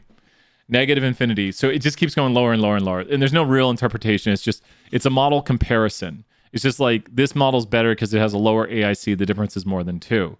You don't interpret it. You're not like the AIC means this. Close we are to the truth, but there's no like numeric interpretation. And great job, AJ, right there. Thank you so much. Everyone's swinging by tons of points today. Next question. Here we go. Who's in the lead? Ooh, it's a close game. Look at that. 1 point. Owen Wilson, are you impressed? Wow. He's not very impressed. What about B? I love it. Kayla, I'm doing 500 points. Kayla, talking about some Bayesian information criteria. Just, if the AIC doesn't get you when you want, just look at the Bayesian. Kayla knows what we're talking about right there. Let's go to the next question. Multi-select. Make sure to select multiple things right here. Which of the following are true about R-squared adjusted? Which of the following are true about R-squared adjusted? Oh, I bet someone's thinking they can be really quick, but what happens? Which of the following? Was that my Kayla's listening?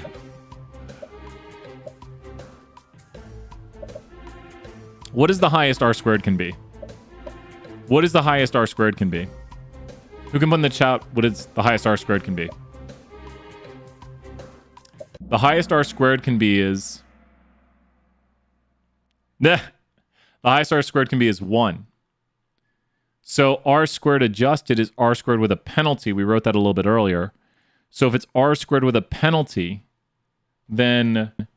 So if you're doing a penalty, is there any way... No, it can reach 1, Samuel. So it can reach 1. R-squared can be 1, but R-squared adjusted could never be over 1.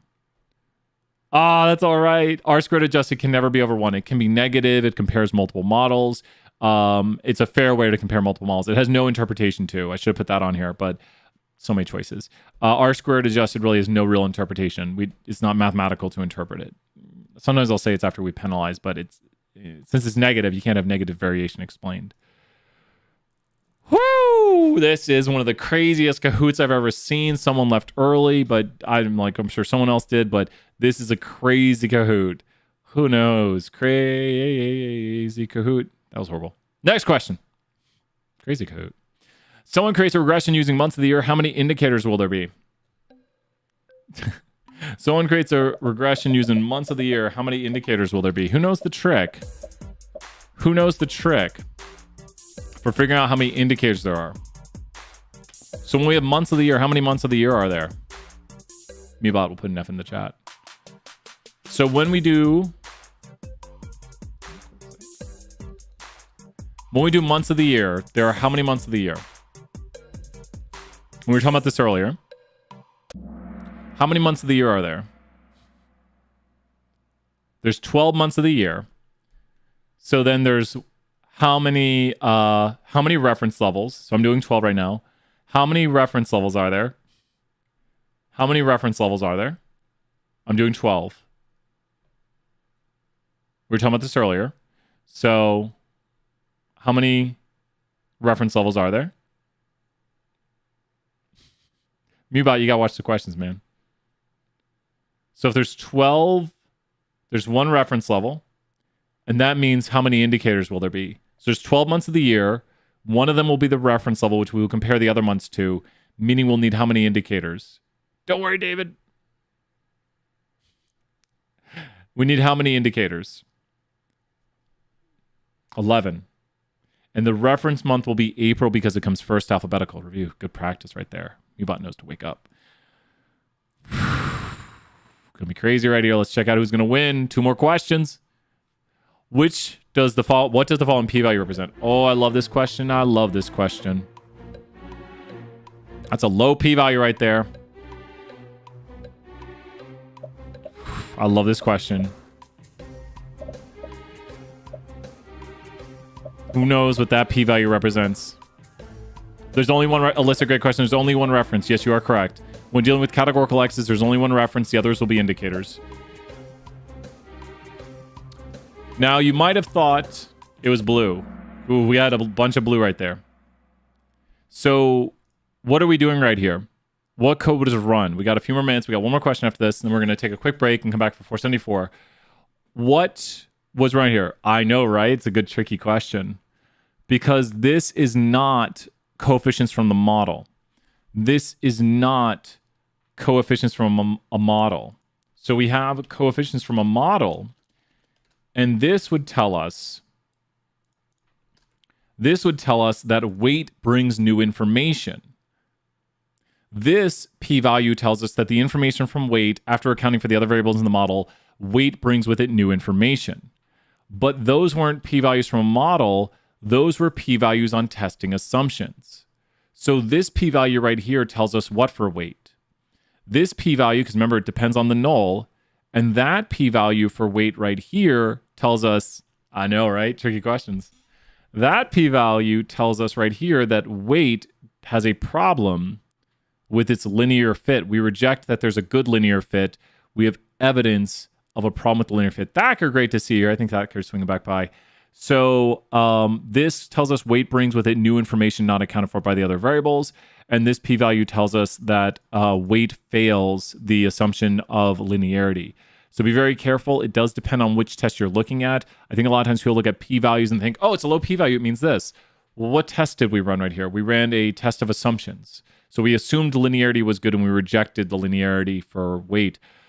Last question, make sure to email me for those $30, $20, or $10 Amazon gift cards. Amazon's going to think someone's hacked my account again. They always be like, please re-enter your credit card info because you just bought a bunch of credit cards. Not credit cards. Bought a bunch of Amazon cards. Next, last question. Here we go. Get ready. Here we go with that last question. Final question with Wise Bison in the lead. The p-value on the drop one tells us if the removal of the variable brings with it new information. Drop one is very similar to a summary. Drop one is not checking assumptions. It tells us that they bring new information. So the p-value of the summary and the drop one are very similar. Seeing if the variables bring with them new information, the drop one is capable of doing partial Fs, which remove out multiple components of variables. David, great question. Great question, David. Last question. The following model predicts if someone will purchase with 3 visits. What is the probability of purchasing? This is a tough question. Did I put enough time on the clock? 60 seconds. This might decide it, but there's a way to narrow it down. I'm not going to tell you, but there is a way to figure out a 50-50 shot because you should know this. If you are predicting the probability of someone purchasing, someone's got a calculator and might win. Someone might put it to the 50-50 chance. What is the regression equation we use? Now, you made 3 visits. Who knows the logistic equation? E over 1. What is the logistic? Oh, Blake having a little fun right there. Blake going crazy, man. I'm gonna take a quick 2-minute break probably after this. Hey, Mama, great to see you. Great to see you, Blake. Who knows the regression equation in the chat? Because everyone's like, how do you solve this? I'll show it in a moment. Kayla, I love it. 100 points. Kayla's got a 50-50 shot. Kayla's like, whatever I get when I solve this, it has to be less than 1. Oh, we tricked a lot of people. So did anyone, I will throw 1,000 points if anyone 320 or 474 currently watching knows how to solve this. Help me out and help me solve this to get that number right there. It might have been 50-50 guess right there. So I could run the statistics to see if we have evidence it wasn't a 50-50 guess. Well, actually, more people got it wrong. So don't worry. So how would we solve this? 1,000 points possible. I'll put 1 minute on the clock. Can anyone, and then we're going to take a quick break and then come right back for 474. But can anyone tell us how to solve this? Because this is logistic. So how do we solve this? So we have the intercept and we have the predictor right here. So let's try writing the equation. Wilton just crushing it right there, giving the keys away to the mansion right there. Wilton, I'm throwing an extra. I'm throwing some 320 on the end of this.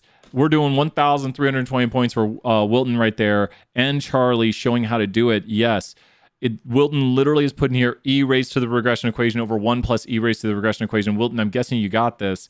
We'll take a look at that podium here in just a second, but I want to show it, write it down for everybody. So Wilton wrote the regression equation of the intercept of 0 plus the x variable was 2. That's the coefficient of the x times 3. Remember we said if someone makes 3 purchases? So he did e raised to over 1 plus e raised to the... And this up here, what does that regression equation solve to? There's the 1 minute. What does the regression equation solve to? And then Kayla's pointing it out too, because Kayla's saying just solve the regression equation first, right? Because the regression equation solves out to what? What does that solve out to? 0 plus 2 times 3. Oh, that's all right. 0 plus 2 times 3 solves out to 6. We're going to double check my mathematics right here. Because if we do E is 2.71828182845904. Why are we not? We're going to jump. Or R. So we'll go here and go EXP raised to 6 over 1 plus EXP raised to 6. Put parentheses around this because it's not going to be happy if we don't. And there's the probability right there, 99.75. Tiny Brian has gone through puberty. Take over, Tiny Brian. It's your show, man. Why you gotta talk all bad about me? My voice changed. It's cool. Hey, everybody. Let's do this. Let's find out who the winner is and take a quick break then. Here we go. My other voice got Kind of messed up. I don't know what happened to it. Dude Lobster's in the lead right there, 3rd place. Majestic Frog, 2nd place. And where's my parrot? We got Wise Bison in 1st place. Great job, 29. That's fine. I don't know what happened to my other voice. It's scary. With that, I am Tiny Brian. Out. There we go. Perfect.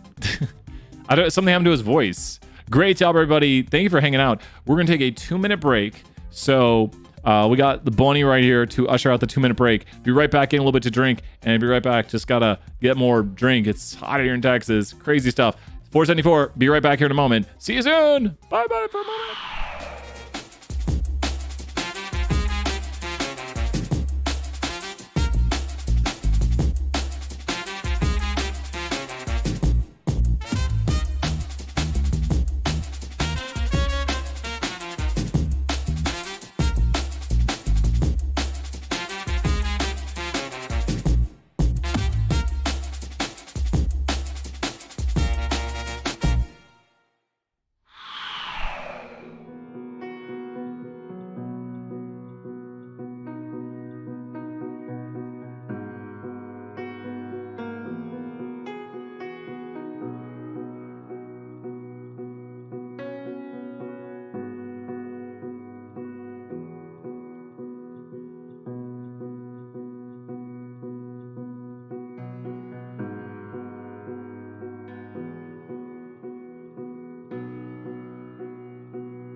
Hey everybody, how are we doing? It is time. Good to see you here, William, Lindsay, David.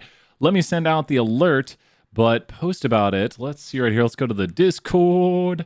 Got a bunch of messages. 474. Let me do at BAS 474.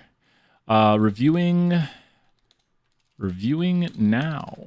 There we go. There's the link. Oh no, Lucy's missing it.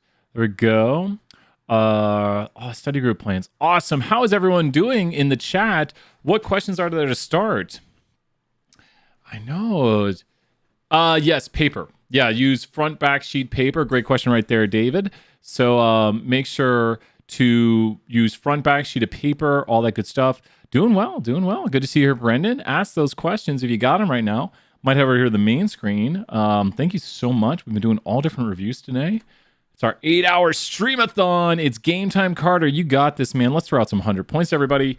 We got my yogurt drink. It's like a yogurt drink. It's so good. It's all sugar, but I love sugar. So good. The exam is all day tomorrow. Correct. We are opening it up, I think, through the 6th through the 8th. Got so many different dates to remember. On the syllabus, it says it's open from the 6th through the 8th. So we should have it opening. I'm going to go check it out on that. You know, I need some caffeine to get through the 4 hours of review. Same sort of way right here, Kiana. I'm just grabbing, it's so good. It's these yogurt drinks we get from like, right here. Login request. I didn't even say it's a Swine Hub Incense Day. So ask those questions right now. We're going to double check right here. I think the exam should be opening up. Can we ask about data cleaning for the project? So a lot of people have been working on that. Probably one of the biggest issues people are having is the NAs. So one, I would suggest I would probably go with using the medians. Oh, thank you so much, William. I appreciate that. So I just got to make sure I don't overheat. A bunch of bright lights. So all the good stuff. I would suggest replacing the medians. So make sure your code's working. Go through and do the data cleaning and check out. I think Vedrana made a video on it going over it. Is that same window of time for 475? Yep. I'll be opening. I think I've got the 475 set to go. I was setting that up last night. You should be able to see that. Should be available for you. Thank you so much. All the great questions right here. But let me go down to the final exam, and we'll be putting in the extra times, making any exceptions, all this good stuff right here. Final exam, edit, available from the 6th through the 8th. Yep. I think I should show you. It doesn't say anything special yet. So it's the 6th through the 8th, and that is the same window of time right here for 475 I did right there too. So basically, you get to choose your time. I think, do I have it for this 9th? Let me double check on that. Let me go make sure. If I say something wrong, then I'm very afraid that it will disseminate out. Misinformation would spread, and people would say, wait. Oh, wait. Oh, no, it's not on the thing yet. Did I like hallucinate making the final? Oh, I guess I haven't added it yet. Might need to add this afterwards. So assignment. We'll take a look. That should be opening up. I thought it was till the 9th. I'll double check for 475. I'll double check. I'm tempted to hop on the 11 CST and knock off one of these exams. This was the 9th. Okay, then we'll make sure. Yes. There's 475 was the 9th. Yes. So then definitely the 9th. Sorry, as I make sure every exam is open till when we need it. I literally know I made this last night. Oh, it's in the assignment category. Yep, and it's open till the 9th. I can show you. So this is 475, but I was like, it is in here, and 101 points. I need to fix that actually. It's out of 101. It should be out of 100. But this is 475. It is open till the 9th. I know we have a lot of crossovers here. So let me go and put this down here in its final project group. Or final proctorio. I didn't put it in the right spot. I was like, where is it? I was like, I know I made that. And I need to change this so it's out of 100. So it is open till the 9th. What questions do we have about 474 though? People were asking a little bit about data cleaning. So make sure you are handling those NAs. I think that's the biggest problem. Now, some of the data sets I've noticed, I don't think we have anything up major. When you look at your data, when you get your data, the first thing you want to start looking at first, this is just a little bit on the take home, is one, take a look to see if you have any NAs. Who knows if we have a data set, what is a 2-nested code we could do to see how many NAs there are? What's the quickest code we could do to see how many NAs there are? So if we have data like survey 10, what's the quickest way we can look at how many NAs there are? How can we figure out if there are NAs? Is there NAs? And how many there are? So like a very quick code. Who knows? And ask those questions if you have it. This is driven by your questions. So that'd be pretty interesting right there. I maybe see a few different ways. I see the is.na. Yes, I would go some is.nas. You can actually run this on a full data frame, and you can see right there. Now we're going to go to sum. You could use, I don't even know what I ran the code right there. Don't worry. That's running code without running it. There are no NAs. So count, that might do it too. This is probably the quickest way to do it right here. We got a lot. The which is, yep. Lots of different ways to do it. The which is going to give the positions. I don't know if I'd use a which. Unless you want to do the positions, then you could rewrite the positions. Lot of great stuff right here. And now be careful, Brendan. What Brendan is doing is Brendan is overwriting the positions of the NAs with what? With 0. Now, that might be the right idea, but you might want to be careful. What Brendan's code is looking like is I don't know if I would overwrite with zeros. I would probably go more for whatever variable we're looking at. I'd go for mean of data sign, $sign variable, or median, depending on the shape of the data. Overwriting with zeros, because let's say we're looking at people's checking balance. I wouldn't overwrite with zeros because that is to leave a lot of the data cleaning code. I wouldn't show the output from it. Maybe you might leave it. You wouldn't show it in the executive summary. Yeah, exactly. Yeah, mean versus median depends on skew. It might be safest to go median. Median might be safer. Mean's more traditional for the average value. Shape of data. Yep, shape of data. Great question right here. Keep asking those questions. If we see something like, if we were missing values of people's heights or something.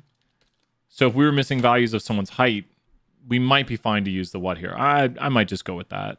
So we might just replace it with the what. If we're missing values of people's heights, which we're not, what might be a good guess of the value of someone's height? And it almost doesn't really matter here because if your data set looks like this, then probably those two values are going to be pretty close. So Ryan, exactly what I was going towards right there. Like it's not even, Rock can tell us. It doesn't matter. It's not that big of a deal. And if it's perfectly symmetric, the mean and median would be the same, as Ryan points out. So that's why almost the mean and median can be not that big of a deal to choose between. But if it's more skewed, you really want to go with median. So one could almost say use the median at all times. Just different statistical minds are going to have different statistical thoughts. There's no perfect way to do it. There's just good ways and bad ways. And then you're deciding the best way. Be very careful by inputting zeros, because if you were to input zeros, you're not saying that it's no longer there. You are you go median to be safe. Yeah, a lot of people replace with medians. I don't know. I'm a big fan of the mean. Everyone loves the median. And I'm like, what if people got against the mean? They're like, they just skewed. And I'm like, whatever. Maybe I'm a bad statistician. You could always remove out the non-complete cases. So I don't know if I would suggest that. It's just if the data, what you want with data, and we maybe don't mention this nearly enough, you want the missingness to be at random. Oh, I think we got it for this class. Our class got it. We got all the points. Pretty 99% certain. You want your missingness to be at random. If it's not at random, then there might be some sort of pattern maybe you could figure out. With negative, putting 0 in mind, replace the NAs with negative infinity. Ooh, that's not good right there, David. I'd have to take a look at that. You put 0 in and replace your NAs with negative infinities. It shouldn't. Like if we have a vector, let's go destroy something in this data set. Okay. So we're going to purposely destroy. Let's go here to survey 10. And let's go to height. And inside the height vector, let's go to people's heights of 2, 5, and 10. Just the beginning. And does everyone understand? I'm purposely, and that's just a graphics error. I purposely did what? We never got to see those people's heights.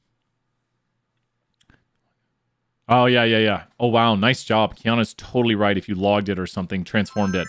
Because if you log negative values or log 0, they'll get negative infinity. Yeah. Oh, yeah. Kiana. I'm throwing Kiana 500 points. Kiana literally just figured out. I'm pretty sure David went in and logged it because if you take log of 0, yeah. So then this goes back to if you have values of 0, what are you going to have to do to your values? So such a great question. If we have values like this right here, which is like how many yachts do you own? And we're going to like a really fancy place. So before we log this data, what would we have to do to this value? Before we log this, what do we have to do right here? Kiana just coming through right there. Before we log this, yeah. I would probably add 1 because what's the beauty of adding 1 to this? Because now if you add 1 to this, what does adding 1 to the values do? So what does adding 1 to the value do? Now think about the vector now. What is the log 10 of 1? Because now this is the new vector. What is the log 10 of 1? Don't worry, Ryan, 100 points right there. Don't worry. What is the log 10 of 1? Exactly, as Snea points out right there. This is going to become 0 because now here's our new vector kind of shifted over. And now when you log 10 it, log 10 of 1 is 0. So you can't log 10 negative numbers. So if we had right here something like this, it's probably just going to break on me and say you can't do it. So NA is produced. It's not a number right there. That's what NaN stands for. So it did do it, but then it gave me not in numbers. Those things don't exist. And I don't even know how I would handle that. Probably just would get super mad. So you got to watch out. For our original data right here where we destroyed the data, we'd want to go to this vector. And I like to do something like this. I like to go to which is.na of these, na of this. So there's the positions. I call these positions. And then I would go to my vector itself. And inside the vector, I'd go to the positions. And then I'd store the mean. And please tell me the error I'm about to make. So what is the error I'm about to make? And why will this code not run? It's probably going to produce NAs. I don't think it fixed it. It's still mad. I was actually talking to someone about this and I was like, oh, I forgot this. So I'm doing it here again. What did I forget right there? Because when you take the mean of something, if it has NAs, what do I need to do to change? So I run our codes in little bits. So what do I need to change about that to fix that? NA remove equals true. Yep. So we need an additional argument right here. NA remove equals true. And now when we go back to the vector, you can see, well, we could look at the positions, and the positions show that they've been replaced with the mean. And yeah, so now we've fixed it, and those positions have been replaced with the mean. You can see them right here. The former positions that I created NAs in. Keep asking those questions. These are really great stuff. We've still got 40 more minutes of just open review. What are you thinking? This was all about replacing NAs and just handling the start of your data. It's all about just running those models. Please take a look at your data. Each data set is different. We want you to kind of wrestle with that data and be like, what's going on with it? It's pretty cool. And every time you get presented a data set, it's going to look different. When you read in your data, look at it. I think there's a few data sets where this won't say factor. This will say what? Probably one of the biggest errors people could have is that handedness might not say factor. It could say what instead for 100 points. Like I've loaded in a few of them and worked with them, and howdy, good to see you here, Adam. It won't say factor when you load it in. Well, then you probably need to say strings as factor's fault as true. It'll say what right here instead of factor. That's a big error I'm seeing among it. I've seen a few people who are like, it's not working. And I'm like, those aren't factors. Not vector. Mohammed, good guess right there. Well, numeric is fine. Integer is fine. The factors will load in sometimes as characters. Characters are strings. So I've noticed a few loaded in. If you don't do like strings as factors true, then you will get characters. And characters are words. And words won't be analyzed properly. Like we can't do the proper analysis if it views handedness as a word. It needs to view it as a group. And we need to make sure it's loaded in as a factor. So please, when you load in your data, look at how it looks and think, okay, gender was a two-level factor with male female. Height is a numeric vector. Make sure these look the way they should, because you're about to start analyzing your data, and you have to be very careful that your data is properly read in, because if your data is not properly read in, everything goes crazy from there. It all starts with having good data to make good analytics from it. This will be 100% posted. Yep. 8-hour review. I'll put in the timestamps probably later. I'm probably going to relax and like watch something. But what's the next question? Let me know. What can we talk about? Certain models, certain tuning parameters. The Kahoot, let me say this. I definitely have looked at the test, and the Kahoot is definitely on point for helping with the test. Like, you want a Kahoot that's going to help you with the test? Not saying every question on the Kahoot is on the test, but I definitely know what the test looks like, and I definitely put questions from the Kahoot on the test. Like, not literal, but the concepts. Like here, we'll do one right now, which I think is pretty basic. Okay, let's say your friend found out, I think there's like 17, something like that. Something close to it. Found out that you know how to data mine. Something like that. Sure. Data's not a capital word. They ask you to make a, let's say, just trying to think. Oh man, my brain is just, let's say a GLM net and also a vanilla regression. For the GLM net, they specify the parameters of alpha 0, 0.5, 0.1, and lambda of 0.01, 0.001. How many models are they asking you to make? Okay, what is the best way to predict the price for homes for the real estate data? What is the... It depends. Run a bunch of different models. Find the one with the lowest... I think I can say this. You're predicting the price of home. I love it. So Carter... Oh? Well, William, expand further. I think this is a great question modeled off of... I'm just kind of making up my own questions right here to kind of with what I remember seeing from the test.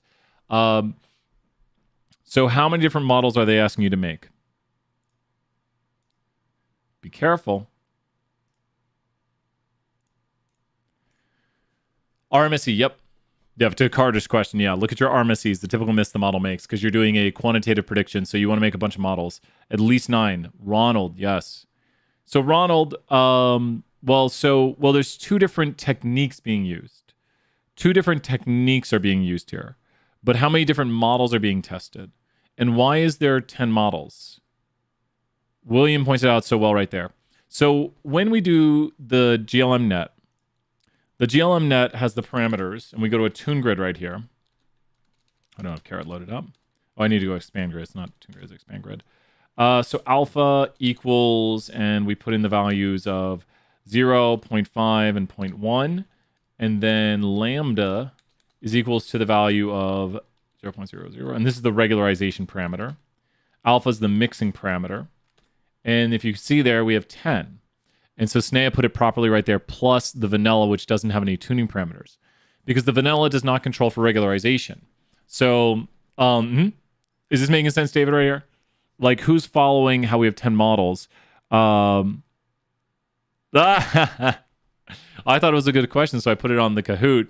And I'm trying to make sure maybe I show you some of the trickier questions. But how did we come to 9? What's the quickest way? Like, who can explain just this? Don't worry about the vanilla anymore. How many models are we considering now? Shout outs to Snea's dad, another great educator out there. How many models do we have now?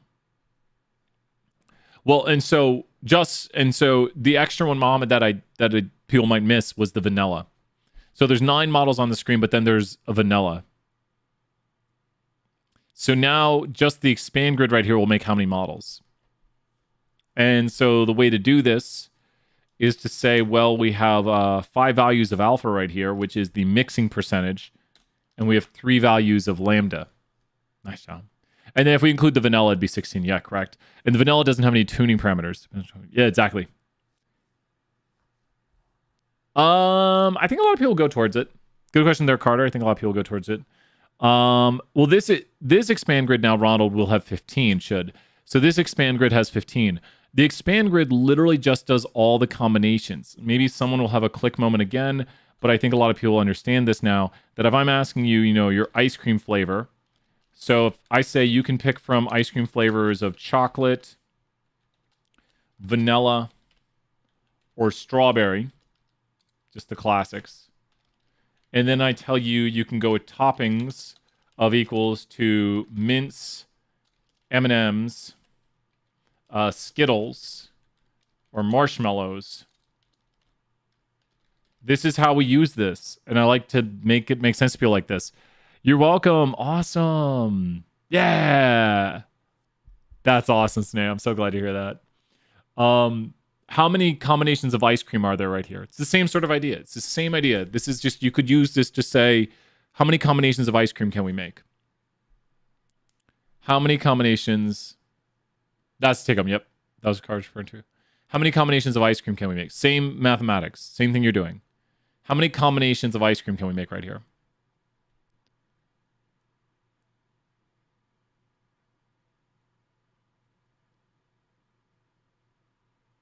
$12.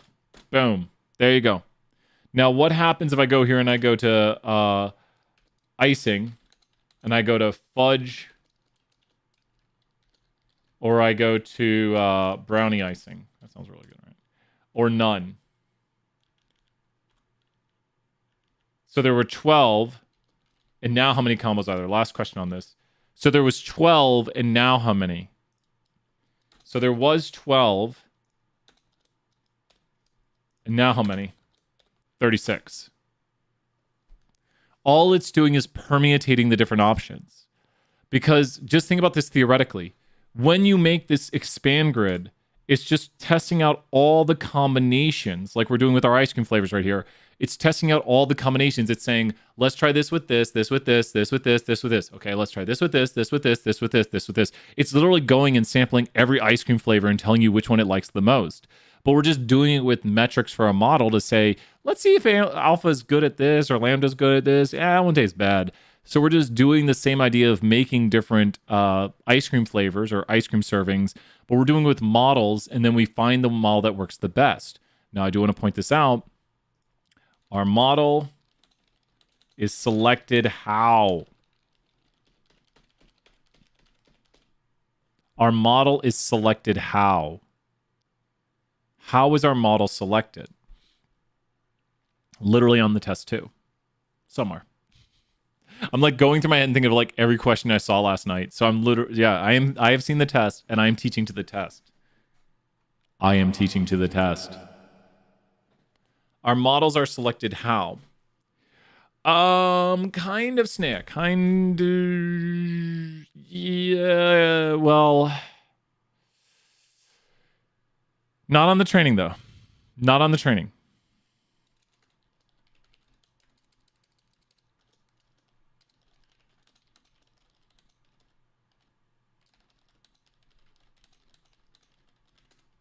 Training creates the parameter estimates on all models. Well, we might select on lowest RMSE if we're doing a quantitative model. Don't worry, I'm throwing 500 points. All these people, don't worry. This is why we talk about this stuff. We make sure our knowledge is exactly on point. 500 points right here, everyone. Remember, get it wrong before the test. Not on the holdout. So holdout is used to what?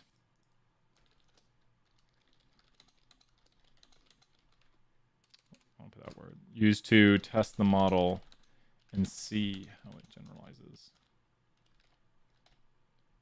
Holdout is used to validate the model. Holdout is like, I shouldn't say that V word. The holdout is used to see if our model actually does work on new data. So what are we missing right here? We pick our model based on what? How we think it'll work on new data. How we think it'll work on new data is the estimated generalization error. How would we estimate how it works on new data? But we don't pick it based on, if you pick it based on the final test, David, good question right there. If you pick it based on the final test, then you're just fitting to the holdout. If you look at how it does on the holdout and pick based on that, you're fitting to the holdout. Now people are seeing it. So it's the cross-validation. So validation right here, which is k-fold cross-validation. We use k-fold cross. So selects our model and gives estimated generalization error. So where is the generalization error? What generalization error is how our model works on new data. Where is the generalization error? Like, where does the generalization error come from? The generalization, how it works on new data, comes from what? Good review, right? Got this. The generalization error comes from how it works on the what. How it generalizes to new data would come from the what. Don't overthink it. It's how it works on new data that it's never seen before. That would be how it works on the what. New data it's never seen. So how it works on new data it's never seen before would be the what. How it generalizes. I'm worried with the silence. The holdout, Carly, 100 points right there. Carly coming through right there. The holdout. So the new data it's never seen is the holdout. How do we estimate how it'll work on the holdout? Like we're like, I think this one will be a good one. I'm going to pick this model right here. How do we pick our model? We pick our model based on the what? At least you're right there. All for the piece. So we pick our model based on the what?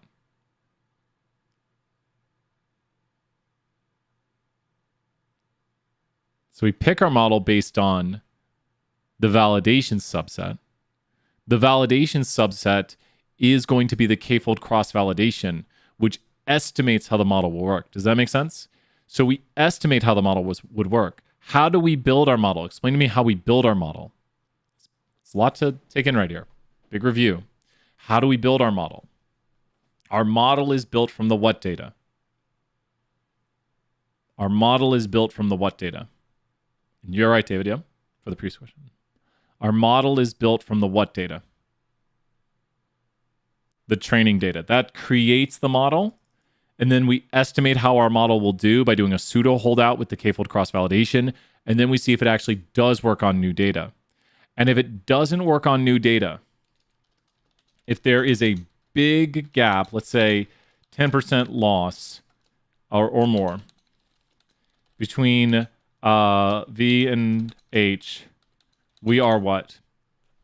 If we really have a big difference in metrics, like 10%-ish, it's all relative, like 9%, is that not big? 11% is that big? It's we're overfit. And so you don't want to see that. You don't want to see that you're expecting to do better. Like when you estimate how you'll do, and then you look at how it actually generalizes, if it falls apart, then you've overfit.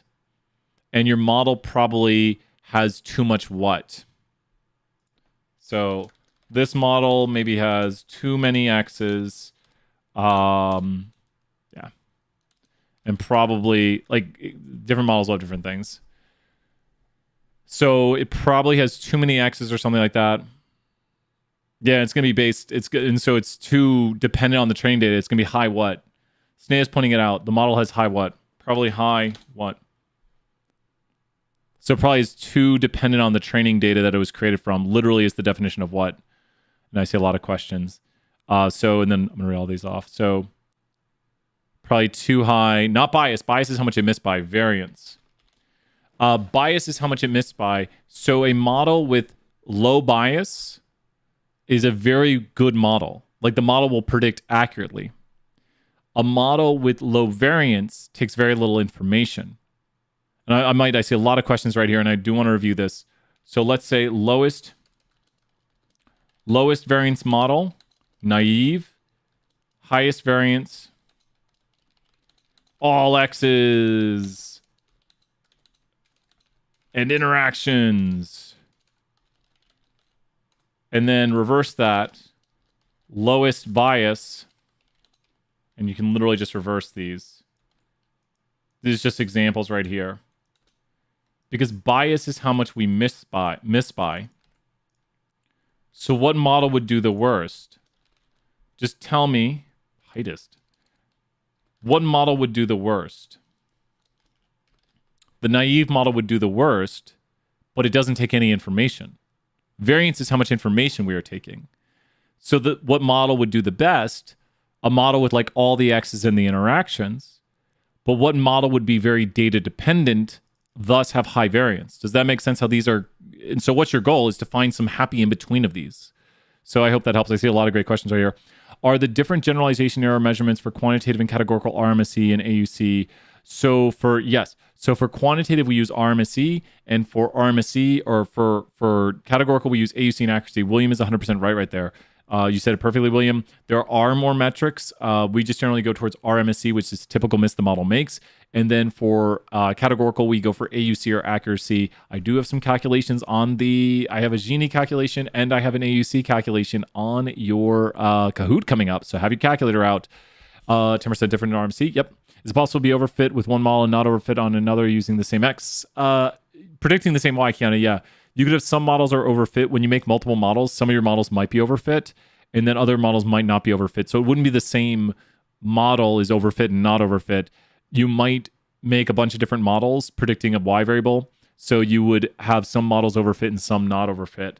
I still have the 320 wanted me to post this. 2 seconds right here because I probably will forget. I'm going to post the 320 Kahoot. 320 review night. And I'm going to post this real quick. What next question is there? Drop those questions in the chat and let me know. There we go. 320 review night. That looks to be good. Go back here to the main screen. What questions do you have?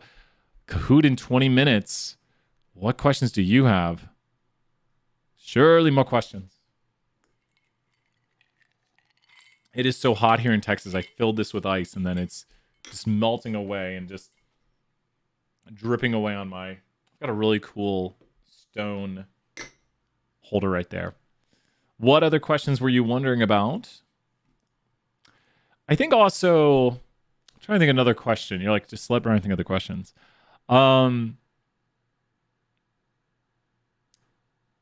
Well, here, we can do this one. This is very similar to the Kahoot, so it might help you with the Kahoot.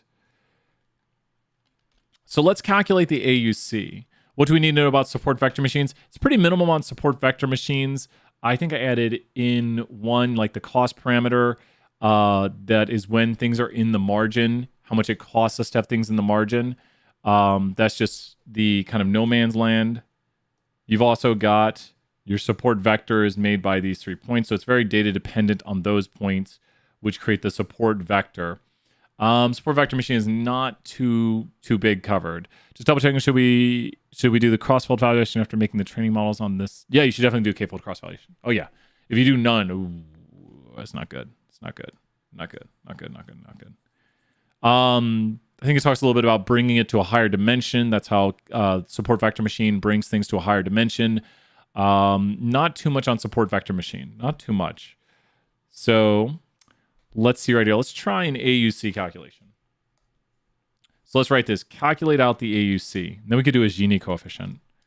Calculate out the AUC. I think a lot of people sometimes have questions about the mathematical ones, and doing the formulas is good practice. So when we do the AUC, what is the point of AUC? What is the point of AUC? This will be easy enough. The point of AUC is what? The point of AUC is what? What does AUC mean? It's area under the receiver operator curve. And what is the AUC? So you can be pretty quick on these. I'm going to see here. I think I have the AUC in my head. We can figure out the AUC of these pretty quickly. What does AUC mean? Like, who has a good definition of AUC? AUC is the percent. Let's see. Your mama said it's giving a higher rank for the variables with the highest. Kind of, but the last part's a little bit redundant. So the percent of time. Sneh, I think you got it. Great job, Sneh, right there. The percent of time the yes class gets a higher probability than the no class. So the percent of time the yes class gets a higher probability than the no class. So we want to know what percent of the time does the yes class get a higher probability than the no class. Yeah, I think it's more book definition right there. The probability that the fit of a model will score a randomly drawn positive sample higher than a randomly. Yes. So when you look at this right here, if we were to randomly take this X right here, that might be like literally Google definition right there. Adam, is that Google?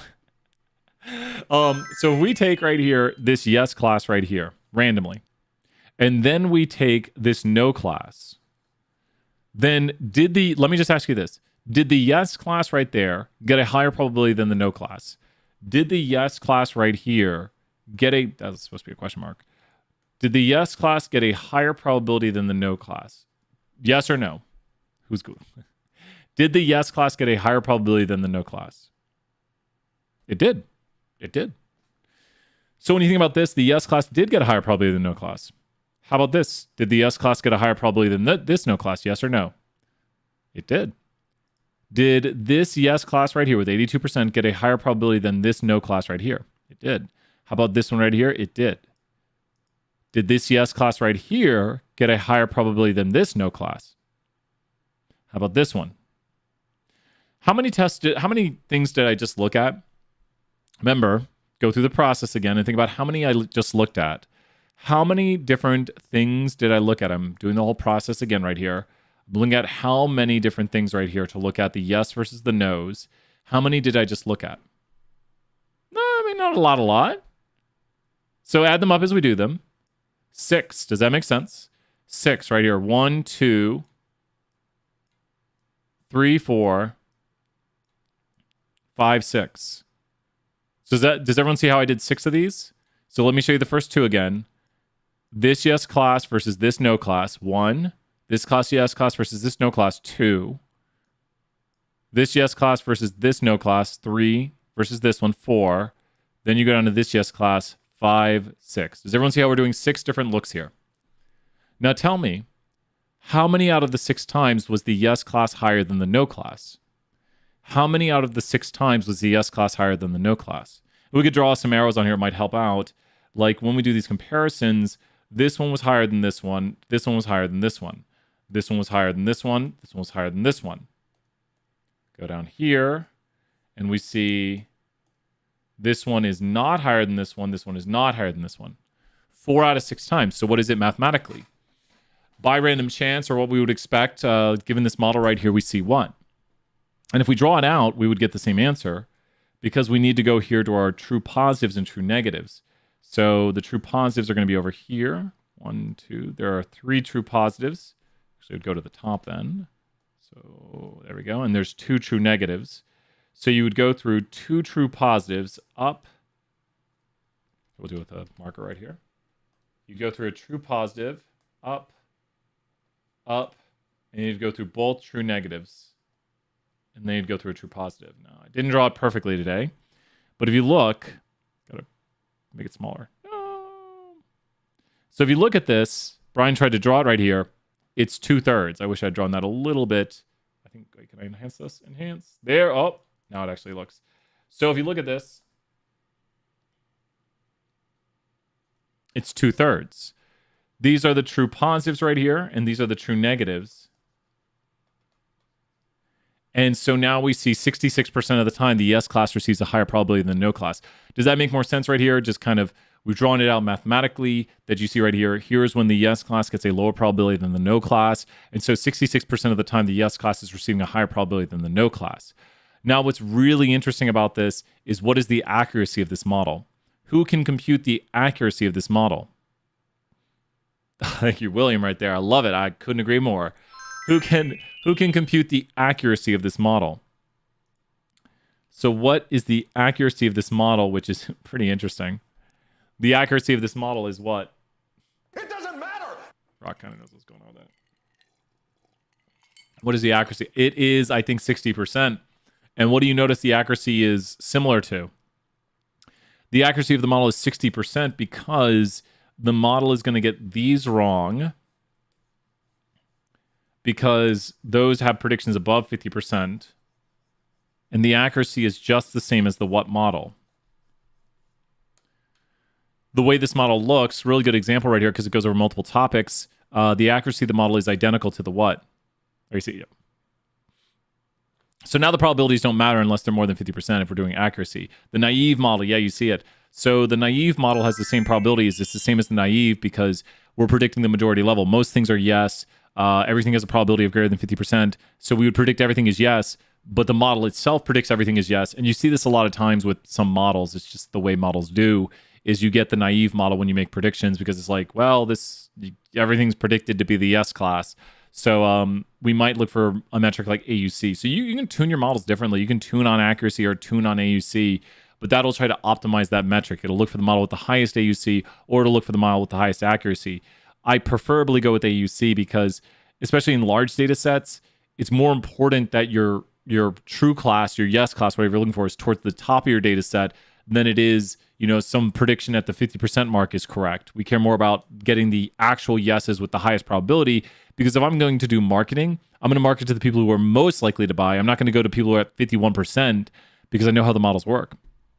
So great stuff right there. Let's do a Gini coefficient.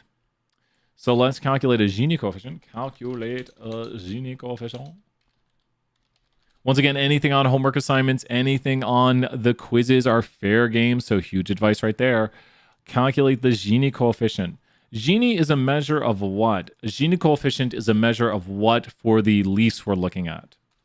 So let's go out here. Might do a sums of squared area. We did that enough time. So so the group looks like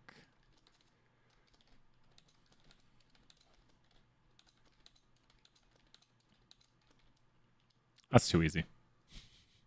It's a measure of impurity. About the easiest I could do right here. Calculate the Gini coefficient. If I saw this on the test, I'd be like, cool. Here's your answer. So when you think of impurity, purity is when we have conformity to the leaf. So we're talking about a group right here, and we're looking at the yeses and the nos of the group. This would be great. This is not great. Who can very quickly calculate the metric of impurity of this with a two-class prediction? Should be very quick if you know the concept of impurity, and we then can show the mathematics on this. Sneh, you got it correctly. Conceptually, it is 0.5 because this is at what level of impurity? Sneh, 100 points right there. And just think about this. This is at the what of impurity. This is at the what of impurity. So we don't really, if we know conceptually what impurity is, this is at the what level of impurity for a two-class prediction. So this is at the what of impurity.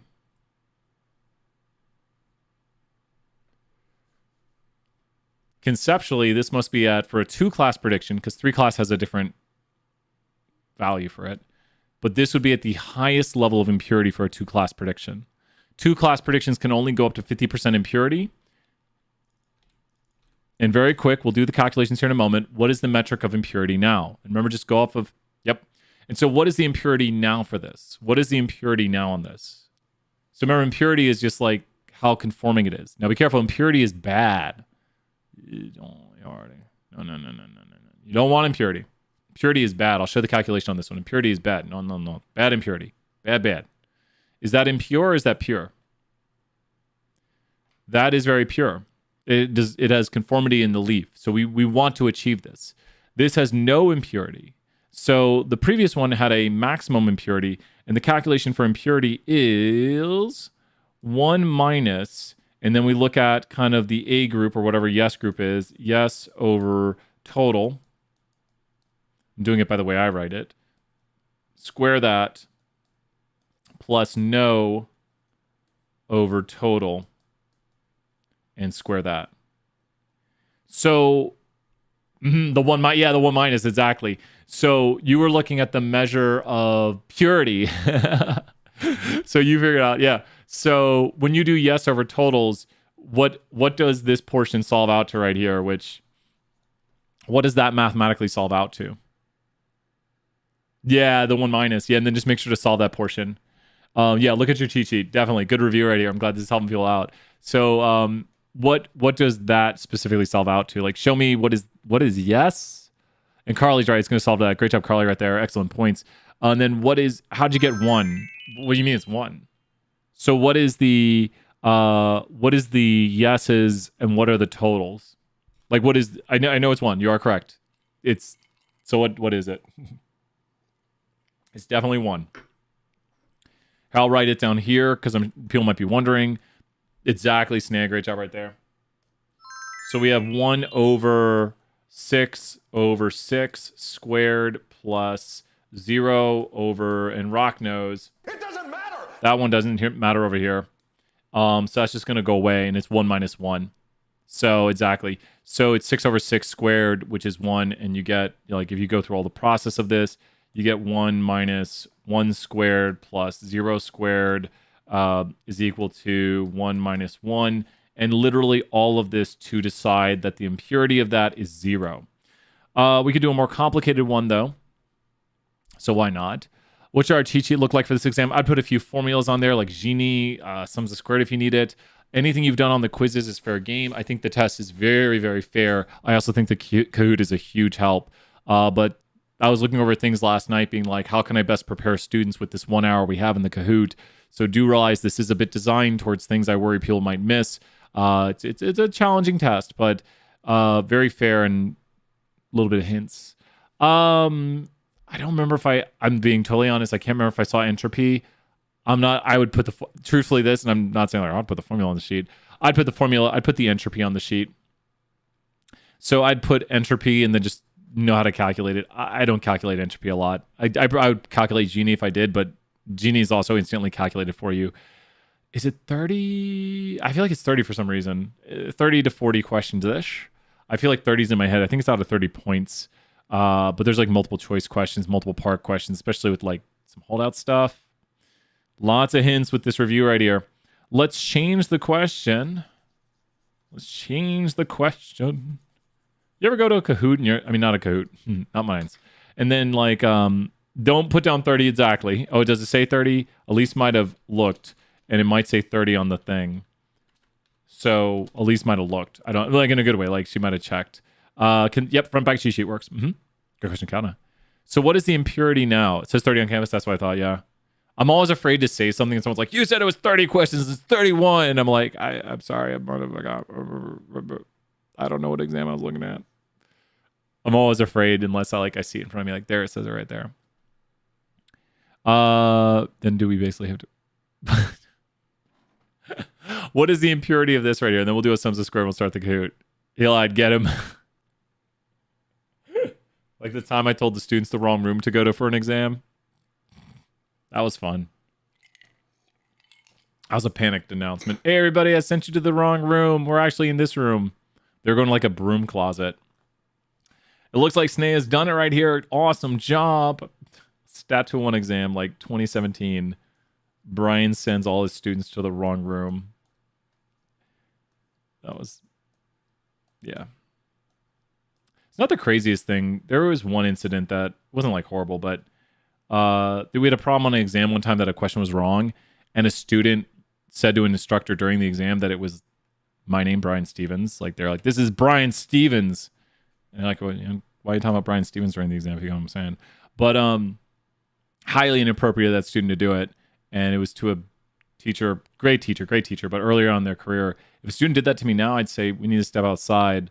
Like, we're all fun. We have fun here, but no. We don't do that. You don't treat people like that. Why am I squaring 16? You don't do that. You need to act respectful and appropriate in a classroom, which everyone does here. I'm very lucky. I really mean that. I am so lucky that my students, we get to have fun and we act respectful, and we have a lot of, fun, like Adam having fun right there. So I appreciate it. I appreciate students just, treating each other well. I've only had like 1 or 2 issues on YouTube, which is good. And we've been doing this for like 2 years now. Craziness. So let's see. Do we get Snea's answer right there? Snea, I think we got the same answer. I'm just solving some mathematics. Is that the same thing, Snea?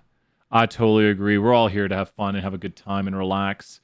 So I think, is that, because if we divide that by 9, or divided by 4, that's divided by 4 and you get 4/9, which is mathematically 0.44444444. That's the cool things about ninths. Best for thank you, David, right there. I appreciate that. Yeah, people do like it. People like this, and I'm very appreciative. Some people don't like it. It's all right. It's all right. But yeah, that's got the genie. Might take a tiny break, and we're gonna do the Kahoot. Remember, lots of great stuff right here. But appreciate everyone's very positive. Smash that like if you want. We're just here 8 hours streaming, but yeah. Who's ready for Kahoot? I'm going to go take a quick break, grab a little bit of food. I had my protein bar, Quest protein bars. Shout outs to Quest protein bars. Good stuff right here. Thank you so much, William, right there. I think it's great because you can rewind live, we can interact, we can head over here. I was trying to get something going. Okay, wait. You guys want to see something? I can't work on it right now, really. But I was trying to get something going last night. Okay, you ready for this? I did not get this working, but who can tell what I'm working on? This is a little sneak preview of something I was working on last night. You ready? You're about to see it. It's not working right now. But here's a preview of something I'm trying to get working. I'll see if it does it.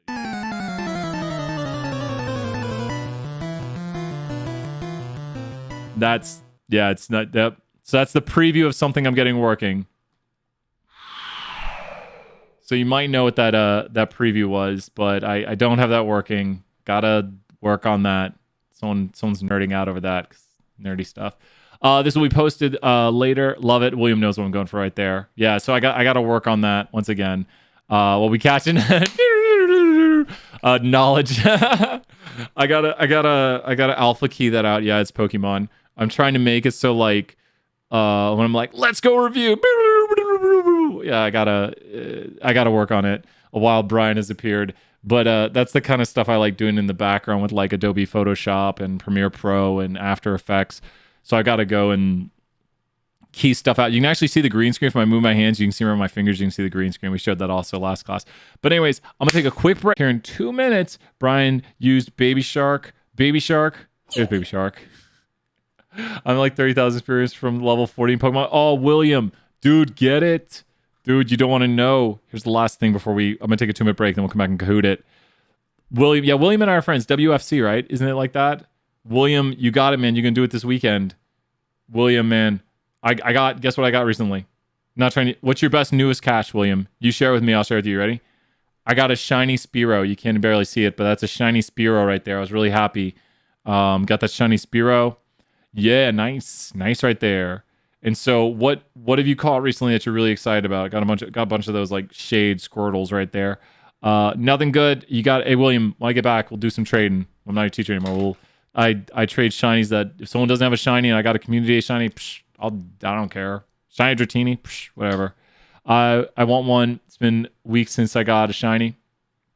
You got it, man. Just sometimes it'll be like a week or two since I get one, and then like sometimes I'll go like 2 days in a row. There was one day I got 3. What was it? It's that Coyote Pokemon, the one that's white. What's it called? It's got a mega form after it evolves. I don't know. I can't remember. And then I got, awesome. Well, I have a couple 98s. 98 IVs. Talking about 98 IVs. All right, well, I'll be right back here. Anyone else getting random buff? Are we getting buffers? I don't see the buffers. We've been good all day. Maybe my internet provider is saying, what are you doing? Pikachu. Oh, Poochyena. Yeah, it's Poochyena. And then it evolves into the other one, right? Not doing a review when you go read chapter for this exam.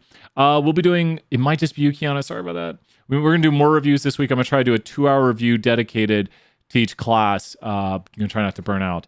But you're a little bit. We're going to be right back, everyone. I'm going to grab a drink, and I'll be right back. Starting Kahoot in 2 minutes. Be right back here soon.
Who's ready to Kahoot? Waking everyone up right here. I need some Amres in the chat.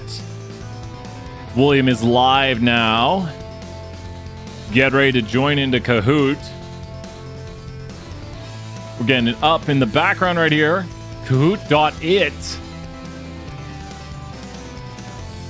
Loading up the Kahoot. Almost there. Gotta log in. Gotta look over those questions. 15 questions on the Kahoot.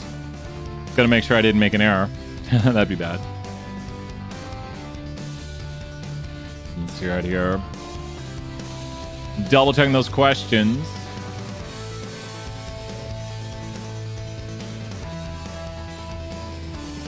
Remember, this Kahoot is based on your test.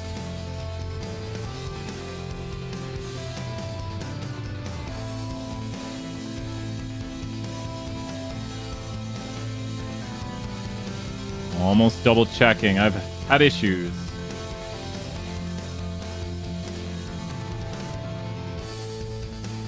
I think there might be a multiple. Watch out for those multiples.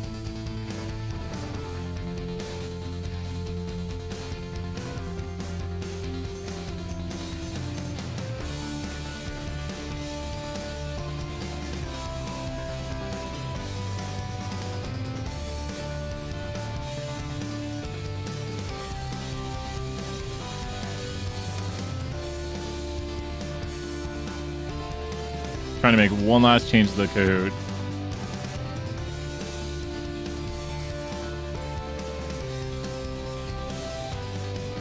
Gonna save it up and load it up here in a second.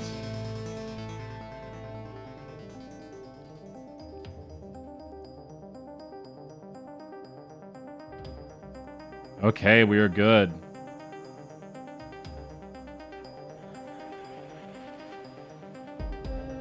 Do we have the randomize? Okay.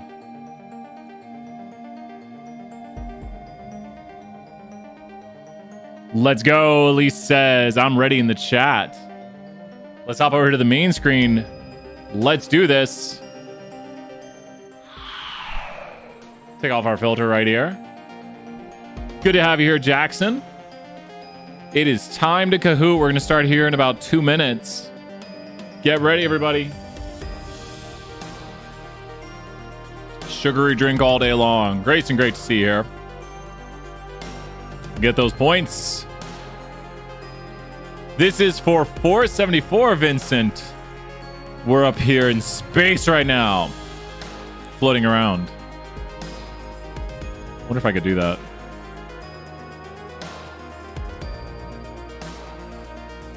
Let me try this. I'm gonna try something crazy. Wait. That's not what I want to be on. Studio mode.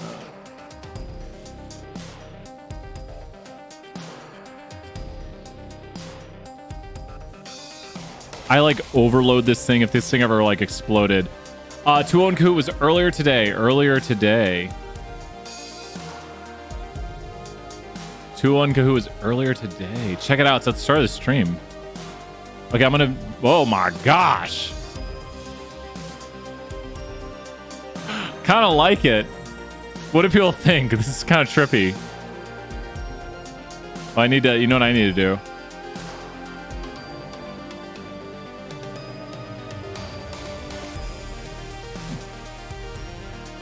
Kind of goes with the music, if you ask me.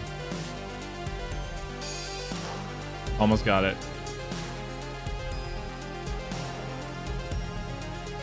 Never make changes to stuff live. It's a little hard to read. Oh my God. Ah! My... Stop updating.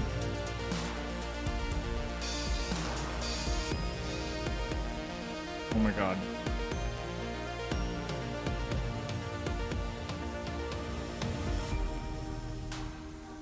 Off the green space. Arcane. What's Arcane?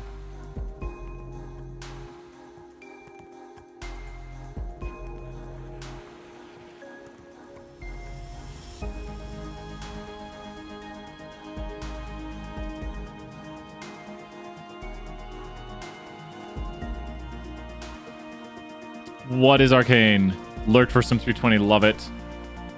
Makes this studying intense right here. I kind of like this green space on it. Pretty crazy.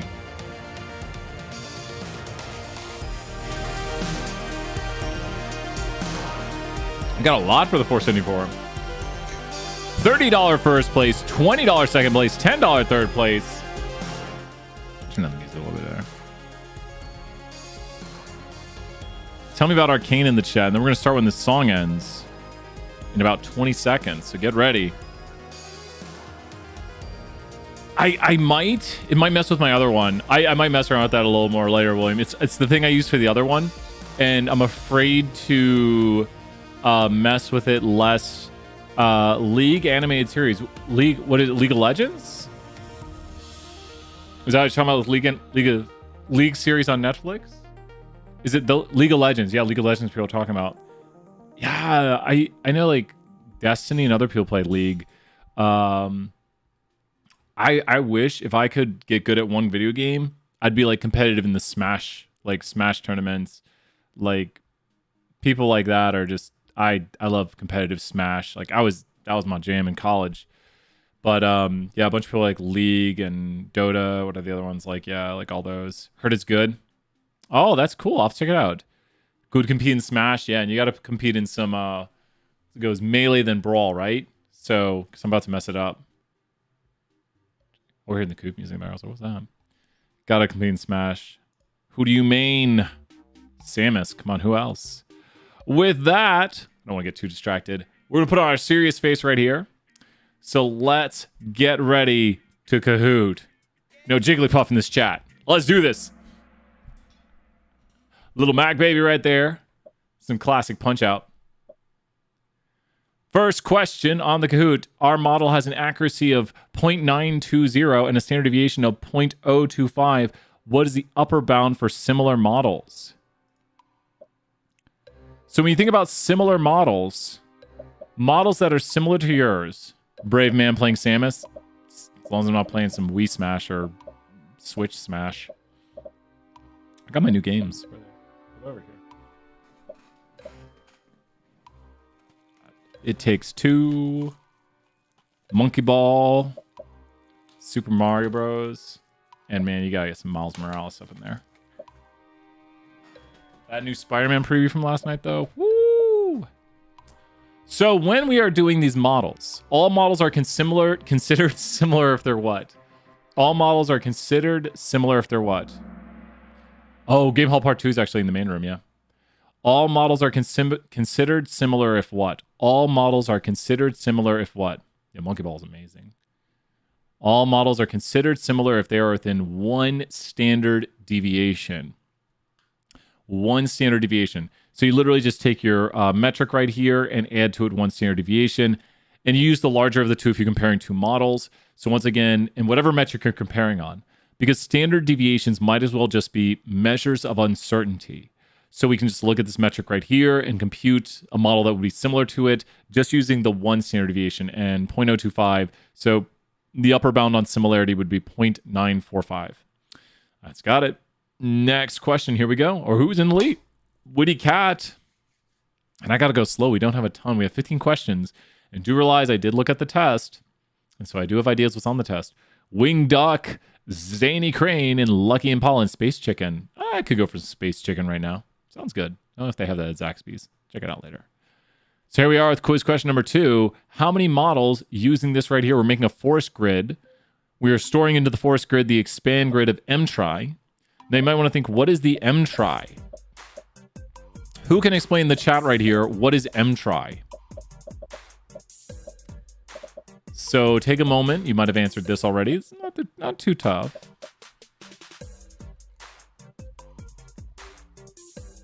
The expand grid tries all the permutations, and we only have one tuning parameter right here.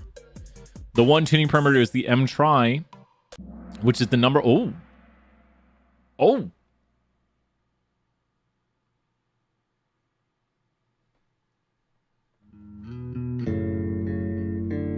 What happened? Not models to try. Number of randomly selected predictors to try at each point when it makes a roll. Oh, no worries, William. So why is it that there are only 2 models being tried right here? One of the models at each of the points. Oh, yeah. Sneh is pointing out. If it's 1 through 4. Well, yeah, exactly, Andrew. Great point right there, Andrew. Oh, you thought you saw a sequence. Yeah, don't worry. We're playing a Kahoot, not a test, right? So a lot of people, a lot of 4s right there. There are 2 models. One model is going to try 1 parameter or 1 X at each split, and the other model, great job, Carter, right there. Great job, Carter. We're going to give everyone 100 points. Great answers, Carter. The model with the 4 right here is going to try 4 X's at each split. What is the highest value of M try? The highest value of M try is what? Because what is M try? It's the number of X's you can try at each split. So the highest theoretical value of M try for any model you're creating, which is good for the take home because you can just use a big vector. It's not 4. It's data dependent. Yeah, test doesn't care about speed. You got a lot of time. The number of predictors in your data set. So it can try up to the maximum number of predictors. Now, what would including more predictors maybe do? It might increase the might increase the variance, might decrease the bias. So the maximum number of predictors that can be used would be data set dependent, and that's what mtry is doing. It's saying use this many of your x's randomly at each split. So good stuff right there. We should know what mtry is, and we should understand how that relates to a forest right here. There are some SVM stuff in here. Fast chicken. We lost our space chicken, but we got our fast chicken back. I guess that's what they serve as Zaxby's now. Gentle Iguana. He's so nice. We love you, Gentle Iguana. Thank you, Gentle Iguana. Next question. Multiple select. Make sure to select multiple ones. A leaf in a partition model has the following Y values. Compute the genie. Probably don't select multiple ones. Maybe don't select multiple. Oh gosh, I hope I didn't put multiple answers. Wow, I made this quick. But you can narrow it down pretty quickly. I should have done 60 seconds.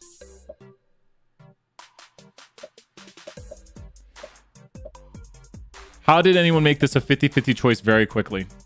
I do like it that we can know that instantaneously. How did anyone make this a 50-50 choice very quickly? Who narrowed this down super quick to a 50-50 choice and why? I do like that. How did I put 2 right answers? Ooh, we lucked out on this. Well, cool. Error on the Kahoot. I'm very sorry about that. I'm like, that was not meant to be a multi-select. I think it's a new question type, and I accidentally was selecting it. I've got Kahoot Premium. Yay, Kahoot Premium. How could you narrow this down? I kind of like that this question turned out this way. I'm okay with it being this way. Why could you narrow this down pretty quickly? It's like, why could you narrow this down? How could you narrow this down and why pretty quickly? I'm okay with this being the way it is. Yep, it's the multi-select. It should have just been green. So why could you narrow it down pretty quickly? And we'll double check. I'll do the mathematics over here. Yeah, it's Kahoot making me pay to use their service because you can only have up to like 50 people in a regular Kahoot now or something like that. They're like, if you want to really use Kahoot again, because they changed it. Like it happened over the summer, like we actually ran out of seats or something, and I was like, what the heck? And it's like, Kahoot now charges if you have more than this many people. Well, but why are these answers up here wrong? What do you know about Gini that we were covering a moment ago? What's wrong about these answers just by virtue of Gini coefficient? Like, what is just like, no.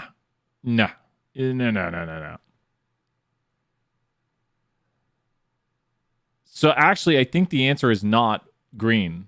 I think people really lucked out. Sorry, yellow. Yeah, it has to be below 50%. I'm pretty sure the answer is this one right here. So I'm kind of bummed, but it's all right. It's all right. It's all right. A little bit of luck in this sometimes. When Brian puts in, if you theoretically can get the answers. So what do we need to do right here? We have yes, no, it doesn't matter which way we do it. What is the mathematics right here? I think the answer is yellow. I think it is. Sneh is correct. Because when we do this right here, in 2-class prediction, it can only be as high as 50% impurity. And when we do this now, we would take 1 minus, and then we take the amount of yes class, square that, and add to that the amount of no class squared.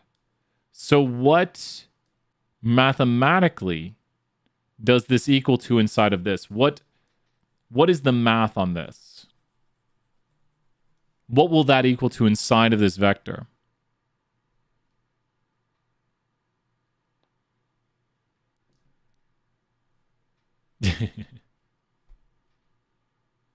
Sorry, William.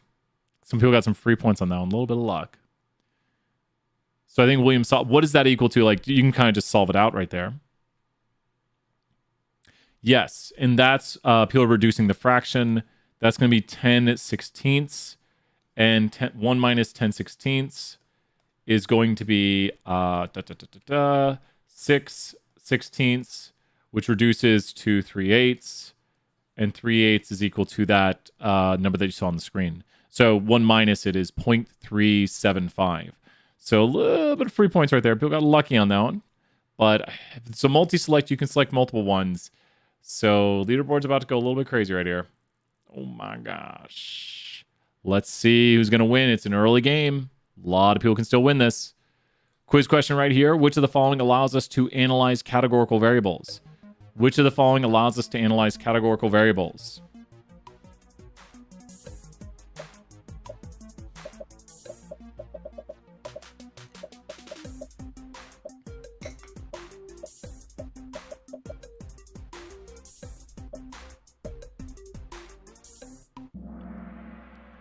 With this, right? I think we literally might need to restart the Kahoot.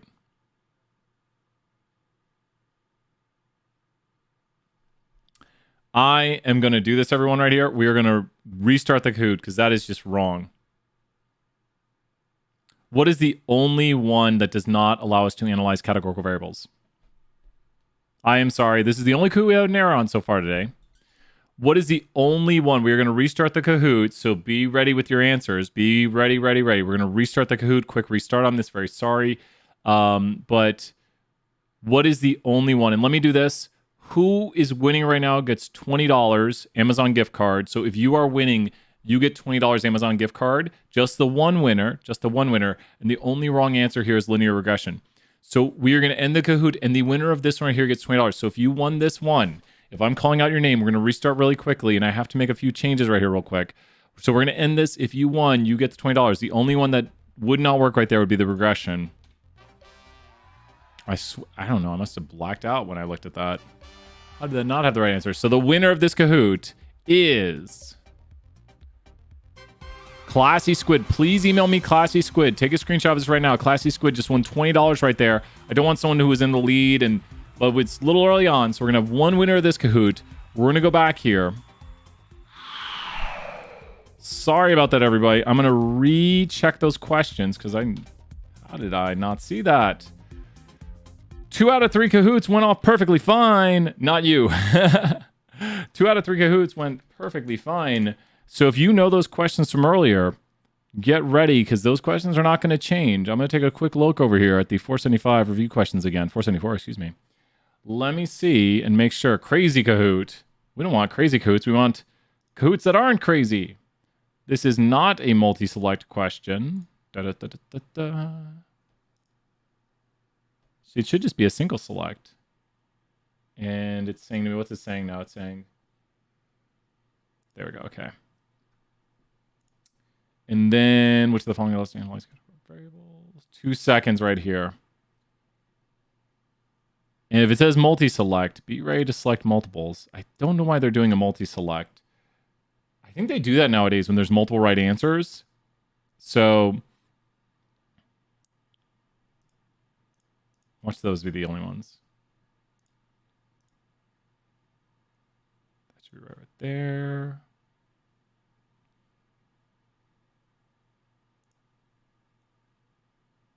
See, I thought we needed more time. Yeah, I think it might still be a multi. That the previous one is fixed now. Which one represents typical miss? Nothing about typical miss right there. There might be other multi-selects. Watch out. They might be meant to be in there, as in seriously. That's good. That one should turn out well. Ooh, my. Okay, no, that's right. Gosh, I'm going to blink and get it wrong. Good. SVM one on here.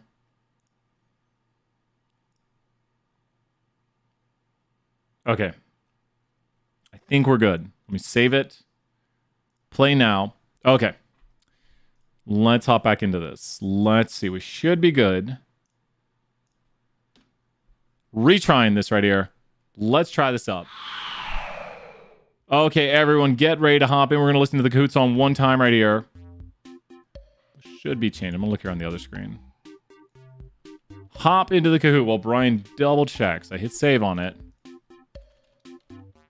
Got people jumping in. Thank you so much. Everyone's so positive. Haven't had a Kahootish in a while.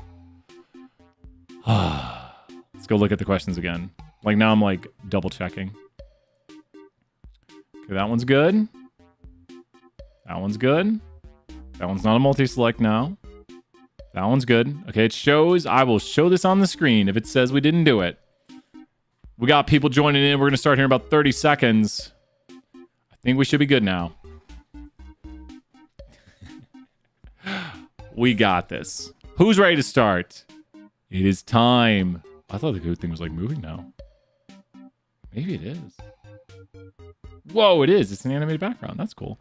Starting here in 5 seconds. 5, 4, 3, 2. Can we get our 40th player? 1. Let's start Kahoot. Second try. You might not know these questions. It's just my way to help you review. If our model has an accuracy of 0.920 and a standard deviation of 0.025, what is the upper bound for similar models? Remember that when we were looking at similar models, we can go as far as 1 standard deviation above to find models that are virtually identical. Now, generally, when we compare 2 models, we take the larger of the 2 standard deviations for both models. So what we... Boom. Boom. Got it. You about talking to my... Look at those quick answers right there. Magic Newt versus Polite Puffin. Let's find out if Help Legal can win this. Next question right here. How many models are created? I bet we'll get it this time. So remember, this is not a sequence right here. This is just an expand grid with some sort of values for the M-try. The M-try is how many predictors we try at each split. And so we can try up to the amount of predictors there are in the model. Like if you have like 50 predictors, you could do an M-try grid 1 through 50. Great job right there. 2 different models can be created. One trying 1 predictor at each split, and another trying 4 predictors at each split. So there's 2 models due to the 2 values in the expand grid. Next, let's see what it says. Next question. Magic Newt still in the lead. Who's going to win? A leaf in a partition model has the following Y values. Compute the Gini. Oh, it's not a multi-select. What? Compute that Gini coefficient. Someone's saying, wait, I thought it was this color. Well, questions move around sometimes. It's not always in the same spot. And please check out the earlier portion of the review. Oh, I think some people immediately clicked yellow. It is randomized. So do make sure to know how to do this. We covered how to solve this mathematically just a little while ago. So check out that part of the video where we cover how to solve it. It can be it's yes, no, no, but it wouldn't matter if it's no, no, no, yes. Either which way this is, or no, yes, yes, yes, yes. It would still have the same impurity. And check out those calculations. Not a multi-select anymore. But you know it is a multi-select. Pretty sure the next question will be, ooh, triangle. This might be a multi-select, so get ready. Here we go. It is a multi-select. Which of the following allows us to analyze categorical variables? Figure it out. We have categorical variables on the line right now. I'm literally going to go over here and look. Oh, wrong screen. Which of the following can be used to analyze categorical variables? And this is going to be a big shakeup. So when you think about this, partition models can do a categorical Y or a quantitative Y. Classification trees. And I would say this, partition models are the general name, so I'm a little bit nicer on this. Sometimes people call quantitative trees regression models. If somebody said a quantitative tree, I'd be hesitant to say that they are talking about because regression is generally regarded as linear regression. So if somebody said regression trees, I would think they're talking about a quantitative Y. Definitely the best Kahoot name ever. That's awesome. And gradient boosted models can, of course, predict categorical Ys too. So great stuff right there. I said there'd be a shakeup. Captain Panther versus Polite Puffin. All the newts chasing behind them, though. Let's find out who's going to win with the next question. Achieving 100% accuracy on a training subset would probably be an issue with what? Validation or training either way, but if you achieve 100% accuracy, then you probably have an issue with what? Now, please go for the most correct answer here. You could say, well, it's related to this, but I would say, well, you have very low this. We'll see how many people answer that question I think could trip people up. Well, the answer is obviously not nothing, right? Can't be nothing. There's an issue. And a lot of people did choose bias. Not a lot, but some. It's related to bias, but I wouldn't say we have a bias issue. We have a lack of bias issue. Does that make sense? We have a lack of bias issue because it's overfit. Oh, my keyboard. Noticing so many things. We have a lack of bias issue because it's overfit. So the lack of bias is creating an overfitting issue. I am going to do this. Now they can't see the keyboard then. So once again, we see overfitting is an issue when our model works too good, and that's surprisingly bad. You don't want your model to be overfit because then your model is kind of overselling what it can do, and that's when we basically have very little bias, or the bias is much smaller than we would expect it to be based on, or the bias, is much higher when we do it on the holdout than it was on the validation. So let's continue on to the next question. Oh, Mystery Dragon appearing randomly out of nowhere. Next question. Which of the following describes a complex logistic regression model? Love this question. Definitely based off test stuff. Which of these would be related to a very complex logistic regression? When would it have high complexity? So this would have here probably high variance, low bias. This is a high variance, low bias model. I wonder how many people I trick with this one. Nice job. Complexity parameter relates to what? Who in the chat can tell us for, let's go 500 points, some big points we haven't gotten down in a while. Complexity parameter relates to the what? What does complexity parameter relate to? Move the keyboard over. Complexity parameter relates to the what? Like if I talk about complexity parameter, that is the point at which we stop splitting the what? Vanilla partition. Yep. Complexity parameter relates to when we split our trees and how much we grow our trees. So when you're growing a tree, you need this much of a return on your either sums of squared error or the reduction in your R squared, which is related to sums of squared error. You need this much of a return on your R squared or this much of a return on your reduction in impurity. If you achieve that, you will make the split. So a complexity parameter of like 0.9 would say you need a 90% reduction. Nice job there, William. Do you think a complexity parameter of 0.9 would make a large tree or a very small tree? So a complexity parameter of 0.9, would that make a very large tree or a very small tree? It'd make it very small because you're saying, I need this much of a return. I need a 90% return. And they're saying, I can't achieve that, so the tree won't split. But when you give a very small complexity parameter, like 0.01, your tree will grow huge because you're saying, if I get a tiny return, keep growing that tree. So the complexity parameter controls the how large the tree grows. When do we use the cost parameter? Who knows? Type a 3-letter acronym in the chat.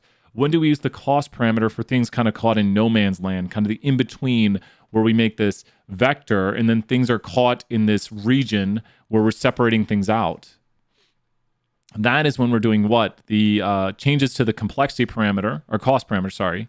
The cost parameter is when we're making what models? We have a cost parameter. Support vector machine. Support vector machine uses the cost parameter to how much these things penalize us for being caught in this area where we're doing classification especially. And so that is going to be support vector machine related. But this is just talking about logistic regression models. So a complex model is going to take a lot of X's and a lot of information from those X's. What way do we have, especially with regression and logistic regression, to minimize the amount of information we're taking? It's an R word I'm looking for. It's not the something show. I didn't even watch that show really. But we're talking about, I can mention some stuff here like ridge and lasso and the lambda parameter. It's what we call this sort of type of techniques to control for the amount of information we're taking. which is going to lower the variance of a model by taking less information, making it less data dependent. The word I'm looking here for another 500 points, we're just going crazy on those points at the moment. The word I'm looking for the amount of information we take is known as the what. Not quite tuning. So we're going to tune our alpha and lambda. And the lambda is the degree to which we take information. It's an R word. So I always want you to think of it like you're like, what is he talking about? He's talking about regular. We call it this. If you see any sort of this like something eyes this, I might give the hint. Great guesses right there. It is regularization. Regularization. I don't even know why they call it regularized, but regularization. But that means you're controlling for the amount of information you're taking. And we do have tuning parameters for that. That is true, such as the lambda. And then the alpha is the way we're doing the regularization. So a lot of review right here. Regularization. It's regularized. I don't know why they call it regularized. Regulate. So it's like after no, maybe at least maybe. Those sometimes I don't look up everything. It's like, well, it is called regularized. I wish I knew the answer to that, but it's called regularized. A lot of review right there. Great stuff. Magic Newton, the lead right there. People getting close to some max points. Love it. Here we go. Continuing on. Let's do it. Quiz question. Calculate the AUC. Ooh, I think I got 60 seconds. Mary, you can do this in your head. Frankly, I think looking at it, if you know how AUC is calculated, you should be pretty quick to figure it out. I think this one can be deduced pretty easily. Just think about how AUC is calculated and then go with, you're like, yeah, that looks this, probably this-er. Who has a theory about how AUC is calculated and can look at that and be like, you know? So let's start. We'll solve here in a second. We got a lot of time. We got 25 minutes and only like 7 or 8 more questions left. A lot of time.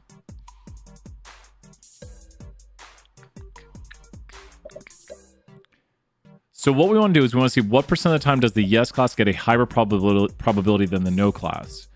So when you're solving this out right here, how many comparisons will you make to the yes class and the no class? Oh, whoa, wow. No! Good review question.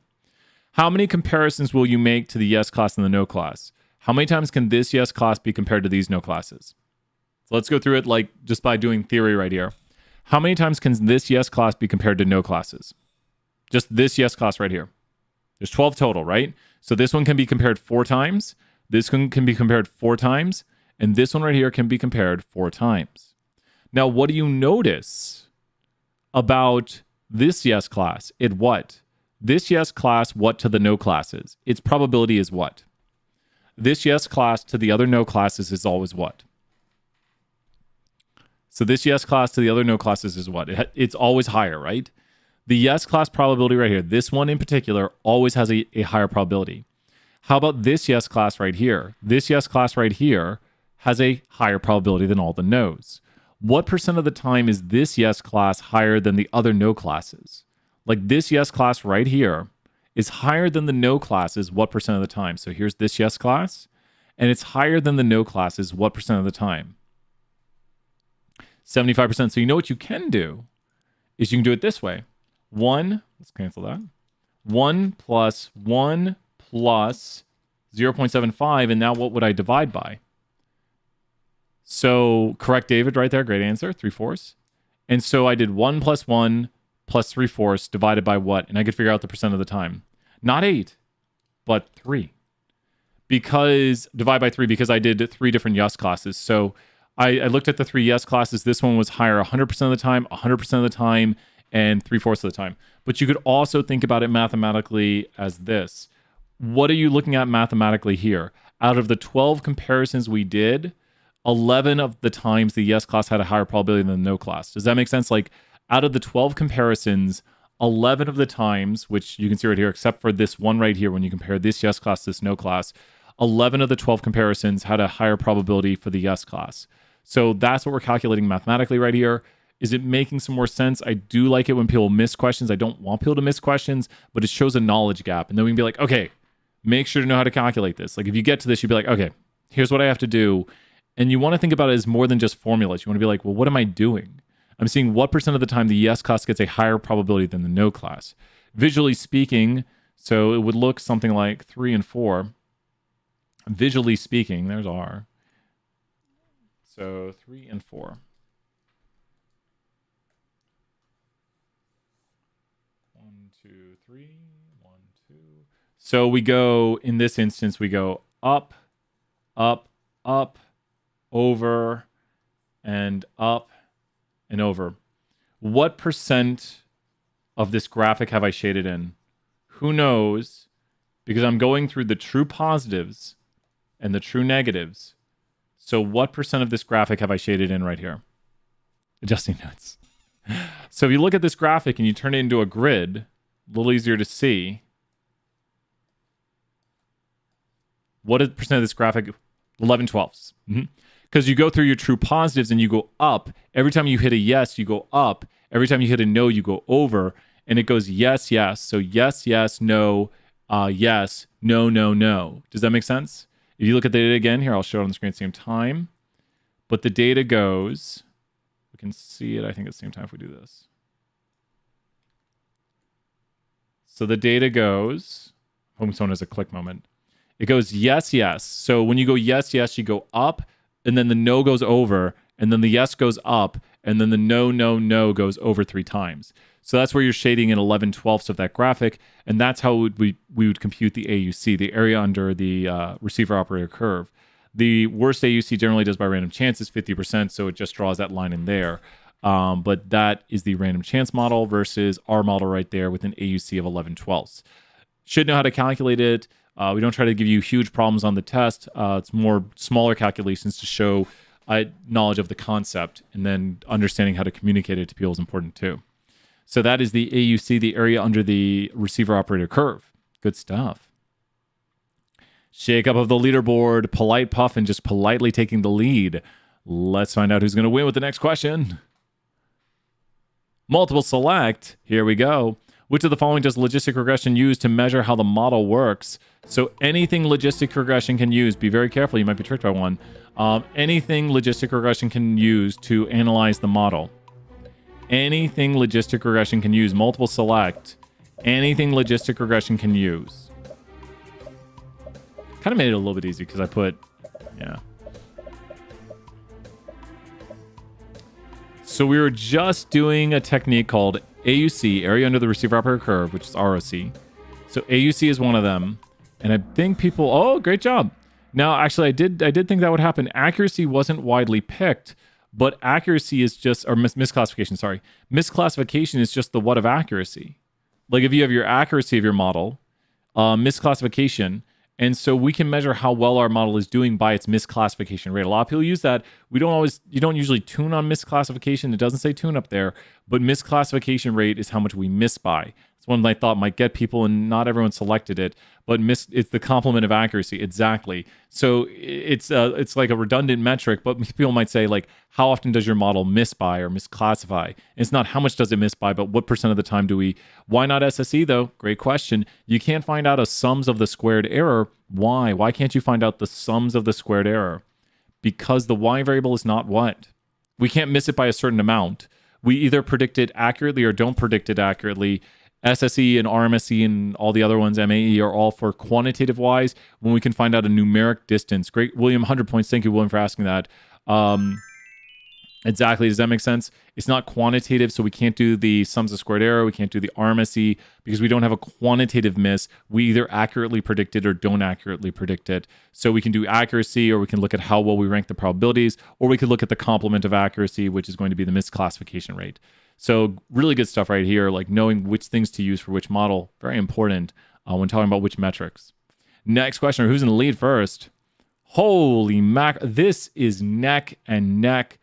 Wow, I love this game. We got some high competitors right here. Let's go to the next question.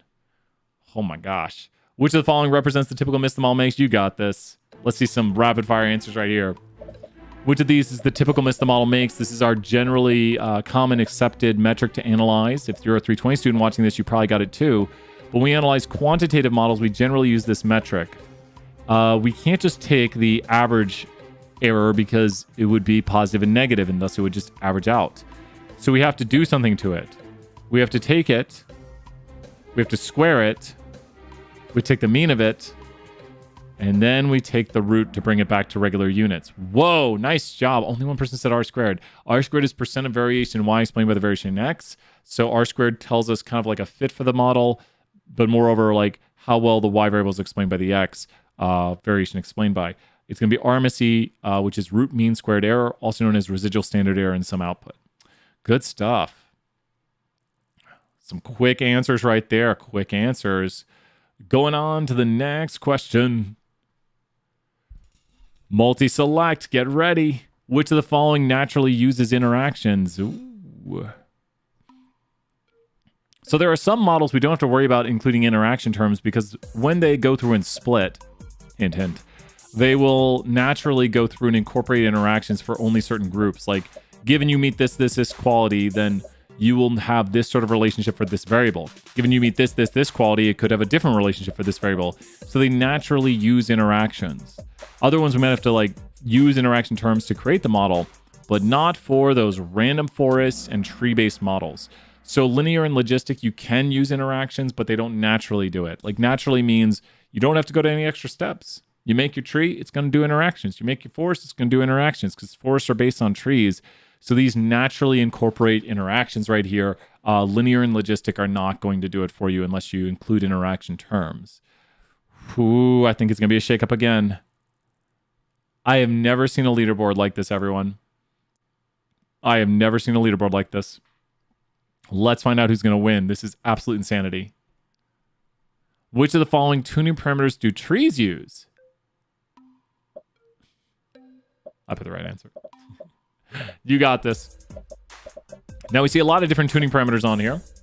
We already talked about a few of these. I think the only one we didn't mention was interaction depth. So is it interaction depth? Is this a multi-select? It's not a multi-select. What is interaction depth used for? Think of another three-letter acronym. Someone could argue with me, if this was a test question, almost argue interaction depth. Almost argue it. But this is trees. We're just talking about trees. Interaction depth is not support vector machine. Interaction depth is another three-letter acronym for gradient boosted models. Interaction depth is the amount we grow each tree in the gradient boosted model. But when we do trees, when we do decision trees, partition models, we use a complexity parameter, which controls how big the tree grows. When do we use mtry right here? When do we use mtry? So when do we use mtry? Mtry, which a lot of people answered, mtry is used for what models? mtry is the number of predictors tried at each split. Not for the GLMs. The random forest. People put in the method right there in the chat, the random forest. Great job. Random forest is going to be how many of the X's do we try at each split. So the random forest uses the mtry, the M being the amount of predictors tried at each split. And the cost is going to be the support vector machine for the cost of the things in the kind of the no man's land. So interaction depth is a tuning parameter. Once again, that's one of the new ones on the screen in the gradient boosted models, which controls how big is each tree grown to. So we could grow each tree very small, allowing an interaction depth of like 2, or we could grow each tree very large, allowing for an interaction depth of like 8. It all depends. Who knows what's best? We would have to use the tune grid for that. Complexity parameter is the return, just a real quick repeat on this. Complexity parameter is the return we need on either the R squared increase or the Gini decrease such that we will split the tree. A very high cost parameter is going to, complexity parameter, sorry. A very high complexity parameter is going to make it that we need a very high return, i.e. the tree probably won't split very much. We'll have a small tree, maybe even the naive model. A very low complexity parameter says we only need this little return. Like if you get this little bit, we'll split and we'll get a lot of splits and we'll grow a very large tree. Let's see who's in the lead right here. Magic Newt's still up there, and Nimble Sea Lion. Who's going to win? Let's find out.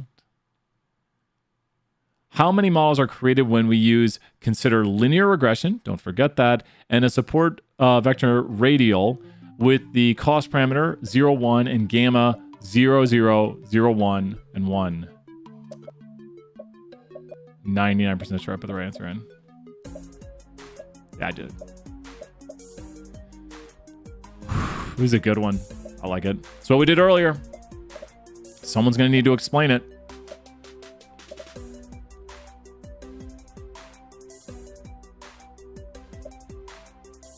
Why is it 7? Oh, we got a lot of people. Why is it 7? I didn't mean to get a lot of people. I love it. Remember, I'm looking at the test. Muhammad, 100 points right there. Muhammad's right.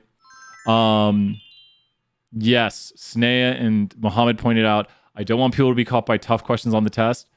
Not like I looked at the test and saw some tough questions. Like, that's a tough question.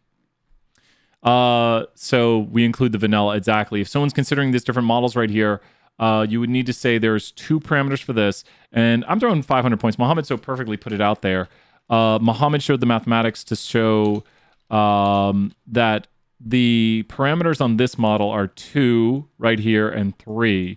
So there's 6 different support vector machine radial models being considered. And then there's 1 just vanilla regression. So we have here 6 possible support vector machine models. And then don't forget the 1 linear regression model. So pretty tricky question. This was in the review. Nice. Good stuff right there. So don't forget this. We did this during the review. Great practice right here. Try to hone in on those things, and maybe you might see things on the test. Can't promise everything you'll see on the test, but do try to make some of my Kahoot questions to help out. Shake up on the leaderboard. Ooh, not that big of a shake up. Was Captain Panther the only one? Oh, Captain Panther running away with it.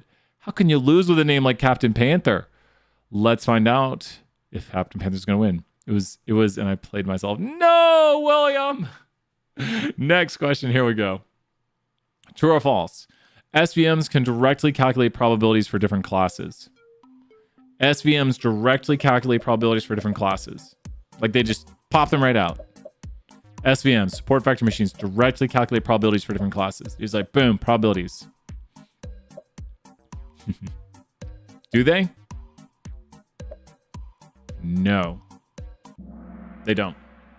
Maybe write that down. Support vector machines do not directly calculate the probabilities. We have to go through some additional steps. Support vector machines do not directly calculate the probabilities for different classes. There is not direct calculations with the methods we're using. Important to know that. So we can get the class prediction, but we don't get the direct calculation of the probabilities. Speed doesn't matter on that test. Speed doesn't matter. Just be here, be practicing, and then get them right here. Learn them, practice them. I'd write down the Kahoot questions. No joke, write down the Kahoot questions. Be like, support vector machines can directly calculate probabilities for different classes. That is false. They cannot. So support vector machines cannot calculate probabilities, directly calculate probabilities. That's a true statement. Never know. So make sure to check that out. How's the leaderboard doing? This is crazy. I don't know. Captain Panther might have ran away with it, but you never know. Don't give up to the end. It's close here on the leaderboard. I'm doing that now. Great job. Already my cheat sheet. I already had this on my cheat sheet. Nice. Next question right here. True or false? The highest value of Genie is 5. Ooh, is that the highest value of Genie? Is it? For 2-class prediction, what is the highest value of Genie?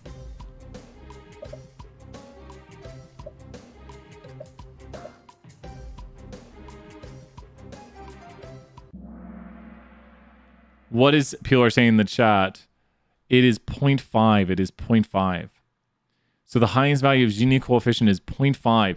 You know what's so it's really weird if we did a I think I figured that out in my head.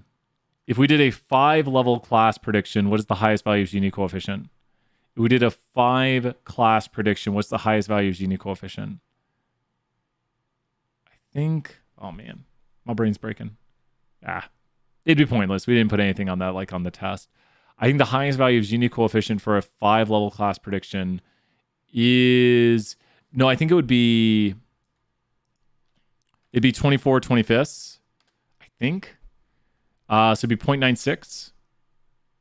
The way it works is if you take 1/2, let me double check my brain real quick. I'm gonna need to double check that mathematics. Is it 0.8? I think Kiana might actually be right. Yeah, let's go look. Yeah, I think Kiana's right. I think Kiana and Snare are right. Let me check the mathematics on this. So it's that won't be on the test. We're gonna do it really quick over here. You ready? A 3-level class prediction could have at worst the impurity of 1/3, 1/3, 1/3, and you'd square all these. And so that would be 1 minus 3/9. And so that's the way the mathematics works. So it looks like it's going to be 1 minus 5/25. And because it would just be 1/5, 1/5, 1/5. Yeah, and then I think, Snea, does that seem right? So the highest for a 3-level class prediction is this. And so maximum impurity, as classes increase, maximum impurity goes towards what? As classes, like how many groups there are, increases, maximum impurity would go towards what? This is with a 3-class prediction. This is with a 5-class. We don't usually do 3-class and 5-class prediction. But as classes increase, maximum impurity goes towards this value, which kind of makes sense. Goes towards 1, yep. But the highest it can be for a 2-class is 50%. We covered that a lot during the review. Check that out. But yeah, I thought something was wrong with my mathematics, and then just going over here to confirm. 3-class prediction has a maximum of 0.66, and the maximum for the 5-class prediction is it asymptotic? Yeah, it would definitely. You would see something like 2-class prediction, 3, 4, 5, and this would be 50%, 66. So it would go something like, it would go like this. It would approach 1, but it would never achieve it, which you're not going to do like a 50-class prediction, but 50-class prediction would be, I guess the mathematics would be 1 minus 550 squared on the bottom. But at this point, it would basically go towards 1, but we don't go that large. I've never seen a 50-class prediction. But the maximum Gini coefficient is 0.5 for 2-class predictions. There's no possible Gini that would go over 1. I think we know it. Yeah. Should open up here soon. Make sure if you see any problems or errors, please let us know immediately. Like if you don't have certain times, let us know. Whew, is this the last question? I don't know. Let's find out. Last question. Which of the following explains what the validation does? I love this to end. Which of the following explains what the validation does? I'm going to have more time on these next time. I love it. Oh my gosh. Validation allows us to estimate. Great job. Common answers were used to estimate the model. What is used to estimate the model? Estimating the model is going to be what? Estimating the model is going to be what? The used to estimate the model, create the model is going to be the what? What is used to estimate or create the model? The what data?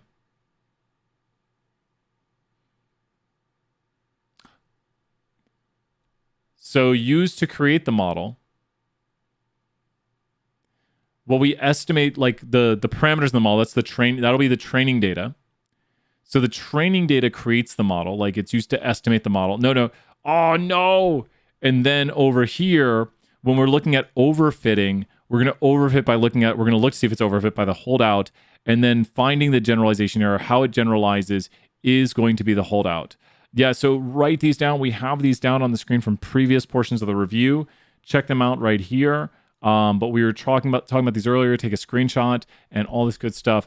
Oh, you thought I meant testing? No, like maybe I should have been more specific and said estimating parameters for the model. So that's what we're doing right there. I do want to say this. Special shout outs to TikTok guy right here. I've got him on this screen. But this is Dr. Ryan, who is using a regression. He actually sent his data set. So I actually have his data set inside of R, and I've been communicating with them. But shout outs to him. If you want to say like, hey, I saw your TikTok video and I can show you this data set sometime. We might head off before we do that. But he goes through and looks at the analysis and did just a cool 1-minute video on this stuff right here. But great stuff. I'm not on TikTok. You might be like, why didn't you like my video? I'm like, I'm sorry, I'm not on TikTok. I don't do that TikTok thing yet. I don't know how to TikTok. Maybe one of these days. With that, let's go check out the podium and see who won. Here we go to the next screen. Everyone knows that. Everyone knows I announce these. Clever Iguana, Nimble Sea Lion, and Captain Panther destroying it. Who was Captain Panther? I've gone through puberty, everyone. Sorry. My other voice has Problem. I have no idea what happened to the other voice. Stop updating my Go XLR. Great job, Captain Panther. Wait, that's my voice. What are you doing, Tiny Brian, talking to my voice? What do we have? Who? Captain Panther. Wow. Insanity. No worries. Great job right there, Andrew. Snea. Woo! Great job, Snea. Wow. 14 out of 15. What was the only one you missed? What was the only one? Time for 475. I'm going to take a quick break. Gonna get ready for that 475. Yep. Great job, Kiana. I'll be sending all the gift cards probably later tonight. 475. Great job. I got to check all the times. Got to do a bunch of stuff later tonight. Amazing job. We're going to take a quick break.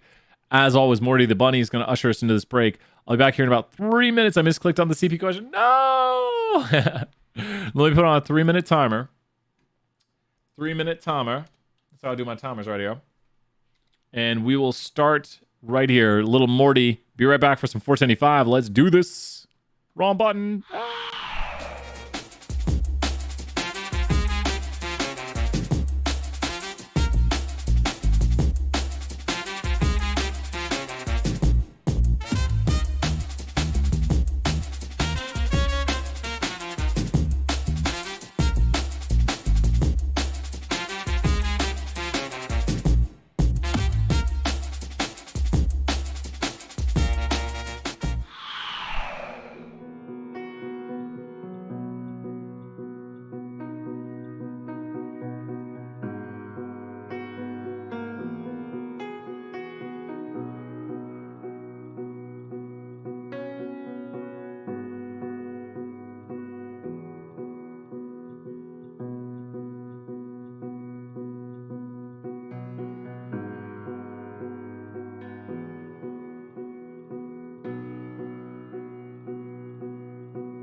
Hey, how's everyone doing? We got Snake here, we got Madeline here, we got Kiana here, we got Tanner here, we got Ditto. Made it home safely. Glad to hear that, Ditto.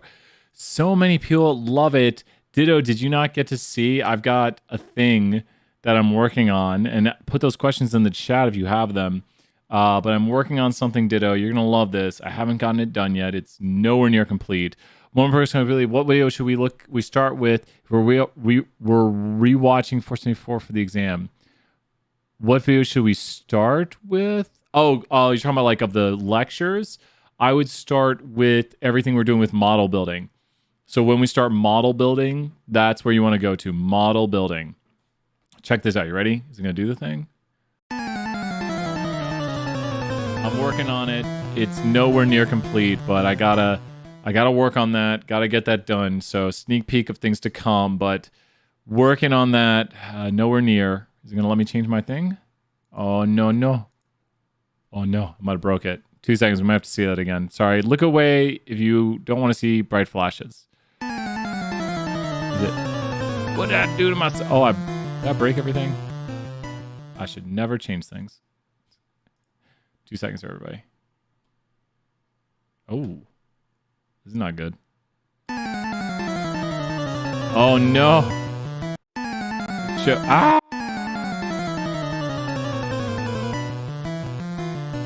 We got problems. We got problems. Let me see here. Okay, there we go. Back. You'll be able to see him snail. I'll tell you about it. Yeah, it's because I gotta like green screen that out, so it'll do it over me.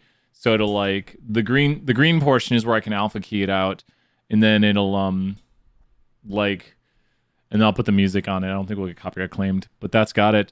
Let's see. Greetings, Charlie. Good to see you here. Charlie, look at nice icon right there. Looks nice. Thank you. Have a great holiday season, William. I was checking that out. I was like breaking my stream right over here.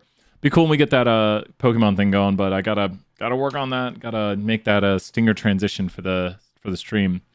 Yeah, so that's just the green screen aspect of it, but I'll work on that. What questions do you have? Oh, that's awesome. You're a senior math major right now. Just saying, Charlie, honored to have you here. We got so many new things. You took the course. Did you take it when it was online, like the first semester, or are you the semester before that? And people drop questions in the chat. We got a lot of new things. We're still working on these things, though. We'll get them all worked out. Probably my absolute favorite. I'm just taking a moment right here as people have questions for 475. And probably my favorite thing is, I got to change it because it's 2 seconds right here. I'll show you one last thing right here. People have probably seen it way too many times. Where is it? Watch this. This is going to be pretty cool. Okay. Let me say 2 seconds.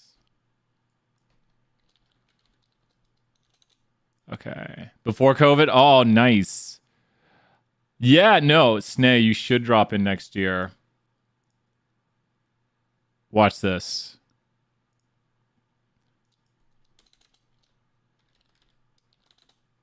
Okay, let's see right here. Okay, if this works, this is how you should say evening to someone. You ready?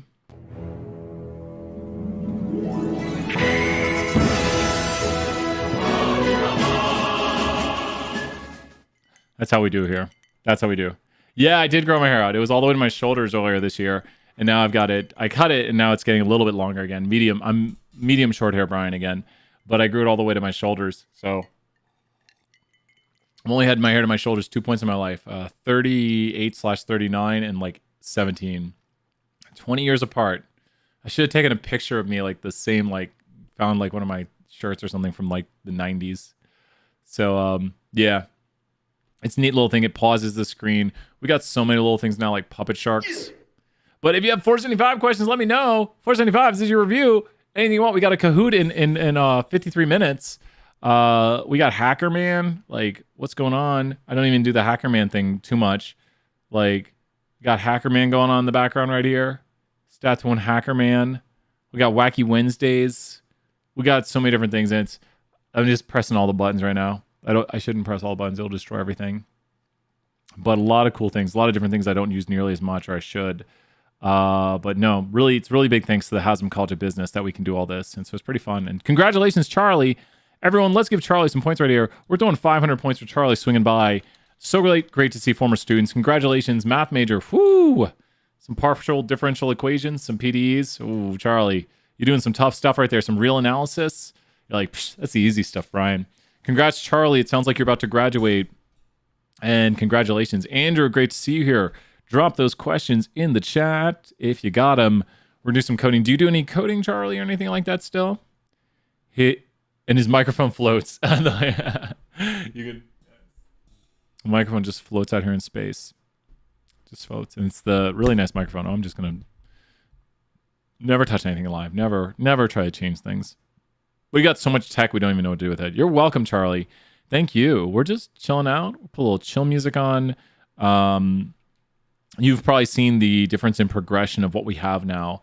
So like we have a lot more stuff, a lot more things to work with, a lot of different devices. People know I love talking about this stuff, but 475. We'll get started here. I'm probably going to start a question of my own here in a moment. I think everyone's ready. This is the soundboard I use right here, a physical soundboard. So let's jump into it. Let's start talking about some models right here. Let's do this. Let's hop over to the main screen. Here we go. Okay. I'm going to cheat. I'm going to put the test up in the background. We've been reviewing all day. So even my brain's like, what did I write on the test? What questions did I put in? What better way to review than just look at the test? Now, I'm not going to read directly off the test, obviously, but I'd like people to know that I always try to make my reviews structured in such a way that there's a lot of help. My goal of the review... What? Tell me I can't preview my Proctorio exam. Make sure to have Proctorio enabled. So... It's telling me I can't preview my own exam. How dare it? Opening up my different question banks, and you'd better believe the Kahoot will be very important right here. Okay. There are a lot of questions on Cheat Sheet's front back. That is correct. Cheat Sheet's front back. Okay. When we make like exponential smoothing models, pretty much when we make any sort of model right here, what is our goal in regression? Let's talk about exponential smoothing for a second. So if we are making an exponential smoothing model, we have parameters. I took CS. Oh yeah, you took some real stuff right there. Good luck with that. Great stuff. I don't even Sage Math. I know Python, but not Sage Math. Really a lot of what we're doing in... We'll do this.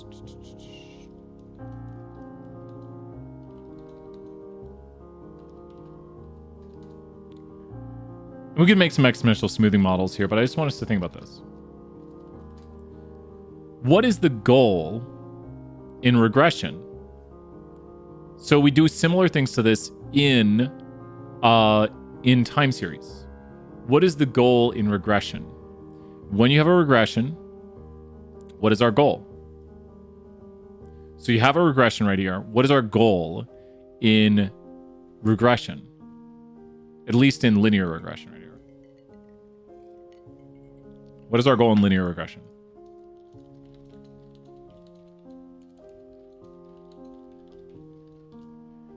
Who knows theoretically? Thoughts on this right here. What is our goal in linear regression? Like, what are we trying to do? There's many different ways to put it, but it all points to a few concepts. What do you think? Pretty much ditto correct. But in the line of best fit is best fit why? Because it does what? Which is actually the answer I'm looking for. The line of best fit minimizes what values? It minimizes errors, but we care about this value of the errors. Yes, Snay is explaining it too. We're trying to minimize the sums of the squared error, which is how much our model misses by. So we're trying to fit a model pretty much. So we're predicting a y variable based on an x, and then we're minimizing how much we miss by. We're finding the best fitting model, which is going to minimize the sums of squared error. Well, the same thing applies to, when you're doing the same concept, minimize the sums of squared error.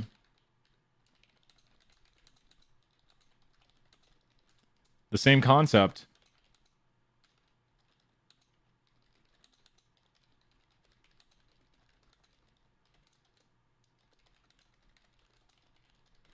The same idea applies that we are doing the same thing when we select the parameters. So when we select theta for an exponential smoothing, it's going to be based on, what minimizes the sum squared error. Now, when you think about exponential smoothing, which of the exponential smoothing models, Holtz or Winners, easiest question I always ask. I can't believe I ever got it wrong one time. Controls for the seasonal component and how far back we look. So when you look at the Holtz and the Winters, it's so easy. It's in the Kahoot too, if you forget. So Winters, very easy right here. Winters controls for the seasonal component on the exponential smoothing. It's multiple choice on the test, I think. Not saying it's on there. But there's multiple questions you can get. The test is generated, so not everyone's going to get the same test, but it's meant to be the same difficulty level. The Winters, and great job, 100 points right there in the chat. Holtz is going to look more over at our errors the model makes and taking those backwards in time. Let's see right here. Yeah, I think so. Just double checking. Exactly. So when we are doing exponential smoothing, and you may have saw this, did anyone make any exponential smoothing models going into the future? And they lacked new information. So when you make exponential smoothing right here, what happens to your unique predictions? If you make an exponential smoothing model and you lack new information, you will get the same prediction going forward. I almost don't love this question I'm looking at. So your model will just make one consistent prediction going forward. So you might not get a good forecast going forward into a long period into the future. It might be very good at the next period, but you don't have the new information because it's being based on a prediction now, which is not new information, it's a prediction. So exponential smoothing models have issues where we don't get new information predicting into the future. Thus, you will see redundant predictions. Just the same prediction over and over and over and over and over again. We generally don't like seeing that right there. It can be a good model, can win competitions.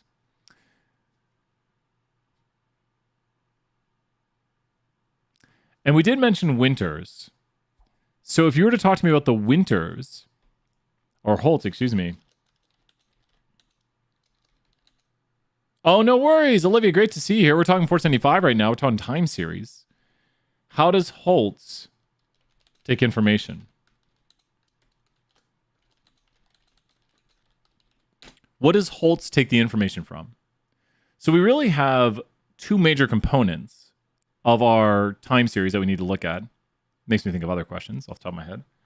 So the trend.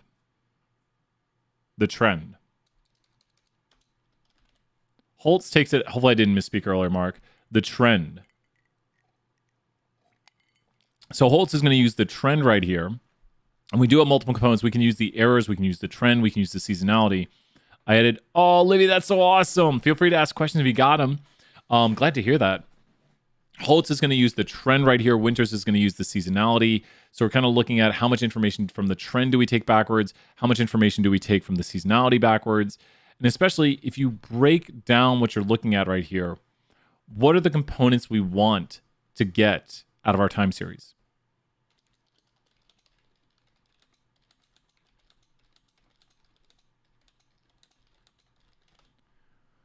Well, our time series is made up of two components. We have basically a signal, and this is going back to the beginning, and we also have what else? So we have a signal, and then we also have a what in our time series. So our time series is made up of like two components.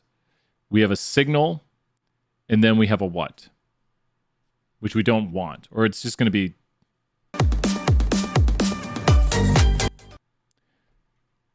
not keys. You're thinking about how we describe the data sets.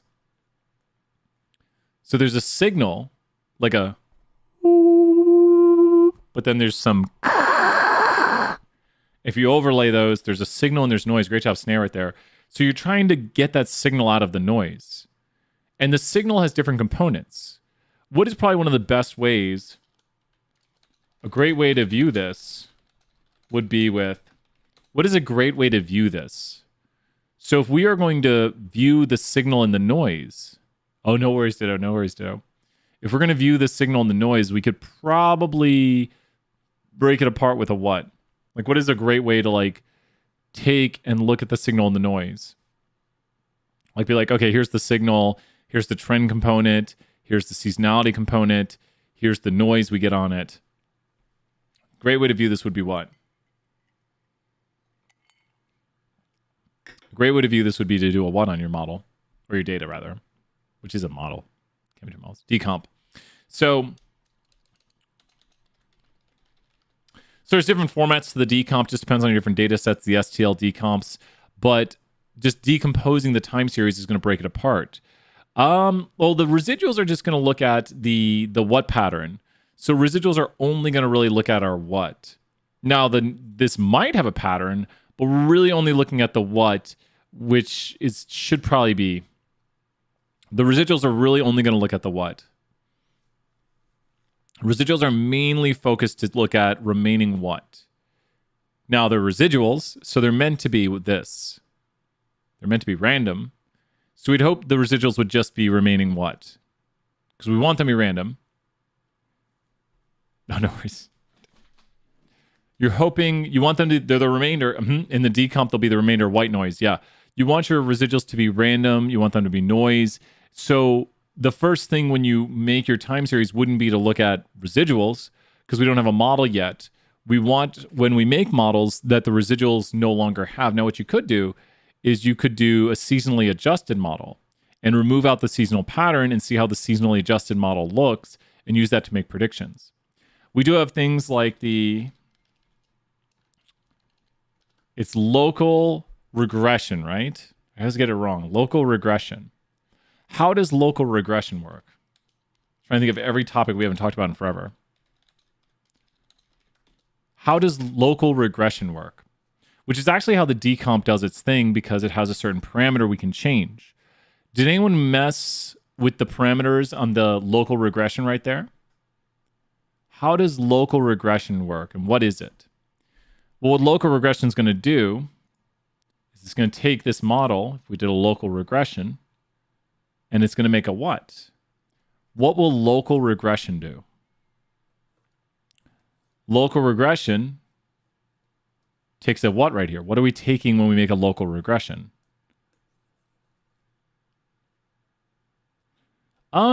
Maybe. It makes a what right here? So local regression. Who has ideas on localized regression? It's a very important parameter. It's not really going to split it. It makes a window. Bailey, great job right there. It makes a window. Localized regression takes a window and then figures out the estimates where it would be at, kind of figures out for that model.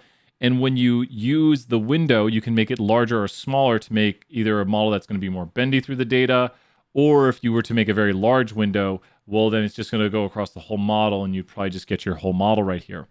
So the larger you make the window, the kind of more linear it is, but the smaller you make the window, the more the model is going to kind of bend as your data bends. So a smaller window of time is going to get you a model that kind of bends through the data, where a larger window of time is going to go for your larger model because it's going to figure out the regression localized to that area. So it's like making local regressions in those areas. That's what's called localized regression.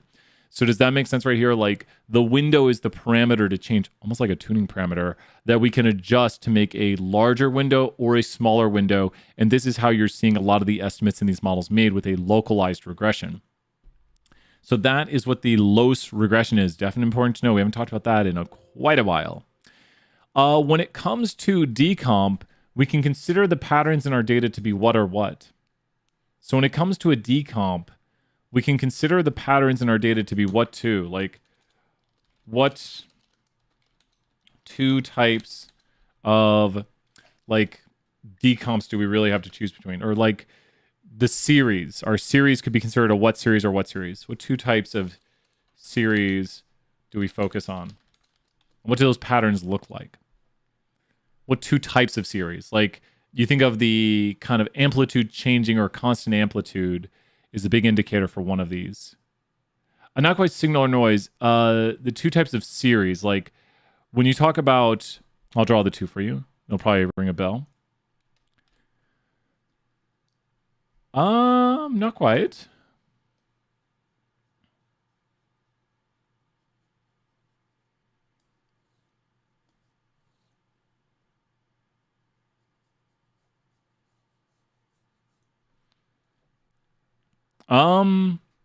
Well, we do have stationary data versus non-stationary, but one of these right here is probably more indicative of a what series or a what series. Like, definitely a little bit crazy on the bottom right here. So if this is seasonal data right here, and we're looking at the decomp, we have two different ways to kind of explain. Yep, Andrew gets there. Nice job, Andrew. This one right here is more of your additive series. And this is a multiplicative.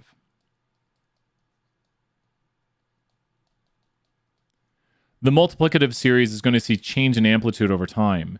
So the multiplicative and the additive is more constant growth or constant variation over time, where the multiplicative.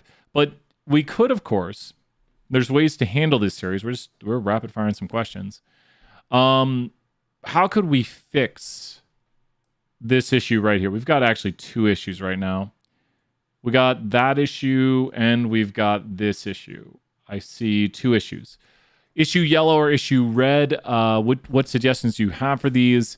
Pretty easy suggestions right here. Remus could handle these. Well, Rima could handle the red one. Rima could handle the red situation pretty quickly. Differencing for the red. We got a heteroscedastic, we got a trend. So Anita points out the differencing could handle the trend. So this is some sort of trend in the data right here. So we could write trend above it. And to handle the trend, we could do some differencing. Now, and then Sneh is pointing out transformations for the differences. So what are your probably go-tos for the transformations? So this is going to require some sort of transform. We might be able to figure out some multiplicative decomp that works also. But we might go for a transformation to make it constant amplitude.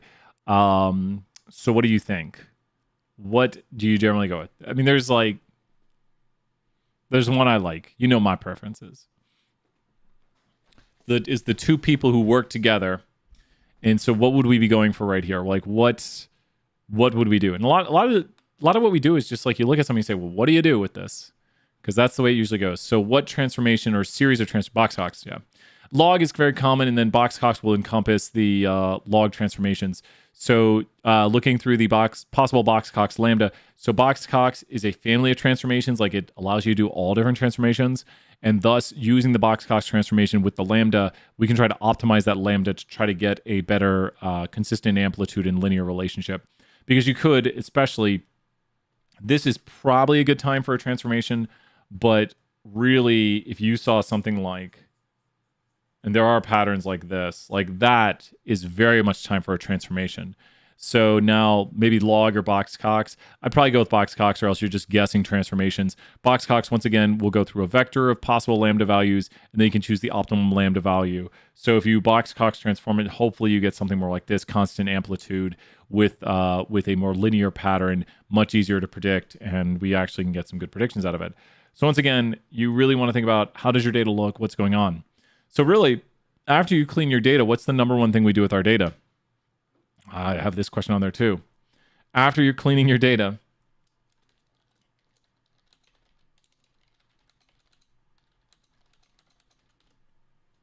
erase it. Side question, the multiplicative graph you just had would be positive autocorrelation. I think so. Let's talk about positive and negative autocorrelation here in a moment. Great question, Snea. Yes. Yeah, probably I'll draw better autocorrelation here in a moment. Ish. Because I can trick people on some autocorrelation. Turn it into a Tisbel. Probably, that's a decent answer. Well, that might be part of the cleaning process. Parker, good answer right there. After you finish cleaning your data, you should probably visualize it. That's probably the number one thing to do is start visualizing it. Like after you know your data is accurate, you should start looking at it. You should start visualizing it because individual data points, like if you have 1,000 data points, it's very hard to understand what's going on with your data till you get like the full view of it. So usually we auto plot it or something like that, or GG seasons. If you look at the very start of the book, what he does, first thing introduction is Tisbels. How do we make these time series tables, time series tibbles? So he makes his Tisbels and then he jumps right into, let me look at what's going on with my data. Let me start investigating. We don't really make models yet because one, there might be some oddities to our data. There might be some sort of like huge irregular points. There might be things we have that are misentered still. Probably not, that we're not really done with cleaning. But overall, you want to get your data into R, then start graphing your data, and then consider making models. Don't start immediately with just, I got my data in, I need to make models. You want to look at it, see what's going on, see if there's weird things going on. So good stuff right there. I think Sneh was asking positive or negative autocorrelation. What does positive autocorrelation look like? So when we have positive autocorrelation, what does positive autocorrelation look like? Like, tell me, is this, if we did like monthly prices of milk in Knoxville. Is this positive autocorrelation? Looks more like a random walk with drift model to me so far.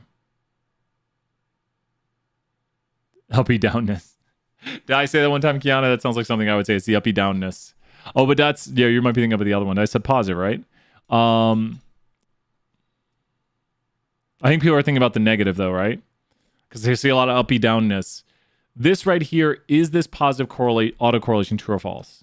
This is positive autocorrelation true or false? I've got a lot of good Kahoot questions. Like, the Kahoot's very valuable for this class. Not for the other ones.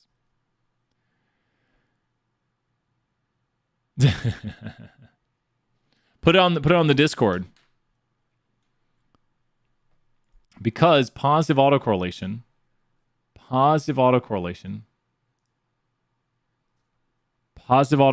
should look like true.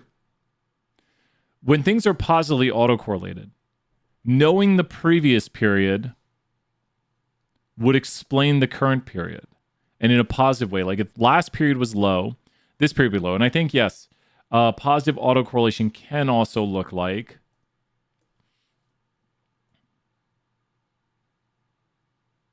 they'll generally follow each other. It doesn't matter if it goes up or down. Because positive autocorrelation is like how much we miss by.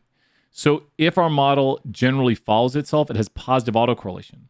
But negative autocorrelation is the uppy downness. Where if you have negative autocorrelation, you'll see something like this. And this would be first order if those all points are one separated apart.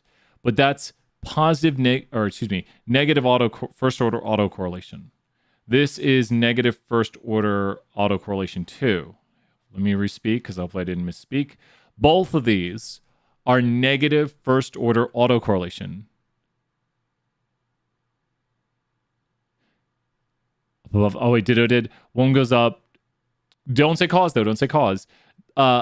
Being high at one period means the period below is expected to be low. So we don't want to say cause though, because that sounds like cause and effect. We would say if our model predicts high this period, next period it will predict low. Vice versa.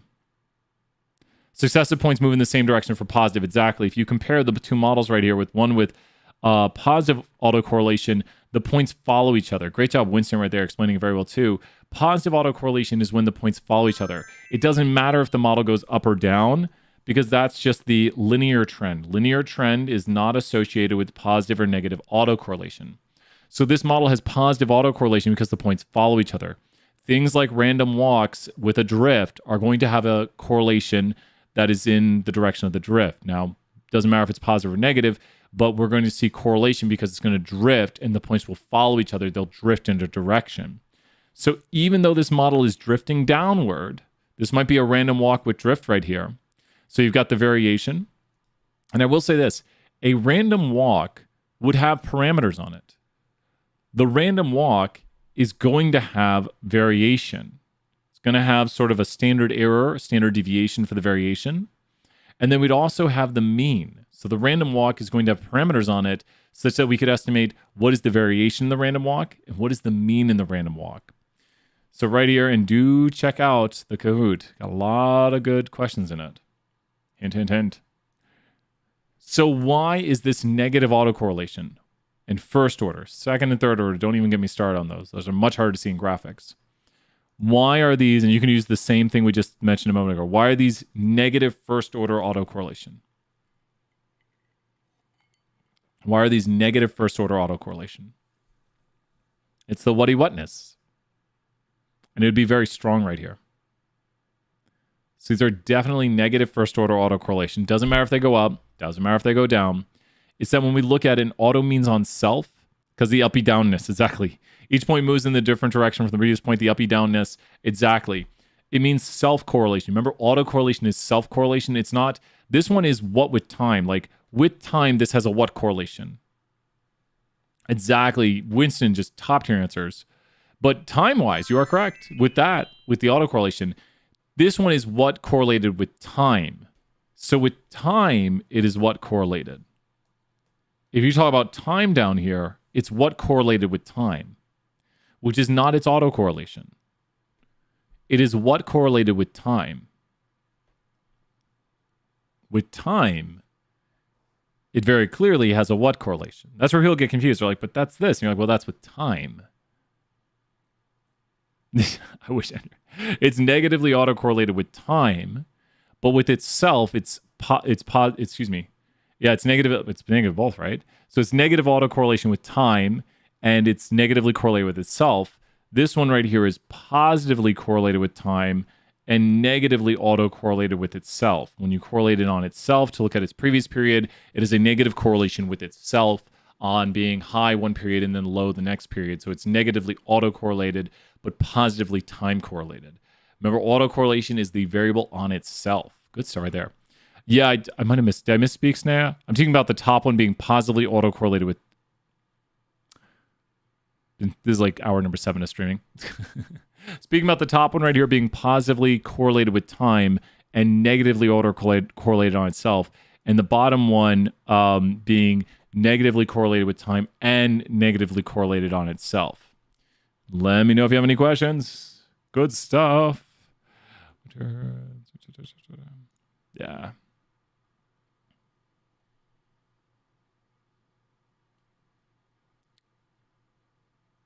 I have 2 correct answers? Oh, yeah, it does. I guess so. I was looking at a question right here. I'm going over like some of the harder stuff. I think we know this one. What are the parameters of a white noise model for an ARIMA? Go ahead and put that in the chat.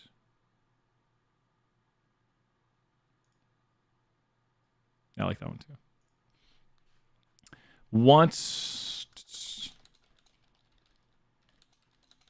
Yeah. Definitely right there. Like, oh, Brian, don't give away the easy questions. Not that it's on the test. So the white noise ARIMA model has parameter 0, 0, 0. What is the first 0 of the ARIMA model? What is the first 0 of the ARIMA model? That is how much information we're taking back on the what. So that's the AR of it. So what is the AR? What is the AR of the ARIMA? Oh my gosh, I can't read that. It is the autoregressive component. So the autoregressive is going to use the correlation with its past self to make predictions right here. The autoregressive, like we were just talking about. So the autoregressive component, we can make an AR model, or we can do the ARIMA, which can you do the AR family of models for us? So it kind of is a good branch way of topics right here. Now also, we don't have to worry about detrending, because where is the detrending handled in the ARIMA? Nice job right there. Snake says, how much information we take back from the previous Ys? And so where is the detrending handled by the ARIMA? The I. So then that's the D of the PDQ. So we can handle right there the detrending with the ARIMA with the I, and detrend it once or double detrend it. All is done for us. Last but not least, we have the moving average, which is actually the error component, using the errors to make predictions right here. So we are not actually doing a moving average. It's like an average across the model. We're using the errors to make prediction with the moving average right here. Now, how could we, and I do think I still have some of these questions on here, how could we figure out which model to look at right here? How could we figure out the AR versus the MA model? And these are on the Kahoots, so get ready. Kahoots starting here in a little bit. How could we figure out between the MAs exactly from past errors? Great job, Snare, right there in the chat. Moving averages from past errors. And so how could we figure out between these models? Well, one, I should know is the ACF and the PACF. Exactly. So you know what we could do? Watch this. Let's go grab a random ACF. Ooh, I like Google it and it like shows up. Awesome. Wow. Oh, that's so nice. Let's copy this. Oh, wow. This is so nice. Theoretical ACF. Wow. I should have used this picture. ResearchGate. Cool. Okay. They're talking about all ACFs right here. Yeah. Okay. These are different graphics. Let's take a look. Okay, cool. Don't love it. What would this indicate to you right here? These are not the best of pictures, but let me see how high that one is. This one they should really have their bars on this. If you see very high ACF that trails down, this one's actually worse on the bottom. Don't love the way they did this. Well, but the big thing is, I might need to grab a better graphic because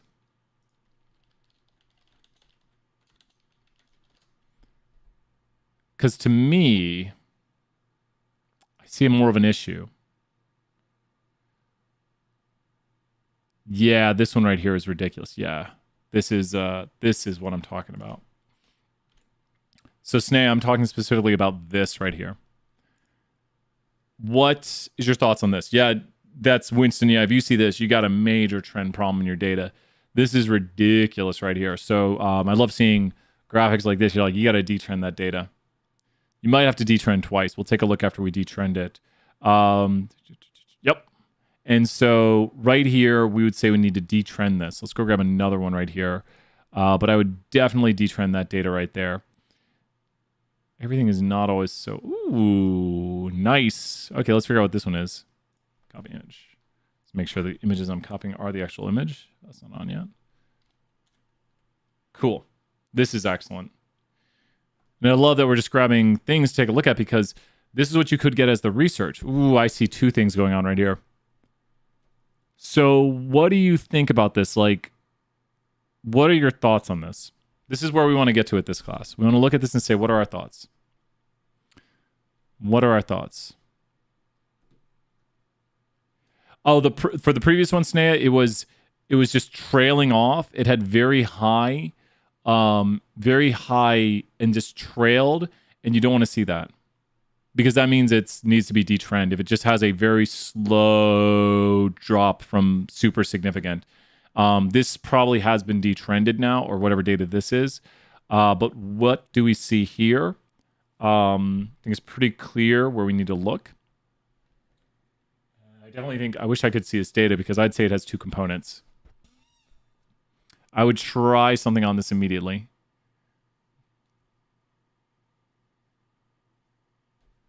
What do you think?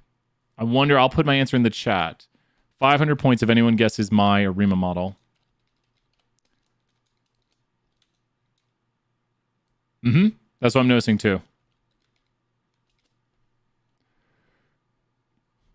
So what'd you guess? Well, I wouldn't difference this one because this one doesn't it looks to you could try, but it might already be differenced. It's got the flowy pattern on the ACF. So what do you think we should try? I would try this to start. There's obviously, we could do a search, but my guess on this model would be what? Because I don't think there's something else you should notice immediately about this. Yeah, I'm saying literally almost the same thing right there. I saw that 3 jump spiked there too, Snea. I saw that. And why are we going AR? Remember AP, MA. That's the only way. Is that what you on the end of it? The 12. I didn't put that on the end of mine, but to be more exact, we should probably put the 12 on there. It looks to have maybe an autoregressive. I'd want to see that model right there. I'd say let's try an autoregressive model because the PACF is cutting off. The ACF is very flowy. So you're going to try the autoregressive series of models. Now, once again, the search procedure can optimize on AIC, and we can see which AIC is the best. Which one were you thinking, Kiana? Were you thinking the AR3 or the Winston? I'm assuming, Winston, you'd probably still go for the non-seasonal component getting an AR1, and then the seasonal component getting an AR1, maybe 2. It's very hard to tell. And once again, the search procedure probably can beat us out, Remember, the search procedure only looks at models around it, so it's possible it might not be in the search grid. So search procedure is very good. But then, of course, you want to try your other models on this, whatever you have, exponential smoothing, neural nets, kind of overfit. But yeah, no, this is a great example right here of probably an AR1 or an ARIMA 1 with seasonal component 1 for the AR also. I would think, love to see it. Let's go over here and see if they say it. Lesson 4 seasonal models. Ooh, so they do have it over here. Let's see if they say what it was. Oh, this screen is horrible. I'm going to see if I find it on this screen. They might not even... It's a nice graphic, but they certainly did not make it look pretty.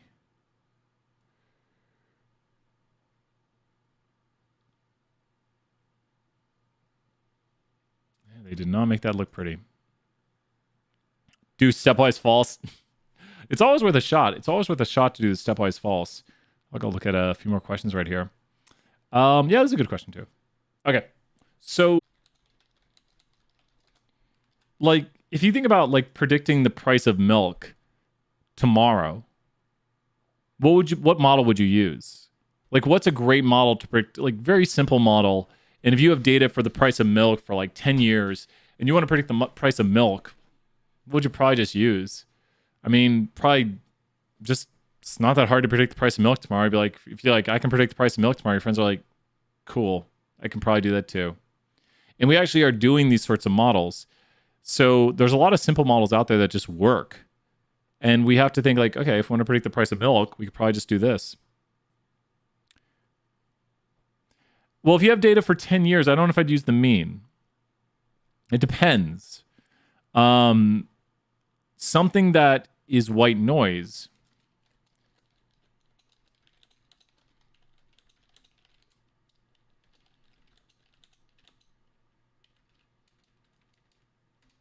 Like, so if it's like white noise, if it's just randomness, I'd probably use the mean because I would go with the naive probably for the price of milk. Like if you have data for 10 years, which was a key thing I tried to mention there, I wouldn't use the mean price of milk over 10 years to say, because think about that, like milk might be going up, and if it's going up, then what might be a good model right there without any knowledge? Yeah, big on how big a factor inflation is, right? So if milk's been generally going up, what's a very simple model we could use for milk going up that, you know, if we know milk has generally been increasing over the last 10 years, probably a very simple model we could use that only takes information from 2 points. Random walk with drift, yeah. Oh, wait, so this is just noise, pure noise right here. It's just random, like, you know, like you might know the variation, but do remember this. White noise, we know variation. So for the white noise model, you know the amount of variation. So you're like, and you can use the mean as a parameter, so you can predict the price of milk, and you're just literally using 68, 95, 99.7. So random walk with drift, there's just random white noise basically around the drift, and we're kind of just going in one direction.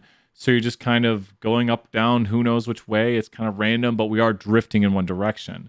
So, yeah, increasing slightly milk or something, increasing milk prices.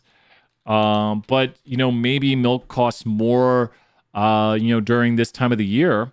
So what might be an even better model to, like, if milk has remained relatively constant and milk costs more at this time of the year, what's a pretty easy model to say, you know, like someone's like, hey, how much do you think milk is?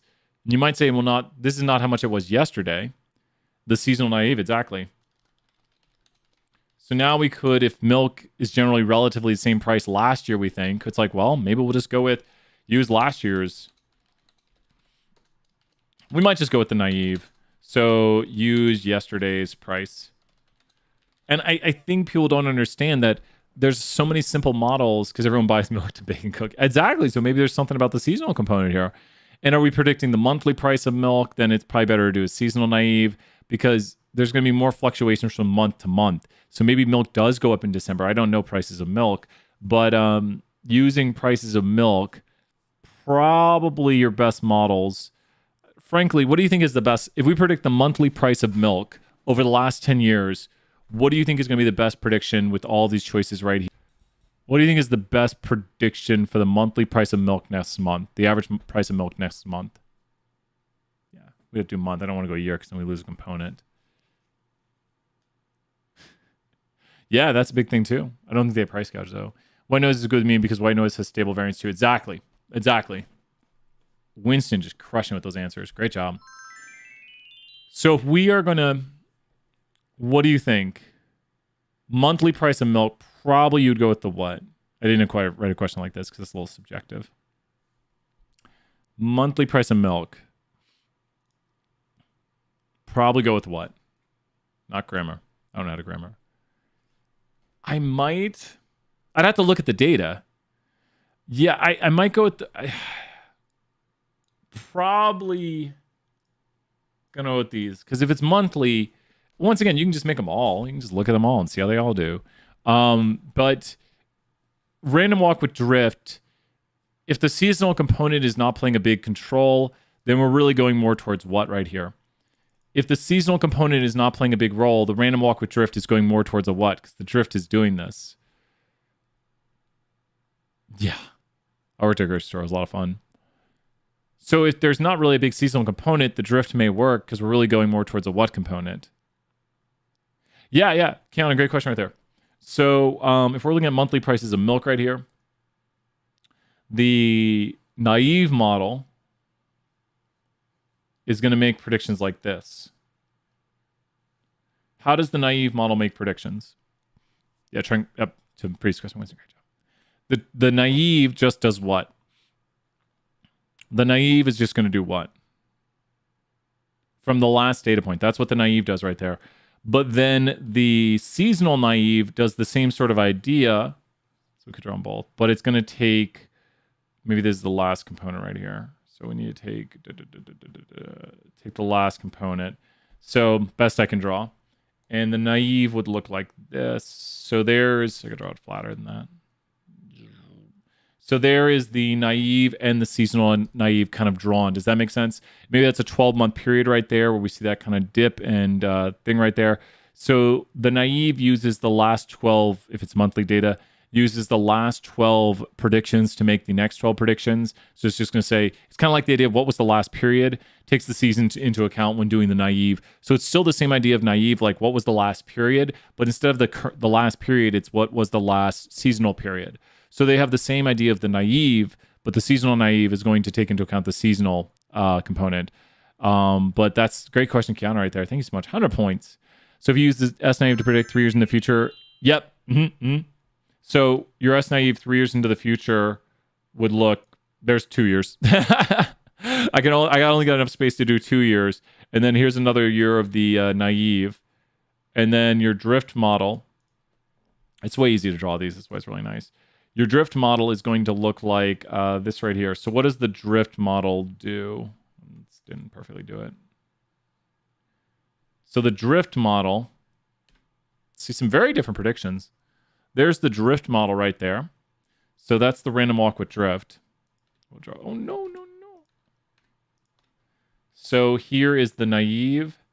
Here is the seasonal naive. Here's the random walk with drift. And then we will draw in the white noise mean model. And that would be a horrible model. This model does not do well with a white noise.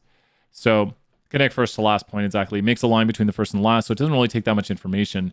Funny enough, the mean takes more information, but it's really not a good model for this because we have a trend in our data. We have a seasonality in our data. So we could definitely try some like seasonally adjusted models. We could try ARIMA. We could try exponential smoothing. Probably, what exponential smoothing model would you suggest for this? I mean, you can see it by these two really should be taking the components right here. We really need to be looking at a model. I think there's a clear candidate from exponential smoothing at this point, and 2 letters would tell me, the clear candidate from exponential smoothing. Like, what is a clear candidate model from the exponential smoothing models? 2 letters would tell me, like, yeah, I'd give that a shot. Because it's definitely got the 2 components we need right here. So I would definitely, damped Holtz winner. Use the Holtz winner right there. I would try that out. Probably ARIMA is not going to be a bad idea either here. Like, I would try my ARIMA. I would try my Holtz winters. And then, throw a neural net at it. Why not? Just make sure it's not overfit by that cross-validation. But yeah, great stuff right there. Let's continue on. Let me take a look over here. Take a look.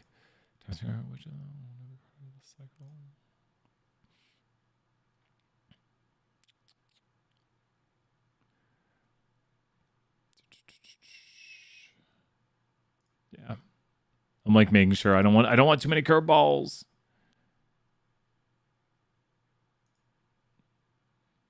Yeah, it's pretty clear. We have so many good questions.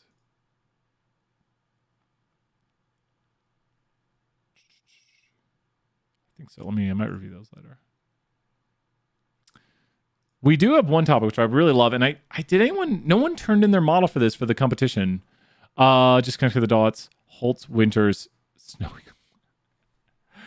What let me ask this real quick. Might take a quick break then, do the Kahoot. Whew. It's the longest stream I think I've had. New record here on Stat 201. So what questions was I looking at? Oh, I know I was asking. I don't think anyone did this though, and I'm a little bummed. When you have your series right here, your series could be broken down into waves. So what are you looking at if you try to break your series down into waves? Funny enough, this might just be broken down into something one. Starts with an F.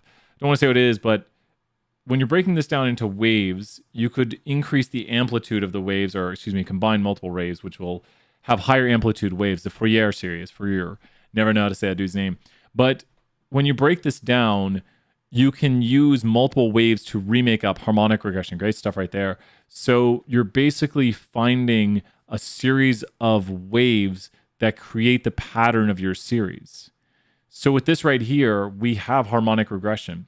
Now, the biggest thing, and we should be mentioning this, is I tested for here, but the CV RMSE was higher than our ARIMA. Yeah.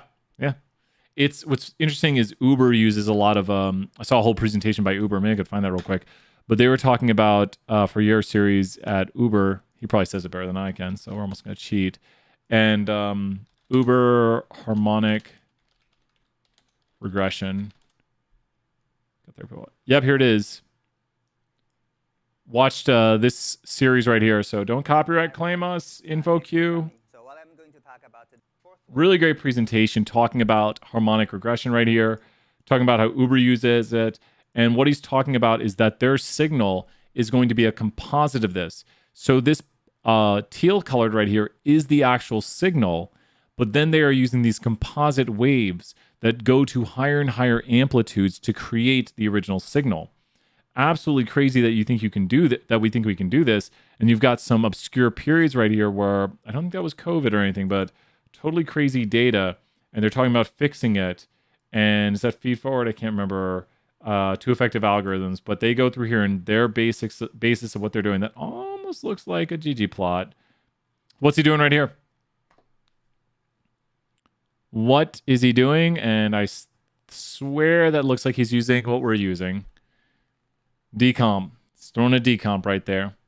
So using a good old decomp right there. And just going through looking at his series, doing all the different things and figuring out what's going on. But this kind of stuff right here that we are doing is at the heart of all the knowledge that people use to make predictions. I mean, there's so much profit. Wait, he should have done a ... Come on, you got to do the South Park meme. You got to put a ... profit. Sorry, not that he has to. But really good presentation. It's 2018, so no COVID, right? I just saw that too, right, Snea? That's funny when the East Tennessee are afraid of being snowed in for days. You know what's so funny, though, is ditto, and this is so crazy, and I'll always remember this. When we were here in Texas, what's worse than snow is ice. Ice will mess some stuff up. Because we got some ice last February, and it wrecked everything. Of course, Elise, yeah, I'm more than happy to. Really great thing right here. Ice is terrible. Ice just wrecks everything. So let me drop it in here. For your warrior emphasis on or warrior for your ice is horrible. Ice will just knock down power lines, wreck travel. So we were in the teens for a while with ice. You could go outside, you could walk around, but everything was messed up, like the whole supply chain. So it's really interesting. And that's the second big snowstorm I've ever been through. The last one was in the 90s when I was listening to some Alanis Morissette, Jagged Little Pill, great album. Ice is troublesome, yeah. I saw the news how Texas was during, yeah. No, it really was bad. We had rolling blackouts, so literally black ice. Yeah, that's really bad. Running water under ice is deathly. Yeah, it's horrible. So we had rolling blackouts. Oh, coming soon. No. Thanks for streaming. Thanks for all the math help. This guy is great. So, or other people going, this is, he's got algorithms for what is it called? the quadratic formula. He actually has published works. I think he teaches at Carnegie Mellon. Really great teacher right there, but kind of like, I don't know, randomly, but he does some live streams too. Cool stuff. Well, he hasn't been doing that many lately. Did he stop for a while? I guess he did. Yeah, cool stuff. His pretty interesting streams, good stuff. With that, we're going to take a quick break. But yeah, he's looking kind of similar, right? Pretty interesting. Doing similar things to what we're doing. Love it. Checked out his stuff and pretty cool stuff. Oh, I already hit like. See? I already hit it. But no, a lot of great educators out there doing a lot of great stuff and pretty cool. And one day you might want to talk to him about it. Guess what? We're going to take a quick break. Texas is its own power grid. Yeah, I know, right? Found that out the hard way when we were losing power and we didn't have enough power. Haha, that was fun. Thank you, Texas. Sorry, Texas. Still love you. Love Tennessee more. Anyways, we'll be back here in just a moment. I set off the road from Black Tyson. Oh no, Ditto. I'm so sorry to hear that. Please be very careful. And sometimes during inclement weather, it's sometimes best not to drive. But I do understand people have to get around. But be safe. We're going to be back here in about 3 minutes. I'm going to go grab a quick snack. We'll be back for some Kahoot. Get ready.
Who's ready for Kahoot?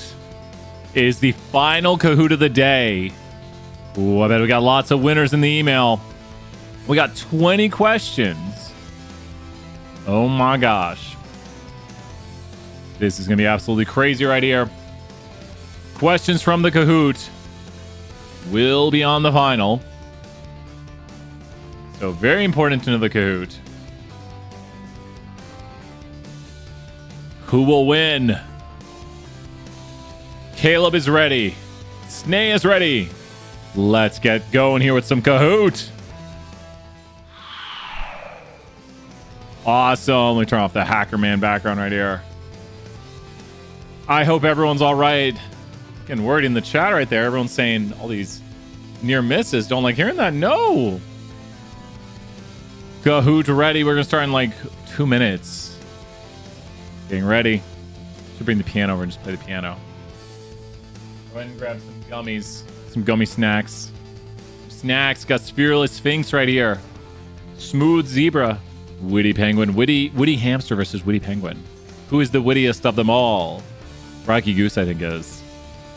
Lucky Sea Lion. Swiss Sloth. Glad Ant. Caring Otter. Who else? Ooh. Oh, we have like 20? So glad to see everyone here on a Sunday night. Shining Iguana. Power Dragon. We can't let this be like Smash Bros. Championships where like someone can win who has no knowledge. It's got to be really... I was watching a Smash Bros. Documentary today about Smash Bros. Players, and people were mad about like the later Smash games because they were like, people are winning at Smash who aren't like awesome. And it's like, maybe they are and you just don't know it.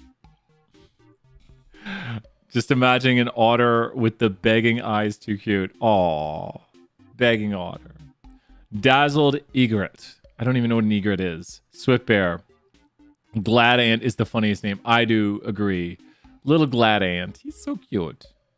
Let me try to fix Tiny Brian's voice.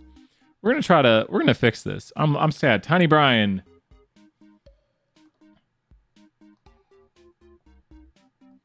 I've been smoking cigarettes. What happened to his voice? Quartet. We don't want a quartet. We don't want any echo. Test.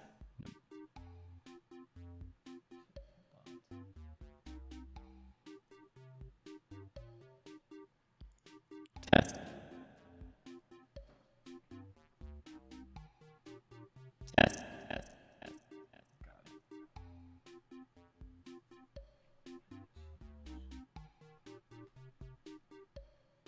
One, two, 1, 2, 1, 2, 1, 2, 1, 2. It's the pitch.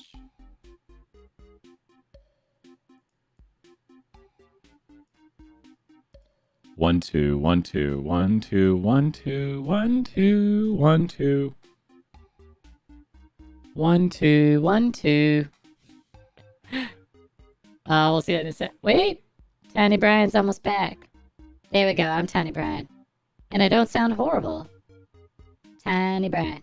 That works. Yeah, it's not the same voice, though. Okay, Tiny Brian out. Okay.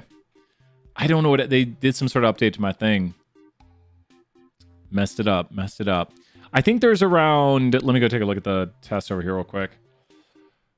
There are on the test, and I think it might show when I unlock it, 9, 12, 19, 24, 24, 26, almost 30 questions. A little under 30 questions. Dude, yeah, go towards medium on that, you're saying? So, Tiny Brian's voice? 1, 2, 1, 2, 1, 2, 1, 2. Tiny Brian. That's Tiny Brian. He sounds... The pitch sounds weird. Tiny Brian. That's... Character. What the heck is character? Character, I don't know. Wide. I don't know. Oh wait, this is Tiny Brian. Yeah. Oh wow, that works. Okay, Tiny Brian's voice is fixed. I don't know what happened to that. I don't know if I did or something. But not all multiple choice. Good question right there. Had to fix Tiny Brian's voice. Something happened to him. No, we got other voices here. I don't use all these. Whoa. All right, let's get serious here. Oh, I didn't even have the code on screen. Who's ready to start? We're going to start here in 5 seconds. Who's ready to start? It's really driving me crazy that somehow Tiny Brian's voice got changed. I have no idea what's going on. Starting in 5, 4, 3, 2, 1. 0. No short answer on the test. No short answer. Here we go. Starting the Kahoot. First question of the Kahoot is, let's go. What does running Tisbolts change about an object? What does running Tisbolt change about an object? When we put something through the Tisbol, what is running Tisbol going to change about the object? Put a little as before it. Put a little as before it. What is that going to change about the object? Running Tisbol is going to change the class of the object. Now, the frequency is how many periods it has. Like if it's 12 periods, it's going to be monthly, or 4, it's going to be quarterly. I mean, technically, Tisbol probably has the ability to change the frequency, but moreover, the Tisbol is moreover to change the class of an object. When we run Tisbol or as Tisbol on an object, we are working on the class of an object, which is how R sees the object. So we have been using Tisbols, but do note the TS box package that I was working with. Was it Winston? Who was I working with recently? Or I'm trying to remember. We changed and used different functions because it just worked better. And all I did was take what they had as the Tisbol and ran it through the TS box. So we ran TS underscore TS and changed their Tisbol to a TS and ran some different functions. So just say like, hey, this doesn't work. You can switch things over pretty quickly and use different formats of different functions. So great stuff right there. But check it out. TS box that Caleb pointed out. Amazing. You were having troubles with it? So let me know. Let me see it. Definitely send me the code. I know I was talking to Andrew earlier today. Send me your codes. I was hopping back and forth between messages, and I was going for the Kahoot. With that, next question. Tell me what problems you're having with TS box. I saw a little bit of issues, but I hope it works 100% because it's such a cool package to be able to change the format you're working with. Who's in the lead? Lucky Sea Line. A little slow on the answers. Usually it's like 970. Don't worry. I'm not saying anything about Lucky Sea Line. I'm like, oh man, it's going to be interesting. Interesting. 20 questions. And these questions are on the final. Let's check it out. Time was not defined. Oh, that was the problem. Which of the following model predicts the most recent period for the next period? So you actually see the model on the screen. It's a review of what we were talking about earlier. I wasn't live. Oh no, Snea. No. Which model predicts the most recent period for the next period? Now the drift model is going to connect the 2 points. The naive maybe does something. Seasonal naive uses the last seasonal period. So some people put the seasonal naive, but the seasonal naive would use the last seasonal period. The naive uses the last period. What does the mean do? The mean uses the mean, where the naive model uses the last period going forward. So the naive model uses the last period going forward. Great stuff right there. Please ask questions if you have them. Let me know. Oh my gosh. Rocky Goose, Happy Penguin, welcome to the leaderboard here, but Lucky Sea Lion is not going to give it up versus Stellar Wolf. That sounds like a Star Fox name right there. Oh, yeah.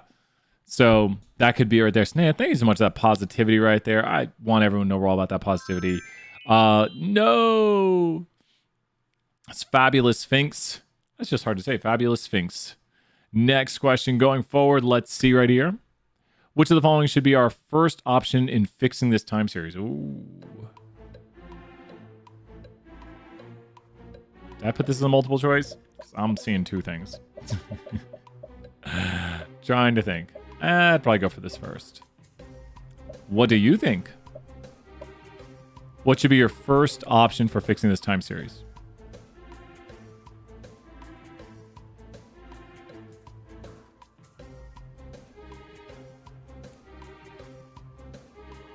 What do you? 2 options. Now, I'd probably, and I think people are generally right, because when you transform it with the Boxcox Lambda, oh, great job. Wow. Let's throw 100 points. I just noticed everyone got it correct. I was thinking I'd probably go with the Boxcox first because when you difference it, you're going to try to detrend it. But first off, we see a multiplicative series right here with a increase in amplitude. So I'm probably going to try to get a constant variation, less heteroscedasticity, and also we might achieve more of a linear relationship, and then I would detrend from there. So I'd probably try the Boxcox transformation or log transformation. I don't know if log's going to fix that one, but yeah, I would probably try the transformation. Great job. Who was fastest? Ooh, Rocky Goose, pretty quick right there. Rocky Goose. Let's see who wins. What suggestion do you have to improve this model? So take a look. These are on the final. Who can decode this quickest? You want to look at the ACF to see if it tails off or if it drops off. You want to look at the PACF to see if it tails off or drops off. Very similar to what we were doing during our review. I like to do review questions that then lead into the Kahoot that then are on the test. You got to review things multiple times. And the answer right here. And why? Oh no! Why and what? Why? Someone explain. We went from 100% right to no. Why? Why AR1? What was the most common answer? Most common answer was AR2. No, we can go with an AR2. Why AR1? Why AR1? Why AR1? Why AR1? So take a look again. Why AR1? PCAF cuts off at AR. Exactly. And the strong correlation is on lag 1. Exactly. So remember AP. And why do we say AP? For AR model, we look at the PACF. MA, for moving average models, we look at the ACF. So the cutoff is what's going to determine this. What do you see about the ACF? Look at the ACF right here, which is not going to indicate where we should go. The ACF is doing a what pattern? It's kind of tailing off. It's not really like cutting off. Cutting off means that it's statistically significant and then it stops.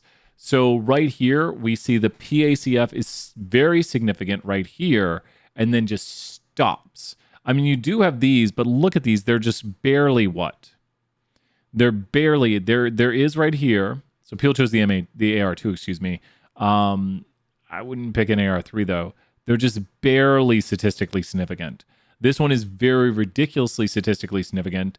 But yeah, and we do see an increase in the amplitude, but this might have some sort of AR1 pattern in it via the leftover residuals. So that's what I would go with from these options right here. Yep. Great job, Andrew, right there, 100 points. So tricky question. Maybe there's another one coming up just like this, and maybe these are on the test. Just saying. Ooh, lucky sea lion, lucky job. Gentle bunny. Gentle bunny, you got all my votes. The bunny, wait, will you explain the... Yeah. Here, Jennifer, with this question, let's take a look. So now, what suggestion do you have to improve this model? And so this one right here, what do you notice? And I think I have a different one. I thought it would be a different one coming up right here, but what do you think we should do? Kind of mentioning this a moment ago.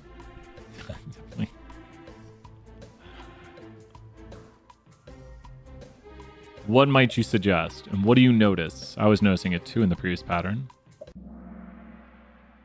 Oh, so wait, why do you not need differencing right here? Why do you not need differencing? Why would you not worry about differencing? A lot of people put differencing. Why is differencing? There's no trend. There's no trend. So differencing is used to remove a trend and we don't see it stationary. Exactly. So it's stationary around 0 right here, so we don't see a trend.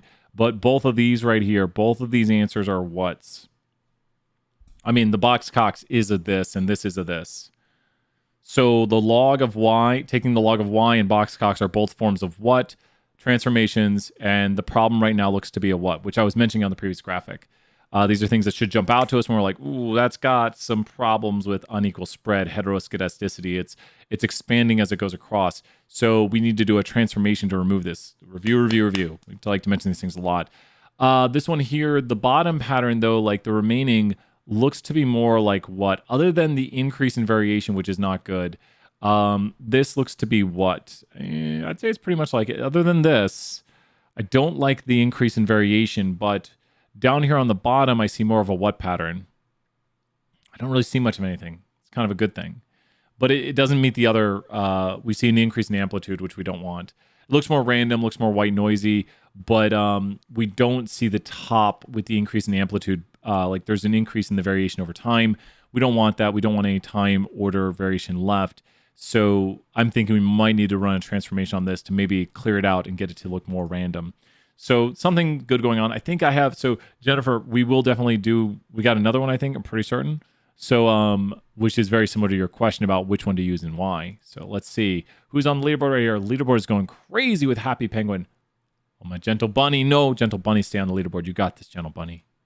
You know I'm always rooting for bunnies. Explain the output. What do we have out here? What do you think? We've got an ARIMA model right here.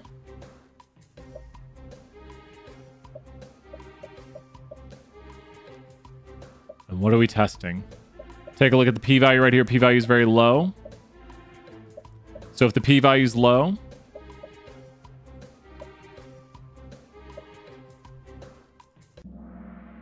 oh, wow. We got a lot of people on that one. We don't run this test very often. I'm wondering if I even should put it on the test, because what we're doing right here is seeing, well, no, it's very important. We did it early on and we haven't done it since. This was done so long ago, but what we're doing right here is seeing if there's leftover remaining autocorrelation in the residuals. So when we're running this test right here, we're looking at the residuals and we're not looking at the model itself. So we do not want significant correlation left in the model. The model itself being statistically significant is not what we're concerned about. When we make time series, our big concern at the end of this is the what of the model to see if they have nothing left over. What do we want to look at after a model's created, which we've been looking at a lot right here. This is kind of the theme of looking at stuff.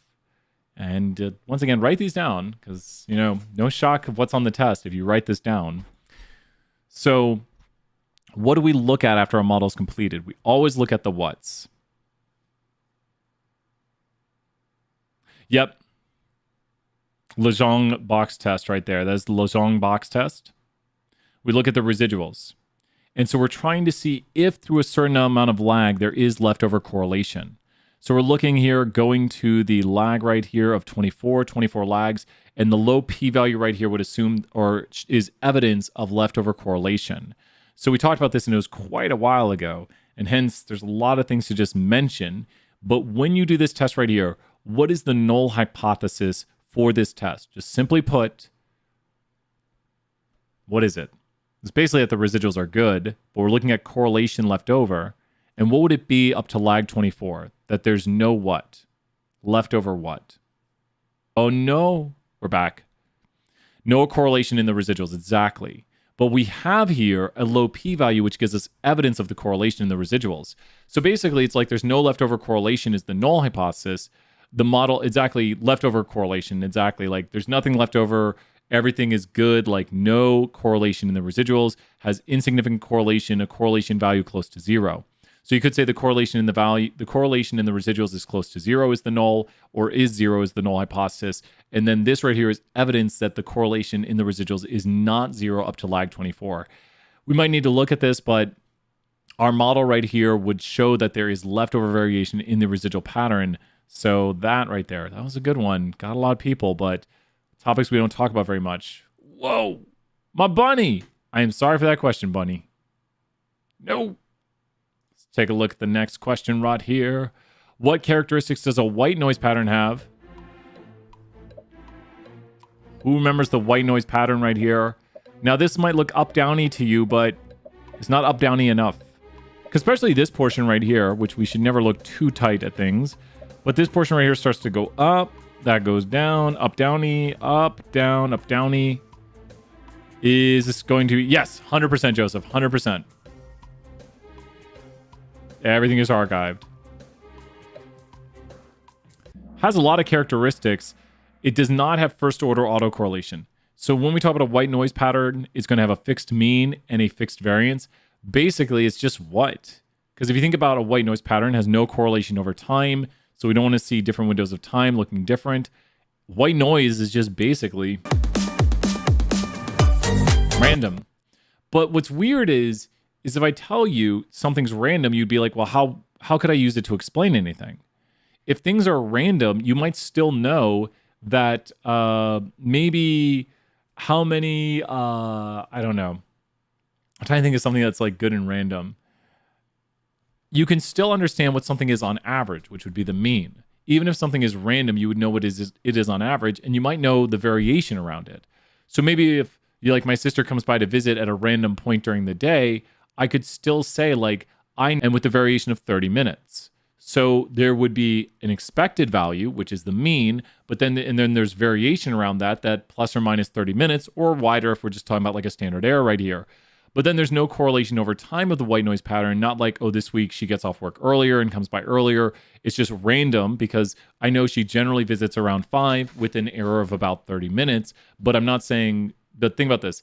If like this week she's getting off work early or something, well, then repeatedly she would, come by earlier. So we would need to know both that there is no correlation over time, that it's just random, and that 5 p.m. is the expected value, the mean of the distribution, and the constant variance means it usually varies by a certain amount. We don't know, but there's an interval by which it varies. First order autocorrelation would not be white noise because that's going to be a pattern, and that's going to be leftover variation we have not explained. I'm pretty sure, Jennifer, I've got additional questions. Lucky Sea Lion. This is going to be a close game. It's going to be a close game. Let's find out with the next question. Which of the following represents how we view our time series? We mentioned this during the review. I love that meme. So what represents our time series? Mentioned this at the start of the review tonight. How do we think about a time series? Start of the review. How do we make our models? Hint right there.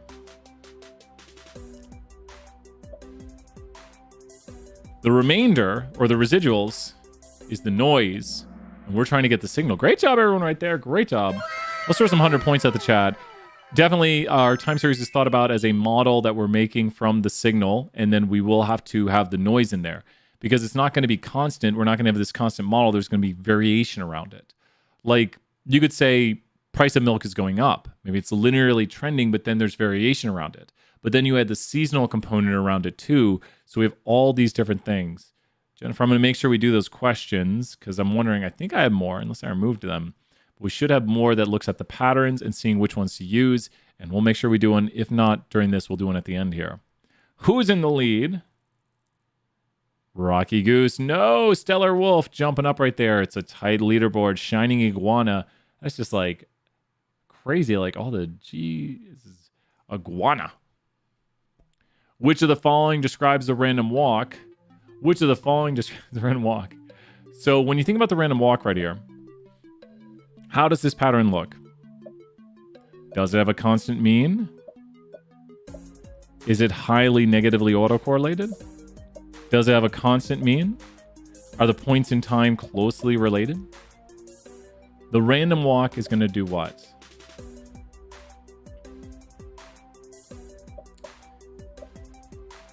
Dr. Petrie has one of my favorite examples. And so when you look at this right here, it does not have a constant mean. Dr. Petrie had this like drunken sailor thing. Because think about this. If this is high, wow, you can't really zoom in on it that well. If we are currently high, then the next period is very likely to be what?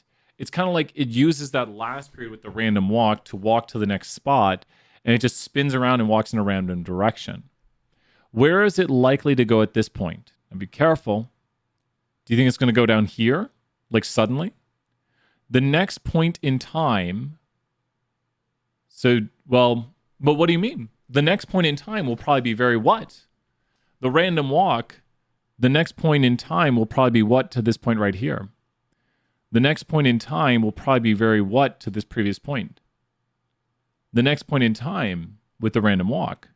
And this doesn't have a drift, so it's not going in a direction. This is just a random walk. It'll be very close to it.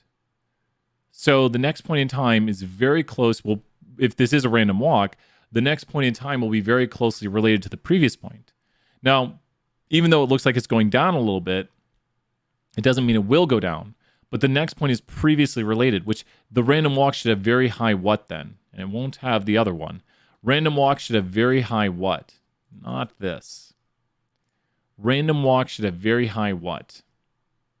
Because if the points in time are very closely related, like if I know it's currently here and the next point is going to be very close to it, so the points in time, we should have very high what for random walk? Positive autocorrelation, exactly.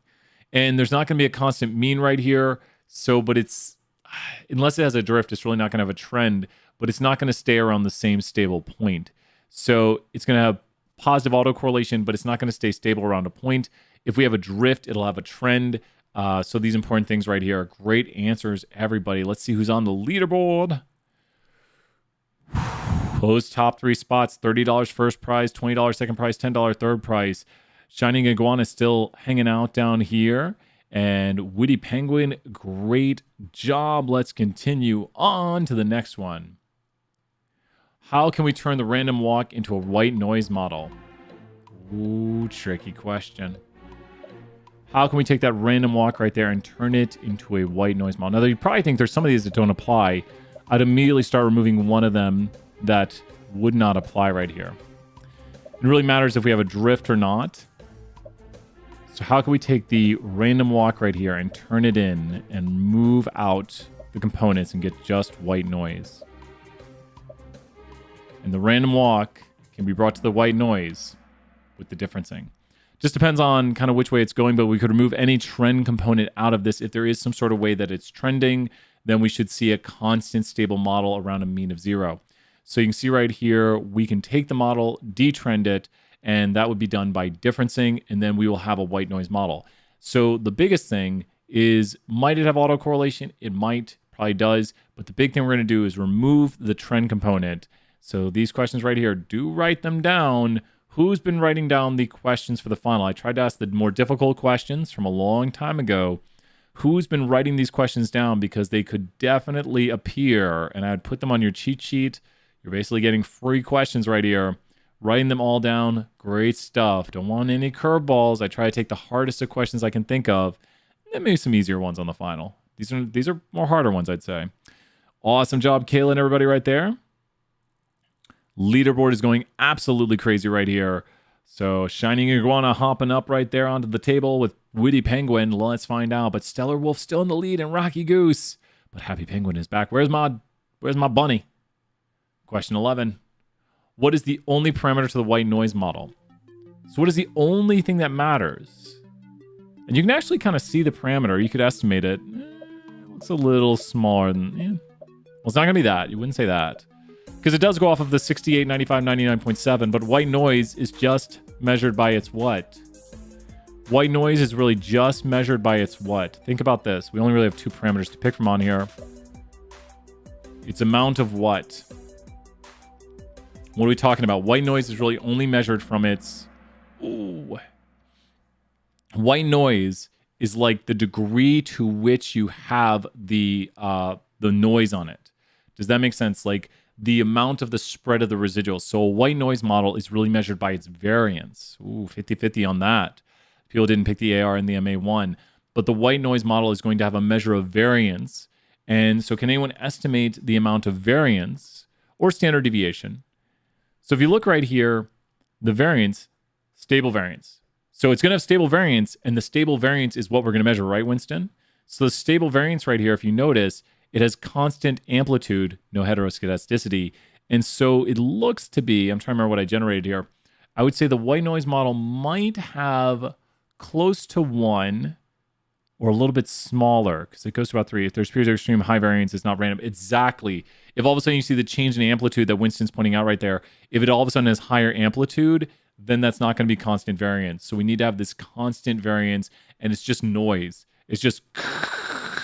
But here's change in amplitude. You want constant noise, just a constant white noise when you think about it. And this is just complete randomness at the same amplitude pretty much throughout. If you take a window of time on this pattern, so if we were to go to this pattern right here and take this window of time right here, that window of time should look pretty similar to any other window of time. Do these two windows of time look pretty similar? Like they would just be both random? I'd say so. And that's what you want on a great white noise pattern, that it's going to be constant over time. You take a window of time, looks like another window of time, no correlation on itself, all these great things. And that's what we want. Whoa! Stellar Wolf. It's crushing it. Shining Iguana just jumping up into the lead there too. Rocky Goose. I thought it was Lucky Goose. You could get Lucky Goose. Be interesting. Next question. What are the parameters of random walk with drift? So what do we have right here? A random walk with drift, and kind of giving it away. I wish I could zoom in a little bit more. I'll probably zoom in here just real quick. So what is going on with this?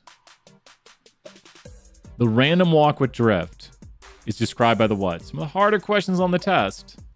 Theory questions. The random walk with drift is going to be described by the what? Because it's still going to have variation. Does that make sense? That it still has variation?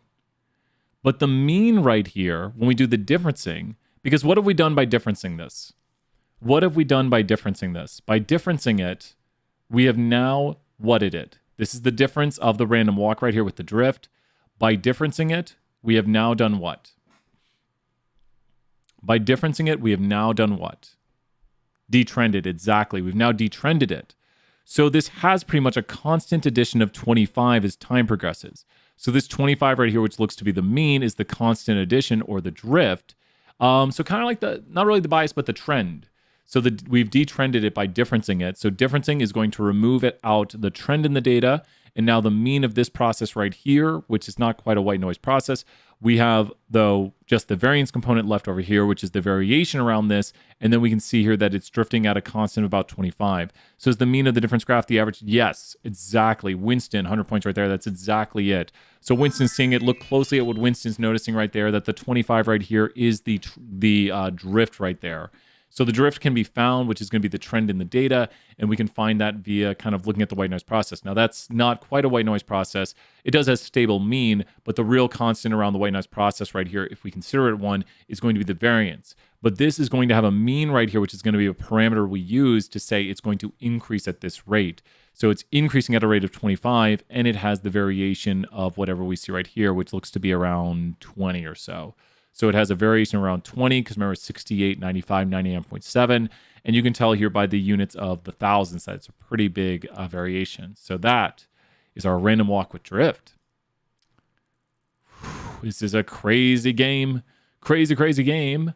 Next question. Oh man, it is a fight between those top three.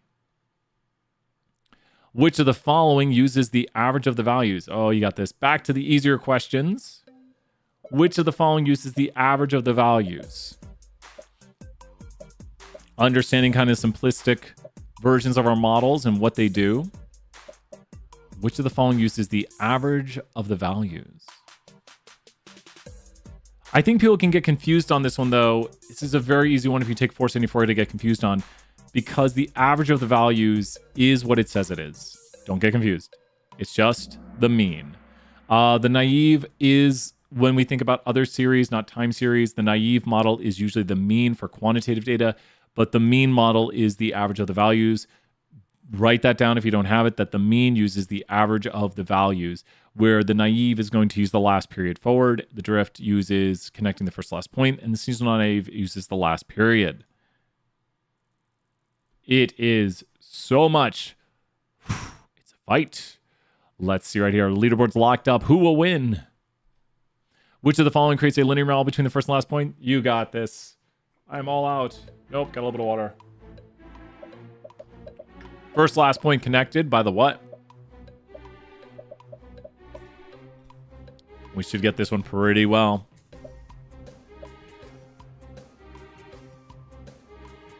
Let's see what people think. The first and the last point when we make predictions with our model being connected is A random walk with drift right there. Great job. Oh no, we got some other answers. No. Random walk with drift is the first and the last point connected. Leaderboard's probably gonna... There we go. Leaderboard's locked up. This is a battle. It's a battle. The iguana versus the wolf.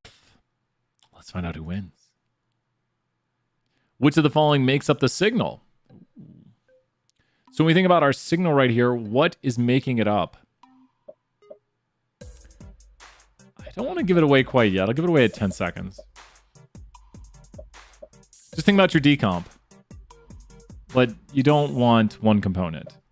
There's only one component that really doesn't make up the signal, what we're looking for.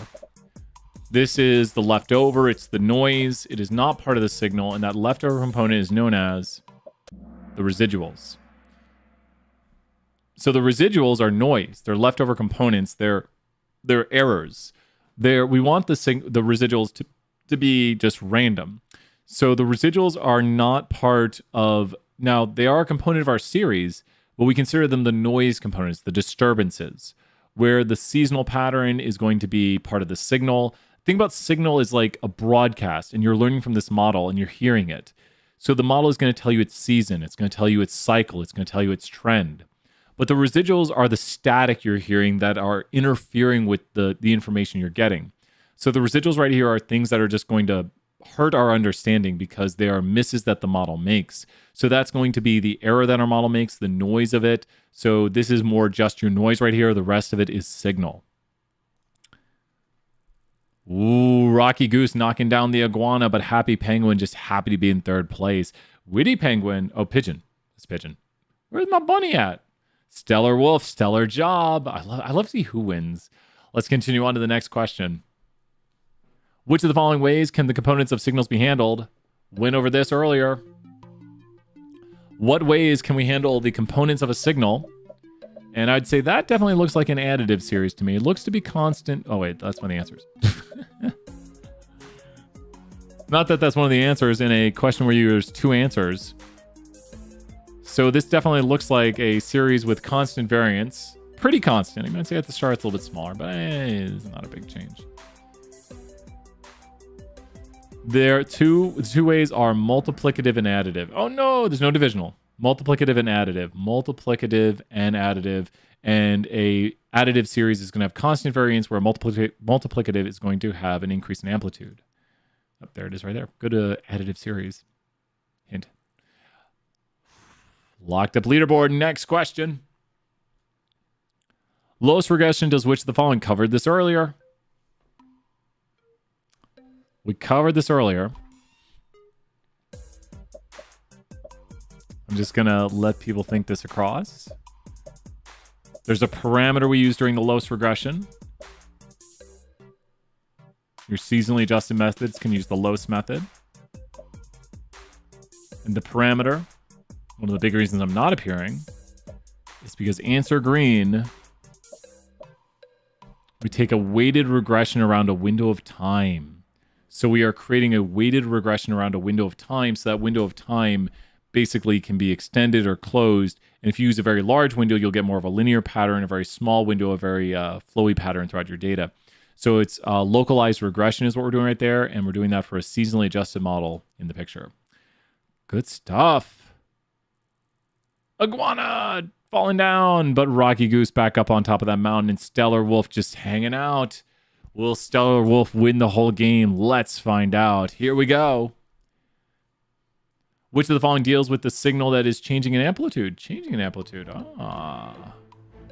Which of the following deals with a signal that is changing in amplitude? I think this should be a pretty easy one. I think some of them we talk about almost every day and some of them we don't talk about. This one we mention a lot. Definitely looks like a what series right here. The signal is probably best described by a what series. In our decomp, I would definitely try this. Great job. Oh no, why are people saying divisional? No! Multiplicative. Multiplicative deals with a change in amplitude. Don't worry if you did divisional. 100 points for you right there. 2 more questions. Leaderboard still is anybody's game. It is anybody's game. Stellar Wolf has 12 answers in a row. Woo! Let's do this. Multi-select. Get ready to select multiple. Which of the following deals with seasonality? Which of the following deals with seasonality? Multi-select. Which of the following deals with seasonality?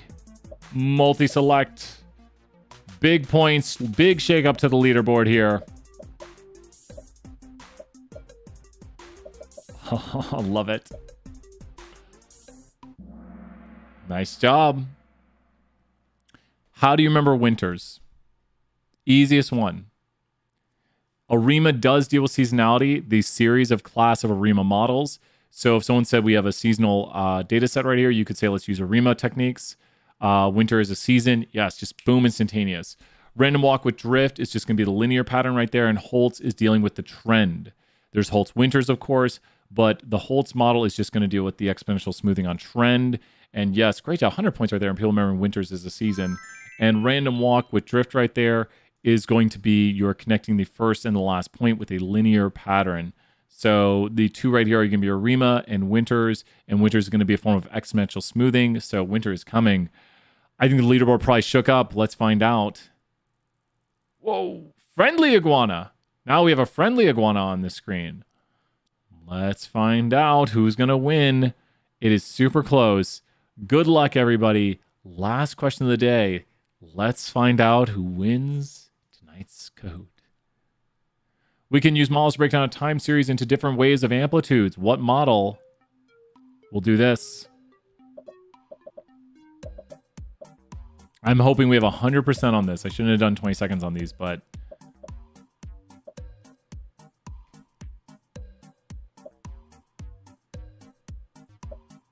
I hope we have 100%. Cause I'm back. Oh no! Ah!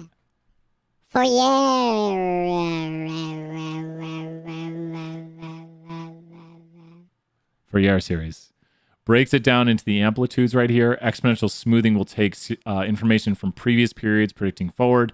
ARIMA will use the autoregressive integrated, which is differencing and moving average. And then we did some little bit of neural nets, but we are not including neural nets on the test right here. But all this good stuff right here, the Fourier series is using the differing amplitudes. Definitely check out the earlier review. We covered a lot of this. Why am I talking in this voice? It's Tony Brown time. Third place, Witty Penguin. Great job, I got my voice back. Second place, Rocky Goose. First place is gonna be, you know who it is, it's Stellar Wolf. Wolf. Great job, Stellar Wolf. Brian Brian out. Friendly Iguana and Happy Penguin. Great job. Who won? Who was Stellar Wolf, who got 19 out of 20? Great job. If this was the test, which these are test questions, you would have got a 95. You would have got a 95, and these are test questions. Hint, hint, hint. I think the test is very fair. I'll take third. Mark, great job. You would have got a 90, and that's rapid fire questions. You would have got a 90 on the test. Well played, Stellar Wolf. Who's Rocky Goose? Or if anyone wants to say who is Stellar Wolf, great job. And these were the most. I was Rocky Goose. Great job. Was Rocky Goose third? Woody Penguin, great job. Yeah, I don't know who Stellar Wolf was, but great job. Jennifer, great question. Jennifer, you asked about one of the questions. Jennifer was asking about the... So Jennifer, let me go back because you asked about a question. I want to show it. 2 seconds right here, Jennifer. I was Winston. Great job, Winston. If that was the test, which those are test questions, 95. So amazing work, Winston. Great job. Excellent. I always like seeing who wins. Oh, thank you, Kiana. I'm sorry. I got so tired during this one. I'm like, I got just like, I started to feel it. I'm like, man, I've been streaming for 8 hours. So this question right here, especially. So, when we look at these patterns, what you're looking for in them is you want to see there's two things that can happen. Well, great job, Kiana. I'm so glad to hear that, Kiana. Thank you, Kiana, all the positivity. I love it. We're all about the positivity here. Now, Snea. And then, Snea, do we have your exam set up?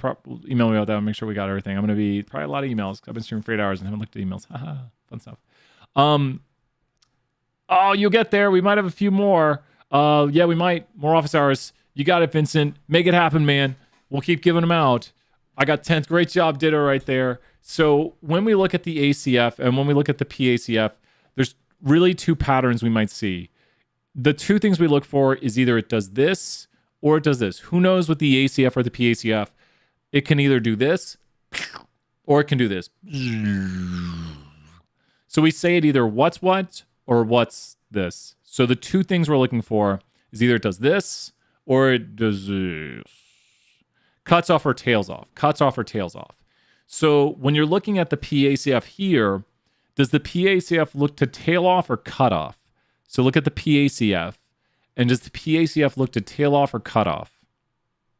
Like, does this just like stop being, that's what cutoff means. It means it's not statistically significant after a certain point. I know you might say it looks statistically significant there. That's what those dashed lines means. It means it's statistically significant at that level of lag, but it pretty much stops at statistical significance at 1.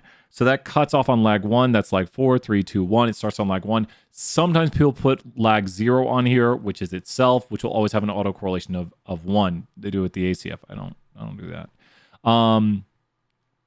Everything's good? Awesome. We'll make sure. If anyone has any issues, let me know. I'll be replying. I'm going to take a break, probably try to timestamp the video very quickly because people will use this. Been not the best at them lately, but going to grab some food and stuff. Just been having snacks, like literally these things right here, these yogurt Welch's. Oh man, I've just been eating snacks all day. Not good for me.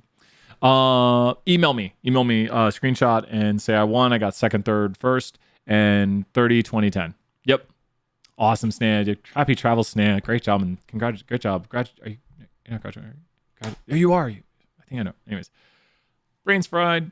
So the ACF tails off right there. The ACF goes off like this. Does that make sense? The ACF has this flowy pattern throughout it where it's significant, significant, significant, barely, barely not, drop, drop, drop, drop, drop, drop, drop, drop, drop. Oh, they're so good. It's bad for you, but hey, it's good. Graduating, May, congratulations, because I think I know things otherwise. But yeah, plans, stuff like that. Congratulations, that's awesome. And so the ACF tails off. So the reason we say AP, MA, is because when we have an autoregressive model, we look at the partial. So autoregressive models, the answer is in the partial. This is the only way I found to really remember it, because it's just like, how do you remember which one it is? Well, AP, MA. And MA is a little bit easier because MA is when we're doing the MA models. If we have a moving average model, the answer is in the autocorrelation, the full autocorrelation, not the partial. So we have the partial autocorrelation. Oh, that's so awesome. I'll tell my cousin that oh, that's so cool. Happy cousin, so good to see you. If you ever see this. Oh, because the wedding, yeah. Happy marriage. Congratulations on the marriage. Congratulations, and I hope you have an amazing time and an amazing wedding. So my best of wishes to everybody. And I know we were talking about weddings, and I know like I've been to, yeah, you're gonna have so much fun. So when you look at this right here, Jennifer, the reason we choose the AR1 is, remember, AP. So just memorization techniques, the auto-regressive models have the answer in the partial. The partial cuts off here on the first, and the MA tails off. Now, you can see models are that in reverse, where it cuts off on the autoregressive, because this isn't cutting off, it's tailing off, and then the partial tails off.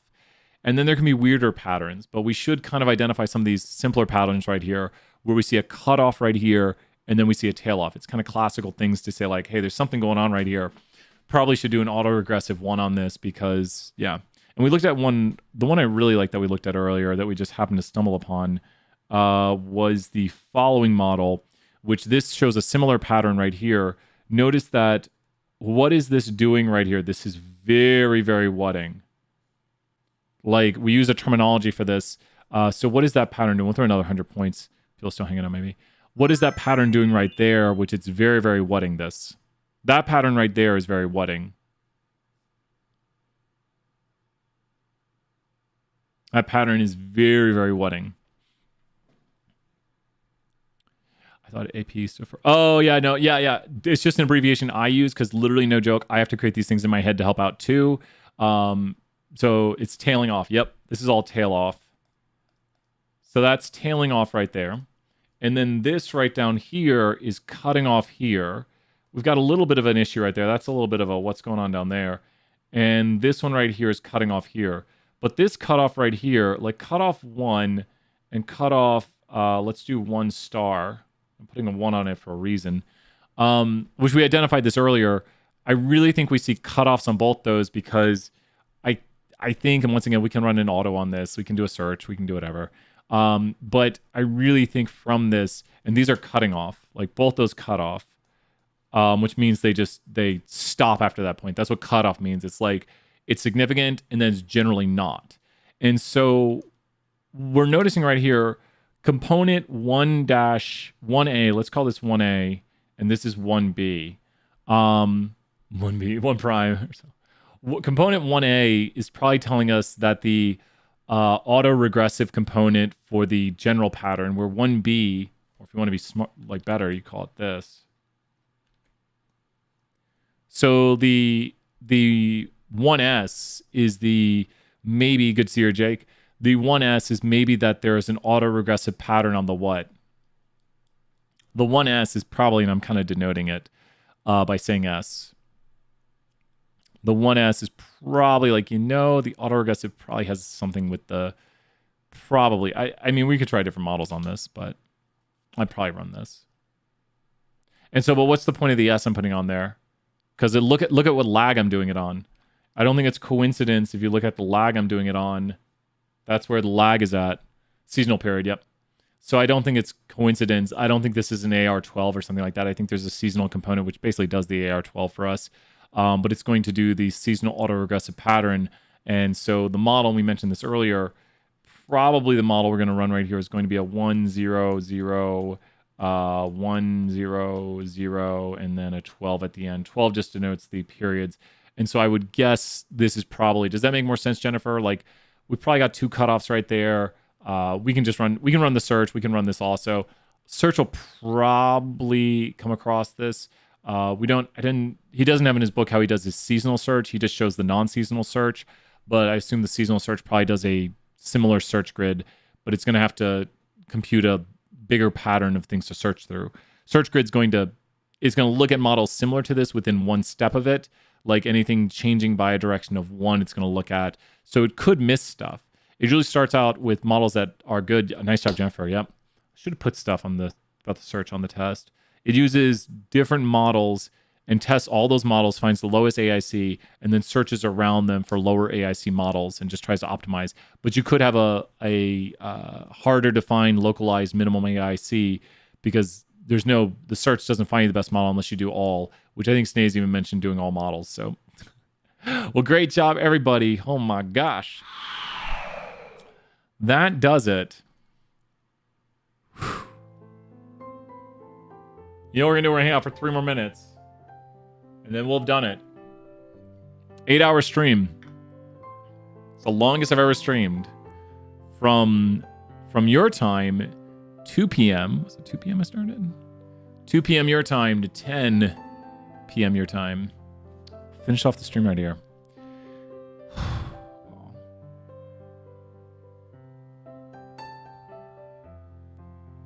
Important text. You're welcome, Elise. Thank you so much.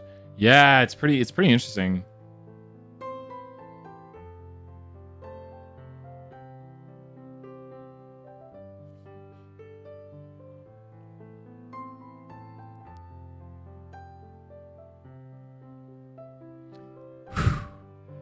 Low-key gonna take this exam right at 11 Central Time.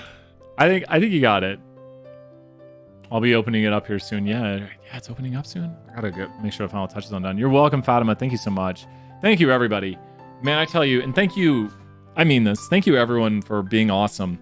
It's tough. It was a crazy semester. I know for you. Thank you so much, Vincent. Like you guys know, my semester had surgery, all these crazy things. Was on painkillers. You don't expect that kind of stuff, and I really want to say thank you for everyone who keeps pushing through. Don't break yourself. Don't break yourself. That's what I've learned. I've done a better job at sometimes not being on Discord, sometimes not answering emails immediately. Like sometimes I might have don't worry, keep emailing me.